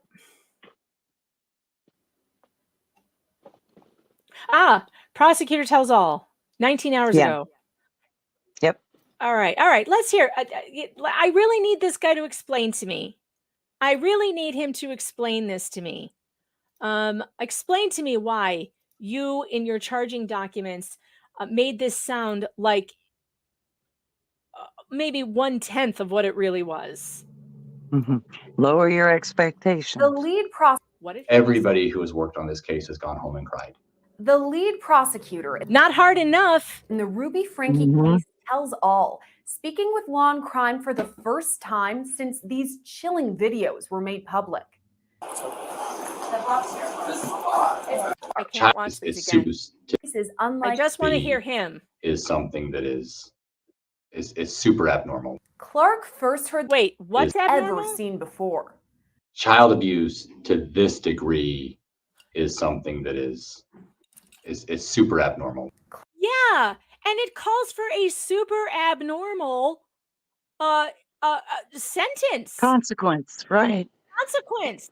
Clark first heard the name Ruby Franke in summer 2023 after she and Jodi Hildebrant were arrested. Someone who, in that level of detail, is children. Like, I don't know that any of us have ever had a case where you have someone who, in that level of detail, is cataloging their criminal acts. So why can't you lock her up for life? Right. Before we saw either of these mugshots, we saw Ruby Franke on her YouTube along 6 kid tactics. Hungry and 2023. I can't watch these body cams again. Emotional. I just want to hear this man's explanation for why this wasn't enough. Nobody who has heard of her before that?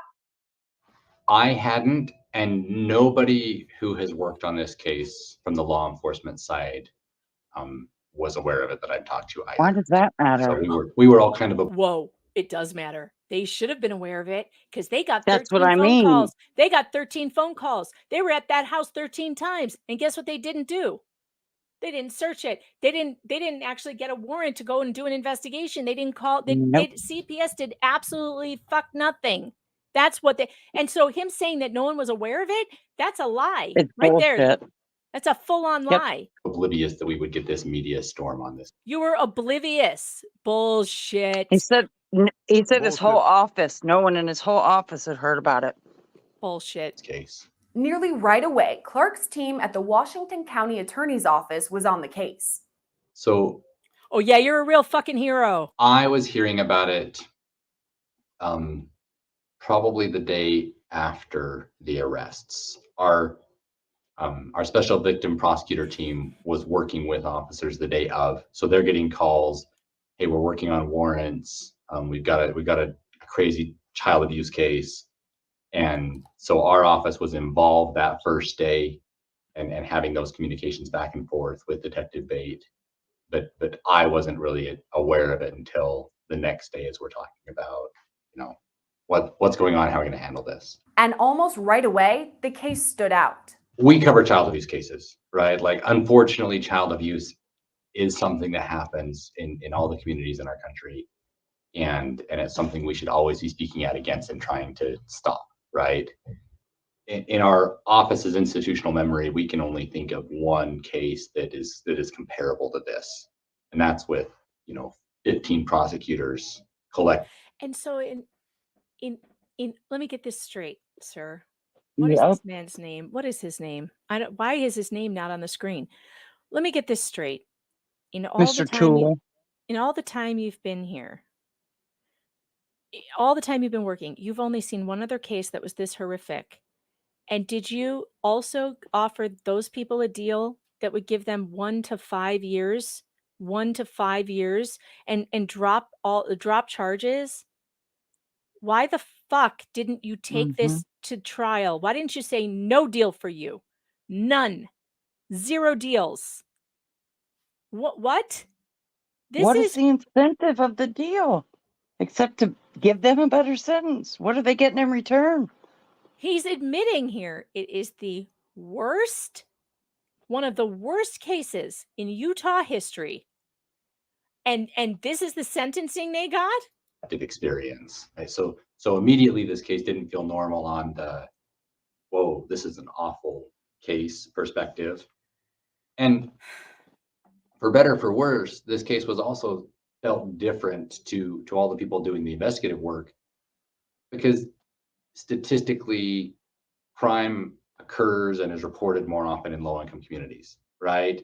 It's not that often that you have, you know, a $2 or $3 million home in a like super secluded subdivision. So you admit that you are prejudicial towards poor people, and you don't have any problem sending the boot of the government down on the necks of the poor, but you stay away from the rich.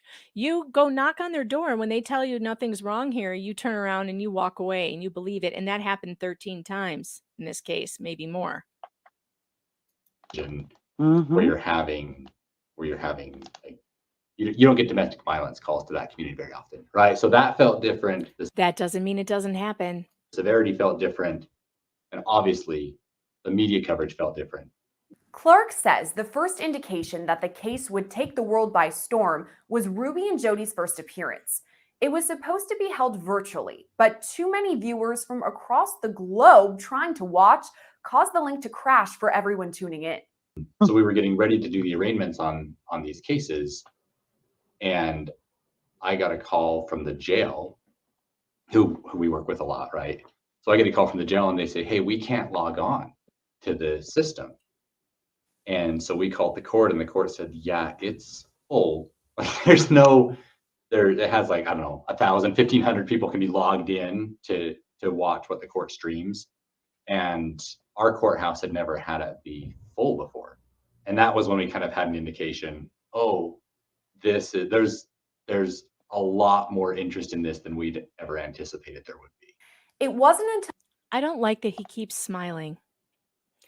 I don't know what there is to smile about, and he keeps swallowing very hard. I think he's scared and nervous, and sounds like damage control to me. At least a month after their arrests that Clark realized what he was working with.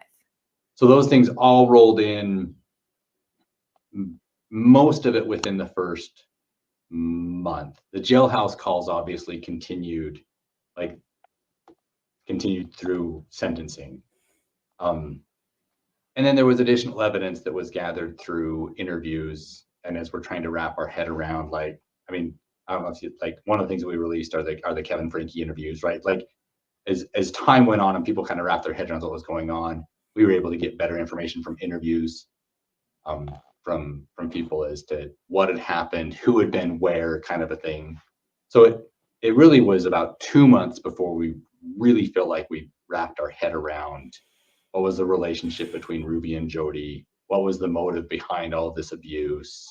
Let's talk about that, the relationship between Ruby Franke and Jodi Hildebrant. And you've been very close to the case, and your team what was that has been covering it relationship? for Is he going to months tell the and going truth? deep into the investigation. How would you describe their relationship?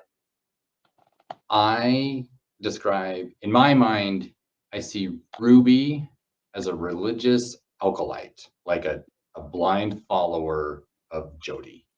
I think she was a willing participant. I don't think, like initially we were like, what is this relationship? All right. His name is Eric Clark. Is that correct? Eric Clark? Prosecutor Eric Clark. Is there more there than a business or a friendship? I don't think there was. What? Right. What? Is that Right. a joke? Is he kidding? Is he kidding? Do we have No. What? You're a behavior analyst. What do you think this man is telling the truth, Sarah? Let's watch No. that again. Let's watch that again. Let's look at his face again. I don't think, and I don't think, like initially we were like, what is this relationship? Is there more there than a business or a friendship? I don't think there was. Right? I think that this is,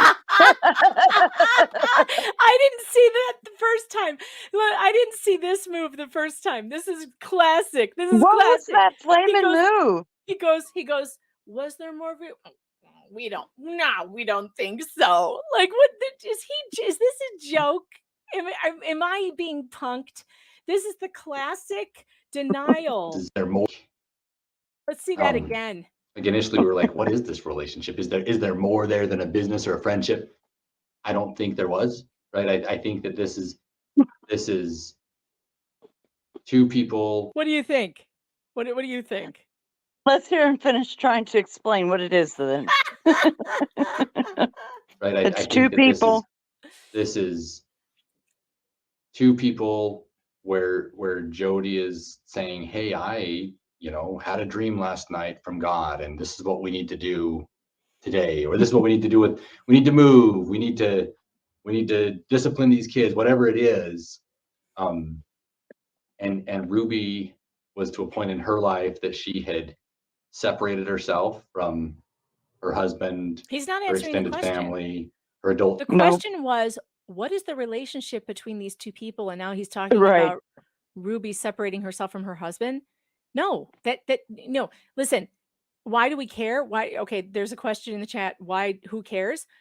Because it's very important they don't lie to us. Okay, it is very important that the Mormons do not get to, the LDS Church does not get to cover this up. They do not get to cover up what turns out to be this woman was counseling people in all these really weird and demented stuff about sex. A lot of this that Jodi was doing was all about sex. She is hung up on sex. She has a very big problem with sex and sexuality. We heard that being attracted to your wife is a porn addiction. It is a sex addiction. No. It does matter about their relationship. Linz, it totally matters. I disagree with you totally. It matters because this led this clandestine, or what they taboo relationship, right? Because for them it's super taboo. That led to this. That is a contributor to the secrecy and the lying and the need to get away. The kids were abused, but this is all about her sex addiction. This is about her own sex addiction. This and is her about, own trauma, right? This is about Jodi's own sexual, what's the word I'm looking for? Disorders of her own. Perversions. Yeah. And I'm sorry, it does matter. You want to know why people do what they do. Why do criminals behave the way they behave? Why did this happen? And this deviance is why. This is part of it. This is not, it's not separate from it. It makes a difference because this, and also then when you have this church, and they're trying to hide this. They know what's happening here. Don't tell me they don't know. But all these leaders in the church, they know what's happening here. And they're trying to hide it. And by doing that, they are denying these children justice. They are. They're trying to cover this up so that they can say that this is not going on in their community, that they did not send people to this batshit crazy, satanic, I don't know what you call her, sexual deviant for help. You have to understand the dynamics of a relationship to identify the motives. Thank you, Rachel. Yes. Thank you. Children, like she was just completely isolated. And so it was her minor children, and Jodi were basically her contacts. But you're not answering the question why. So that's kind of how I see that relationship having, and I fully believe like that's how that he just did a full body shiver. He knows exactly what it was. He's like doing the emotion of like pushing it off of him. He's like pushing it away. He actually shivers like he just saw something horrible. Watch. Contacts. Oh God. And So that's kind of how I see that relationship having, and I fully see it? believe like that's how that Did you relationship. see that? He went, he knows exactly what was going on. Relationship worked is Ruby was just waiting for Jodi to tell her what Jodi was thinking or feeling on any given day, and then willing to go forward and do that. With that, look, here's my theory.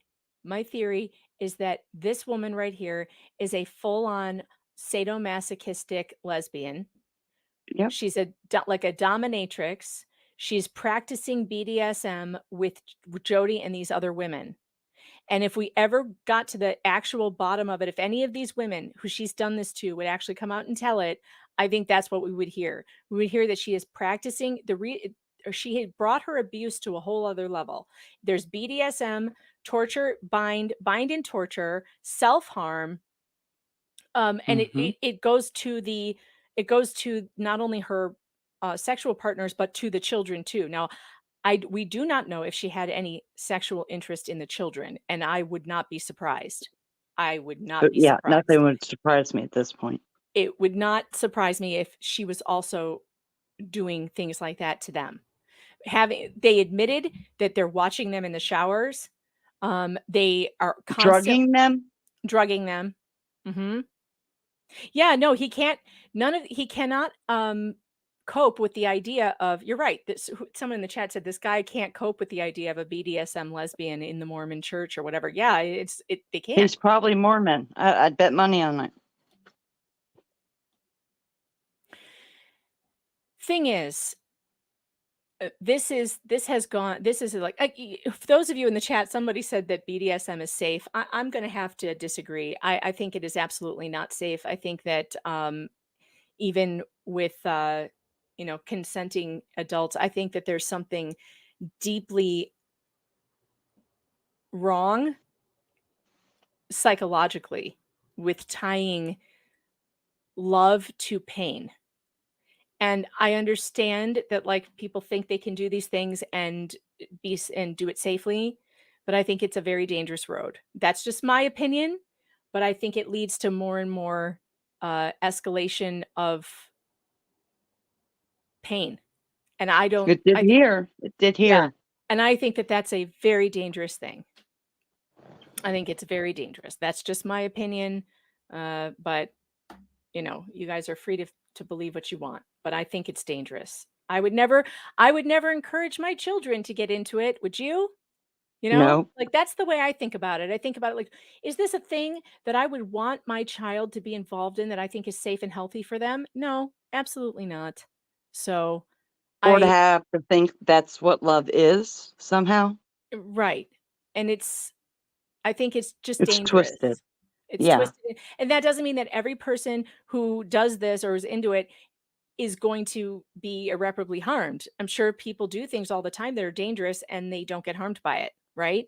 But that doesn't Right. mean that it doesn't lead some people to very dangerous and scary places. And that's what worries me about it. It worries me Yeah. because I don't think that it's safe in any way.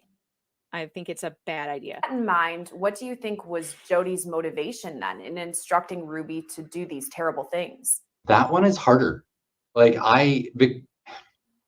because we deal with cases where we've had like people do awful things in the name of religion, right? And so you can kind of see like the followers. Okay, wait. I'm sorry. You guys, I talk about whatever I want to talk about on my show. You can't tell me not to veer down a road. I will go down any road I want to go down. But there is a comment about somebody said, I just lost it because the chat's moving fast. But somebody said, come on, don't talk about this. You would never want to encourage your children to go down any sexual practice. False. Absolutely false. What? Absolutely false. I want my children to have a healthy sexual relationship with their spouse. I want them to enjoy it and love it and have a wonderful time with it. Because sex is not bad. Sex is great. Sex, we have no sex. We have no human beings. So what in the hell? Sex is life affirming. Healthy, Lesbians like it too. Healthy, normal sex. Right. But you can't, What do you mean you wouldn't encourage your children down any? Yeah, of course you do. That's how we raise them. We raise them to have You certain, guide them. you guide them to know what's appropriate and what's not appropriate, what's healthy, what's not healthy, what's safe, what's not safe. It is not meant to be, I don't believe sex is meant to be something that hurts or is painful or creates humiliation. And all that No one should love degradation, be that way either.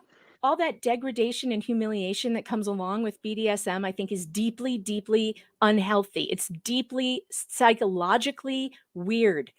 And sorry, that's just how I feel. And I would never, I don't want it's not like I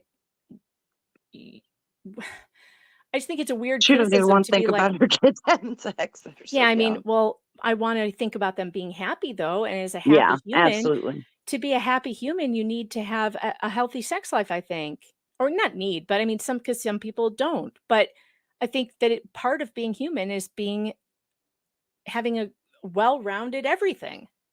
So I'm not, And I being talk able to to my be kids. intimate with someone else. And if you're not talking to your kids about sex, somebody else is. Yep. If you are not talking to them about what's healthy and what's appropriate, what's normal, what's good for them, someone else will. Probably So, on the school bus. yeah. I want them to have my morality about it. I want them to know about how I view it. Yeah. Ugh. So no, that's parenting. Sorry, but you Yep. need to talk to your kids about sex. I am not one of those people who's like, I can't talk about it. No, I'm going to talk about it. And I'm going to make sure I kink shame. Yep, absolutely. That shit's weird. Quit doing it. But when you have the ringleader who is just making stuff up to get people to like, I don't know if it's a power trip. I don't know if it's like narcissistic personality disorder. You know, I don't know what it was that would lead Jodi to think that. I mean, one of the things that Jodi really wanted to do was to buy a ranch property in Arizona and move these kids out to the middle of nowhere so that they could discipline them further. No. They wanted to kill them. Well, he's air quoting it. I just can't. So he knows. Right.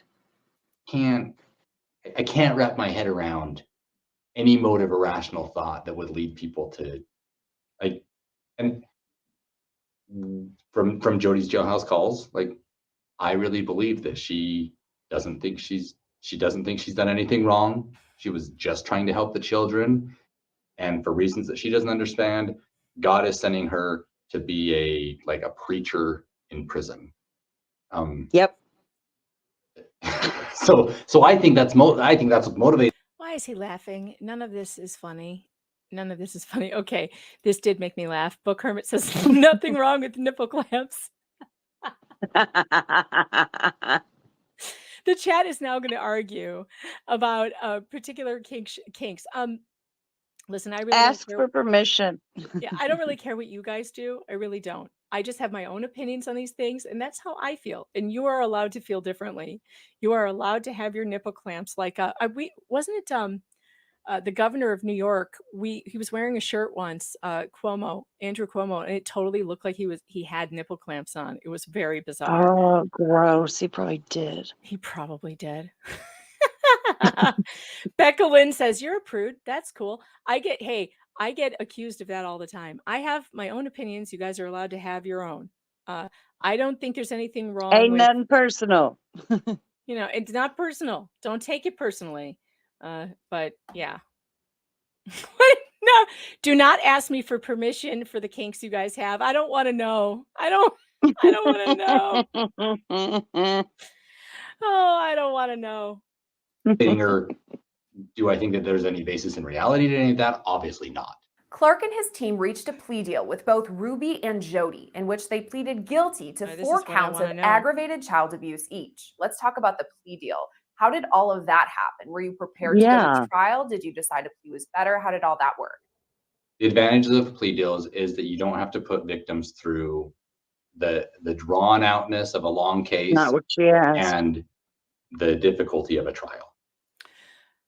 I don't think they needed to put them through it. because They they had so much evidence. You heard him say with his own mouth, I've never seen anybody write down all the crimes they did. Well, then you don't need witnesses. You don't need witness testimony. You need her own words. Her own words will put her. Okay, I can't with the nipple clap jokes.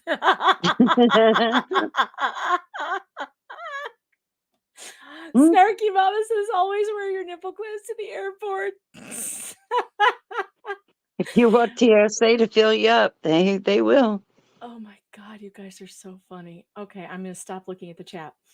But I think he admitted himself it was one of the worst cases they've ever seen. She wrote down all of her crimes. I think that this is a cop-out that they didn't want to put the children through it. Why is his vibe like he's confused by what happened to him? I don't know. Is that not the vibe? Like, and I don't know. Yeah. He's like, I never heard of any of this. I It's don't know. mystifying. It's mystifying. Yes. Wow. And working through all of those things. So generally speaking, there are benefits to plea deals in victim work as long as you're still getting justice. And you think this is justice? Yeah, I hate this reporter. Why isn't she saying, and you think 1 to 4 years is just, or 1 to 15 years is justice? In this case, Utah law puts a lid on the high end of how much time they can do in prison is 30 years. And then they should have gotten 30 years. If that was the high end, that's what they should have gotten. The absolute extent of the law. I would have been more happy. I wouldn't be screaming at him if they had been given 30 years each. Yeah. 30 years sounds good to me. Let's do it. Let's get what? How the hell did you get from 30 years was the most I could give him? So we gave him 1 to 15. And so they could have pled to 100 counts of aggravated child abuse, and they still would have been a max of 30 years. So charge him with something else. So do that. No, he's saying because the charge of child abuse, the maximum amount of time you can do is 30. That's the maximum for any count of child abuse. Doesn't matter how many counts. The maximum. Okay, then add attempted murder. Add attempted murder. Add federal charges of trafficking and kidnapping, and then you can put them away for 2 sentences of 100 years each, probably. They roll up on him like P. Diddy. But he didn't even give them the maximum of 30 they could have gotten. Nope.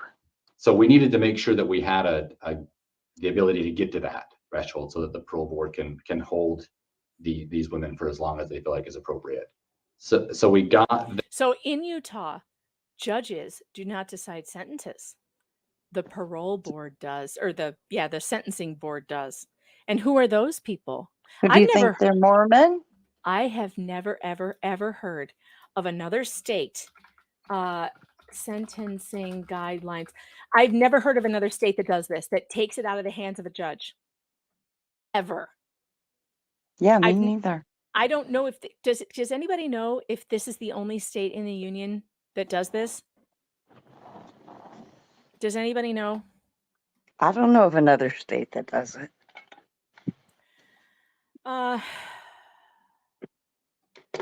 Let's see. Sentencing Commission. Here it is. The Utah Sentencing Commission release guidelines. Jail is. Let's see if they have a.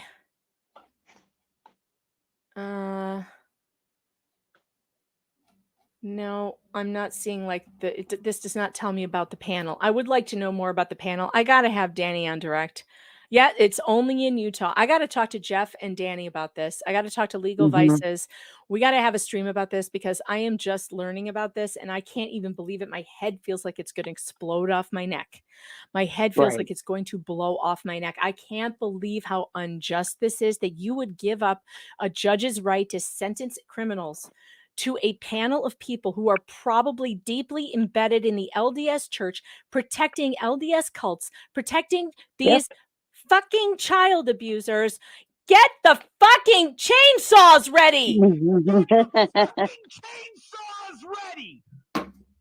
I can't believe this. I know.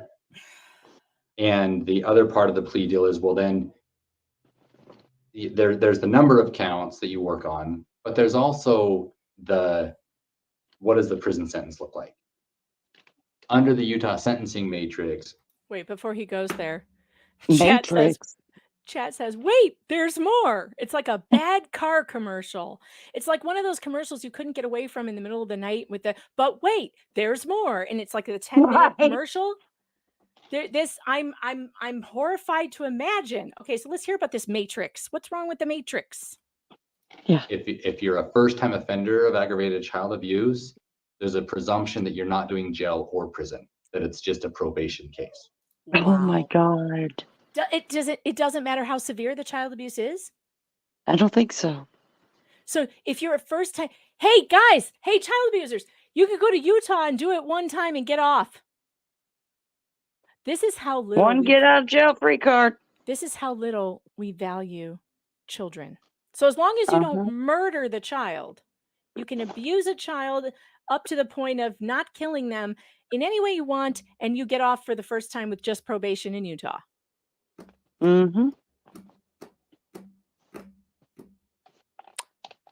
Get the fucking chainsaws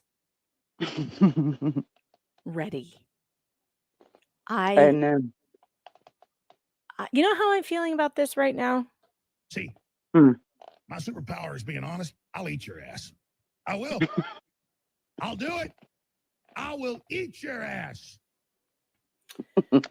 I love that rant. He goes about, I'm sizing up my neighbor. Is that Alex Jones? Yeah. I'm gonna haul him up by a chain. He was talking about so my children are not going hungry.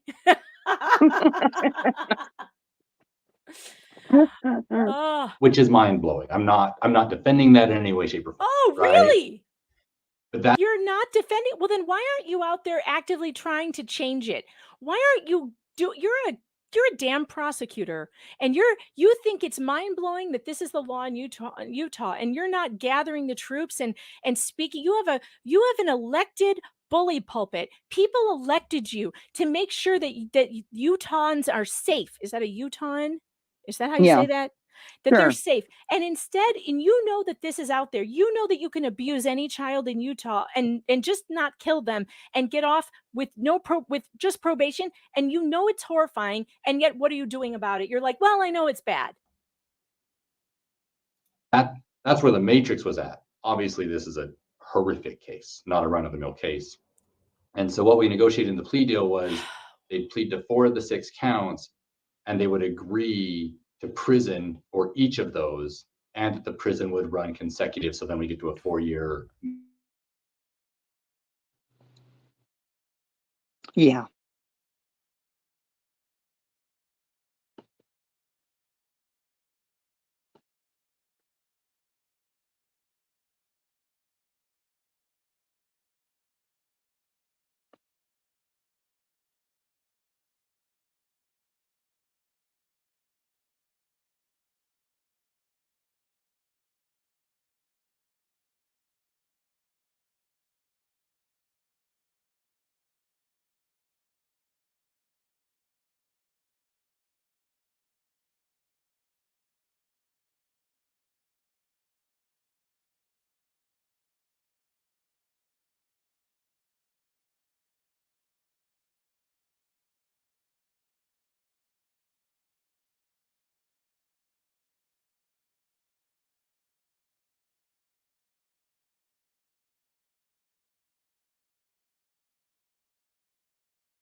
My computer died of embarrassment for the state of Utah. It couldn't take 1 second longer. It couldn't take it. Couldn't take it. Don't worry.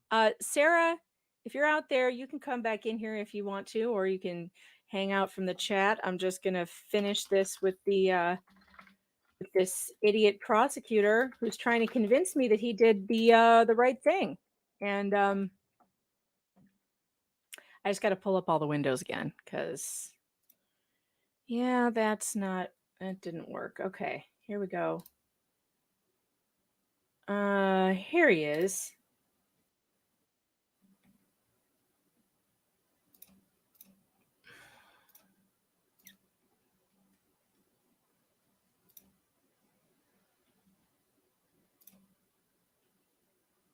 That's where the matrix was at. Obviously, this is a horrific case, not a run-of-the-mill case. And so what we negotiated in the plea deal was they'd plead to 4 of the 6 counts, and they would agree to prison for each of those, and that the prison would run consecutive. So then we get to a 4-year minimum. In our mind, that was a justice was served. At sentencing, we heard from both defendants. Thank you to the Washington County Prosecutor's Office, Ryan Sham, the legal assistants and discovery clerks. Eric Clark, you exemplified to me how justice and mercy are meant to coexist. My charges are just. They offer safety to my family, accountability to the public, and they did show mercy to me, to my babies.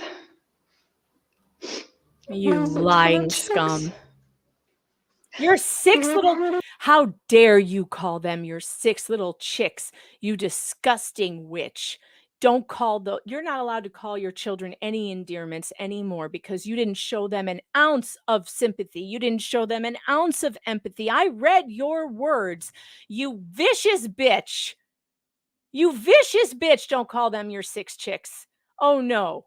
Oh no, no.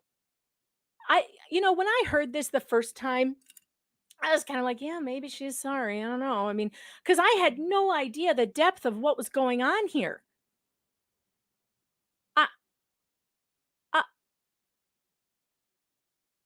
Yeah, there's no crying in abuser court. Me. You faker. Notice that the attorney is standing in front of her so we can't see her fake crocodile tears. No, he stands in front of her the whole time. Was consistently leading you to safety. I can see now. Over the past 4 years, I was in a deep undercurrent that led us to danger. I went into darkness knowingly. I was so disoriented that I believed dark was light and light was wrong. She admits in the jail.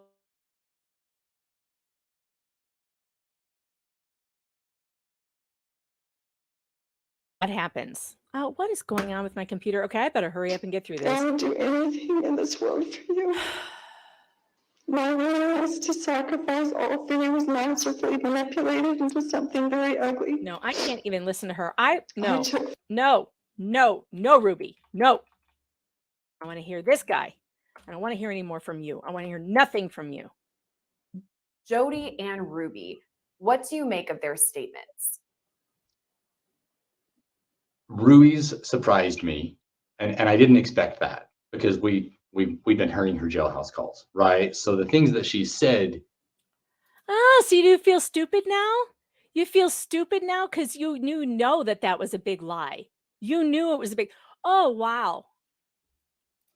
I believe that to a significant degree that was all heartfelt, right? Like I think that she really does feel awful and realize that what she was doing was horrific. What? We've never had a sentencing like that where someone's gone through and thanked all of the different government actors.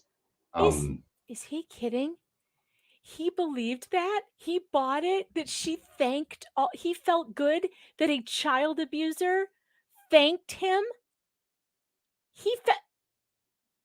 Oh my God. Oh my God. This guy, his ego is so big that all it took for this woman who beat and starved her children was for her to say, "Oh, thank you.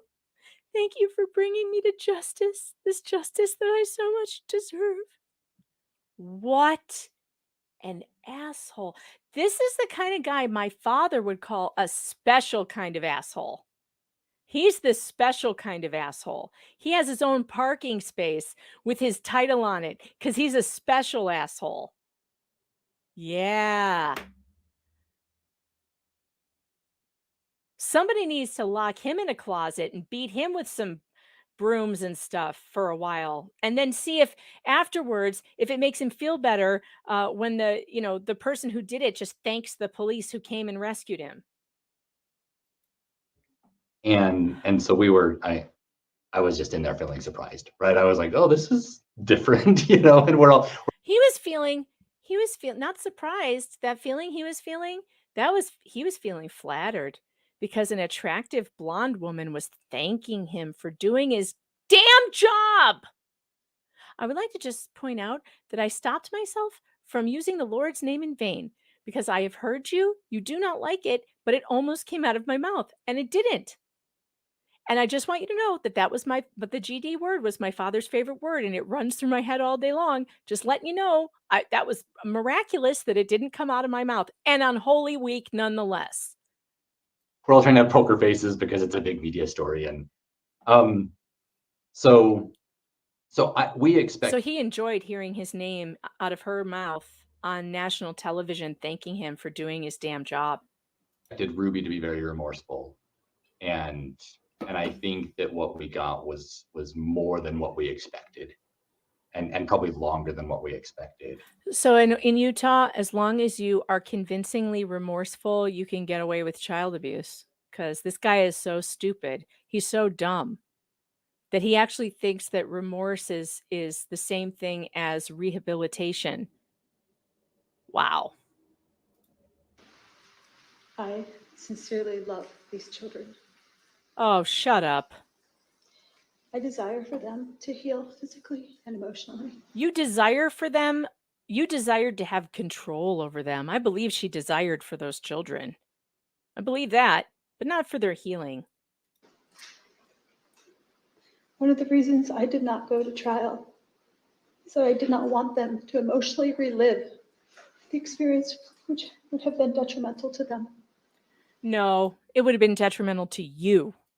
My hope and prayer is that they will heal and move forward to have beautiful lives. I am willing to submit to what the state feels would be an appropriate amount of time served. Could have had an office pool as to how many. As an Because with Jodi, we could have had an office pool as to how many words we thought she was going to say. Because she. That seems wildly inappropriate. She still wasn't admitting she'd done anything wrong, and we didn't think that she would. Like I don't know that she ever will. And so, what do you say in sentencing if you're not willing to really admit to stuff?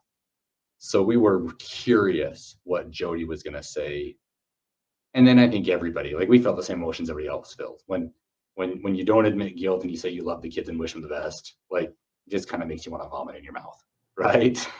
Clark himself spoke at sentencing and made a stark comparison about the Frankie children's abuse. He makes me want to vomit in my mouth. The state respectfully requests that the court sentence Ms. Franke to consecutive prison terms for each of the 4 counts of aggravated child abuse. This sentence was agreed to by Ms. Franke in her plea agreement and is also recommended by adult probation and parole. She committed horrible acts of child abuse from May to August in 2023. Is it just me, or does he not sound very convinced of that? He's reading. He has to read. I could get up there and give a statement right now without reading a damn word off a piece of paper. You want to hear what my statement to the judge would sound like? Here it is. Here it is. Your Honor, this woman and her girlfriend did such horrific acts of violence on these children and were most definitely going to kill them if they had not been rescued. It was so horrific that if I start saying it in open court, you will all be in tears. I will save that. I'm going to hand you out a piece of paper. You can read the worst parts of the journal. How about that? I'll give it to you. And while you read it, I want you to think about this. Think about this. Those children were not going to survive the acts of violence committed by these women. They were beaten, they were starved, they had open wounds, they were not treated. They were making a plan to run to the desert on 500 acres where no one would ever find these children ever again. Whatever the sentence is that is the longest is the one I want to ask for.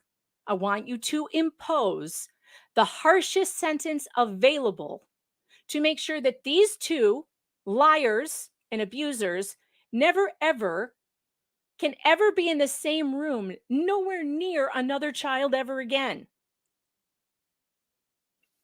Is it that hard? What is it? This guy is like, look, here's my impression of the prosecutor.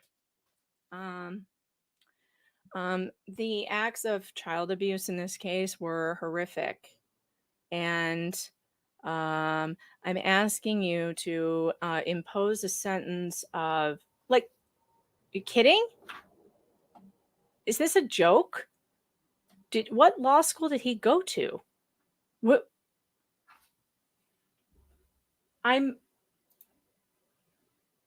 Is he a lawyer or an accountant? Are you a superhero for justice? Or are you, like, these are the actual we all love Marvel movies. And we love heroes and we love justice. And like the real heroes in our communities are supposed to be these guys, these men and women who put on the cape of the prosecuting attorney. And they are supposed to come flying in there for justice and actually get some.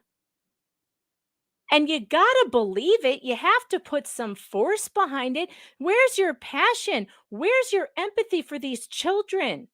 I feel like this cop over his right shoulder is ready to tackle his ass. Look at the look on his face. You think he's happy about this? He looks like he's a little upset. Ms. Franke and her business partner held her 2 children, ages 9 and 11, turning 12, in a concentration camp-like setting.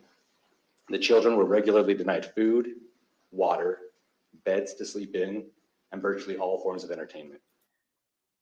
Whoa. Oh my God. Virtually all forms of entertainment. You had to throw that in there. They were a concentration camp style environment. Okay, that's not bad. That imagery is pretty good, but you're reading it off of a page. You shouldn't have to do that. And also, regularly denied food. No, that's not how you say that. Here's how you say it. These women starved them. They beat them. They forced them to defecate on themselves. They tied them. They taped them. They chased them down when they tried to escape. They put them through hard labor in the hot sun. Why does he need a piece of paper and I don't? And why is he using words like regularly denied food? They tortured these kids. They were isolated from others and were hidden. No, they were imprisoned. Don't use words like they were isolated from others. That sounds like a psychological problem. They were imprisoned against their will. When people came to visit the house where the children and the defendants were staying. Now we've seen the photos that were God, this guy, fire him immediately. so chilling and harrowing even to look at. And we've seen the videos of the young kids so emaciated and having open wounds. Sir, you're a disgrace to the profession of law. A disgrace. You've compared it to a concentration camp. Do you stand by that? So Yes. I got a little bit of pushback from a super thoughtful person who reached out to us and said, hey, when you compare stuff to concentration camps, you like weaken what happened in the Holocaust. And No, his problem, you know why he got pushback? Because nobody knew the kind of abuse that he was talking about. He knew because he saw the details, but he didn't tell the public. He didn't tell the public. He could have gone with that. He could have gone with that analogy. They were starved, forced to work in the hot sun. That's what the concentration camps were like. Starvation, beating, humiliation, work till you fall down. That's what these children. So he's right, but he didn't tell the public the details of this case.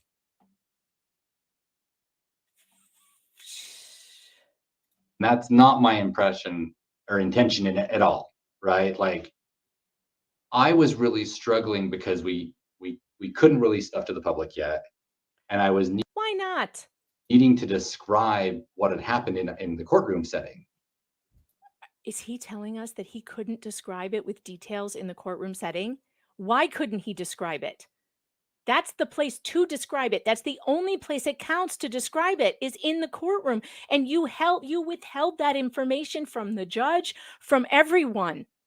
And I have no frame of reference for that. People look like kids looking that bad and being forced to do, because even while they were that emaciated, and they were still being required to do physical tasks out in the sun for hours and hours and hours at a time. And the only frame of reference that I have in my mind is concentration camp stories from the Holocaust for that, right? So I don't, and it was religiously motivated, right? So I think that there are some parallels there. I don't want to be saying this was, the equivalent of that, because they're very different things. But it's hard to find a frame of reference for this, the starvation, the physical demands, the religious nature. What do you mean there's someone here? There's a guy with a red truck and a tape measure. Oh, it's probably the plumber. Okay, well, I've got to go to work. So Okay, on your way out, if just ask him if he needs me, and if he does, text me. Hard to find a frame of reference because this is just so outside of bounds of what normal society would do. Both women were sentenced up to 30 years in prison, but it's still unclear exactly how long they'll serve for. I know it's up to the Utah Board of Parole and Probation to determine really how long Ruby and Jodi are going to spend behind bars. What do you expect as far as how long they really will be in prison? I don't really have a guess for that. I hope, and I've said this in other settings, right? But I hope that they stay in prison until the community is safe, they're no longer a threat, and the victims in this case are both adult and in an emotional place to where they can figure out how to deal with their mom being out of prison. That's my hope. It didn't really come across that way in court, though, sir. Whether that happens or not, I really wouldn't know where to guess. Anywhere between that 4 to 30. I don't know where the board's going to fall on this one, and I don't know how much of an impact. Like, we'll try to have an impact on that on Jodi. Part of Ruby's plea deal is that we wouldn't try to have an impact on that. We wouldn't be submitting information or going up and arguing to the board. That's crazy. Why would you agree to that? Why would you agree? Why would you agree to not oppose? I don't know what it is that she has on these people that they would not oppose her getting out of prison early. With Jodi, we will be submitting information. We may be going up and arguing to the board if we want to see clear evidence that she's not going to come out and try to gather more followers and convince them to do. Oh, what evidence could you possibly get? How do you know that she wouldn't go and try and do this again? Not like obviously the horrific abuse, but just telling people to isolate, telling people to follow her without question. Like, we don't need that in our community. In the end, Clark says he and his office are still working to cope with the case, finding new ways to see the bright side. Everybody copes with cases in different ways. There's a bright side? There's a bright side? Oh, please fill me in. What's the bright side? I cope by looking for silver linings. There are some cool things there's nothing cool about prior to today that the 12-year-old boy escaped, right? Nothing redeeming before that. But there are a lot of neat things that we get to see when we get to be like in the guts of it all. But he has duct tape around each ankle. There's swords around them. Yeah. Yeah, the bright side is that they lived. I mean, I can't.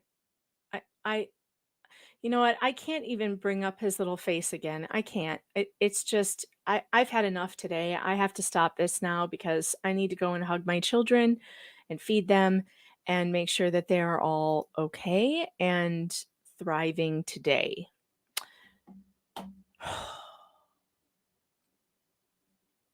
This has been hell. And I can't believe this. I don't know what I'm doing for the rest of the day, but I'm probably just going to go hang out with my kids.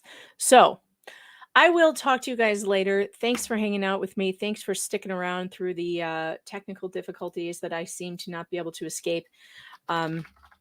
Even with a new computer, I will be, make sure you're following Fox Den Daily, please, on all the podcasting platforms.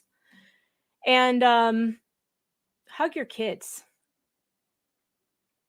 Go hug your kids. I don't care how old they are. Send them a text if they're not with you. Call them on the phone. Tell them how much you love them. And this is a horrific, horrific case that I hope will never repeat again. But of course, we know that it will. And when it does, I hope that it doesn't happen in Utah, because those motherfuckers are not real.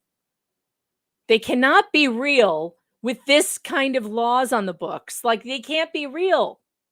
I'm just pissed that this is real. The hell? I can't even believe this. All right, I'm trying to get into my YouTube studio so I can see where to send you. Why is my camera zoomed in like this? It's too close. I feel like it's back away. I don't know why that happened. After I reset my computer, the camera came back like major zoomed. And my makeup's worn off. I hope you're not watching this in 4K. You can probably see every wrinkle. All right. Let's go to, who do we want to see today? I wish I could send you somewhere fun. Is anybody doing anything funny? Because you all need a palate cleanse. I'll tell you that. I told myself this morning, you are not doing a 4-hour live stream today. And here we are, it's 5. But we had to get through it because I don't want to drag it out any longer than we have to. All right, who's doing what?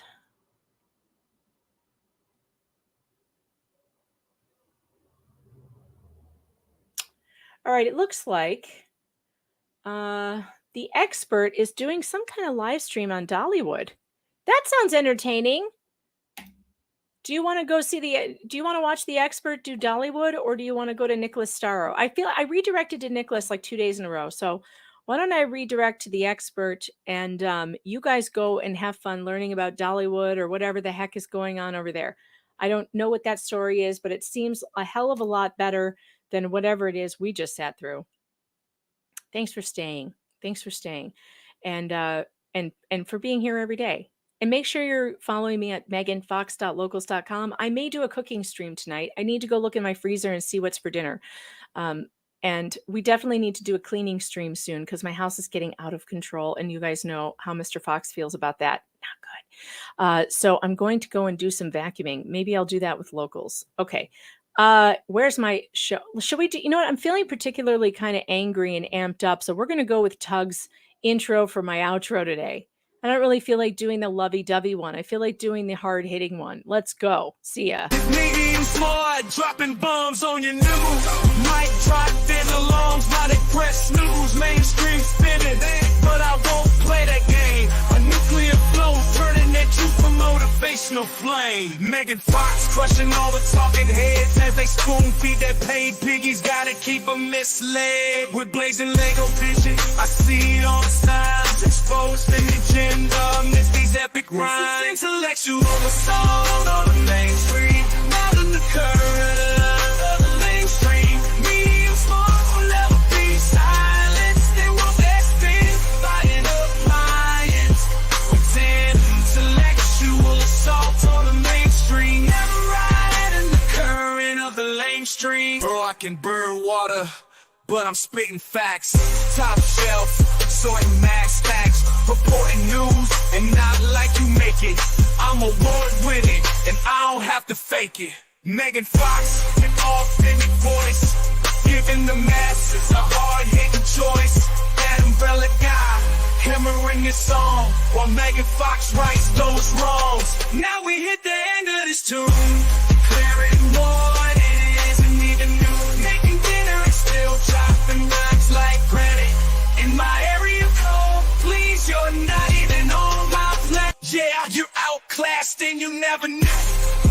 By the time I press sing your lies are through, breaking stories while you're chasing hunches.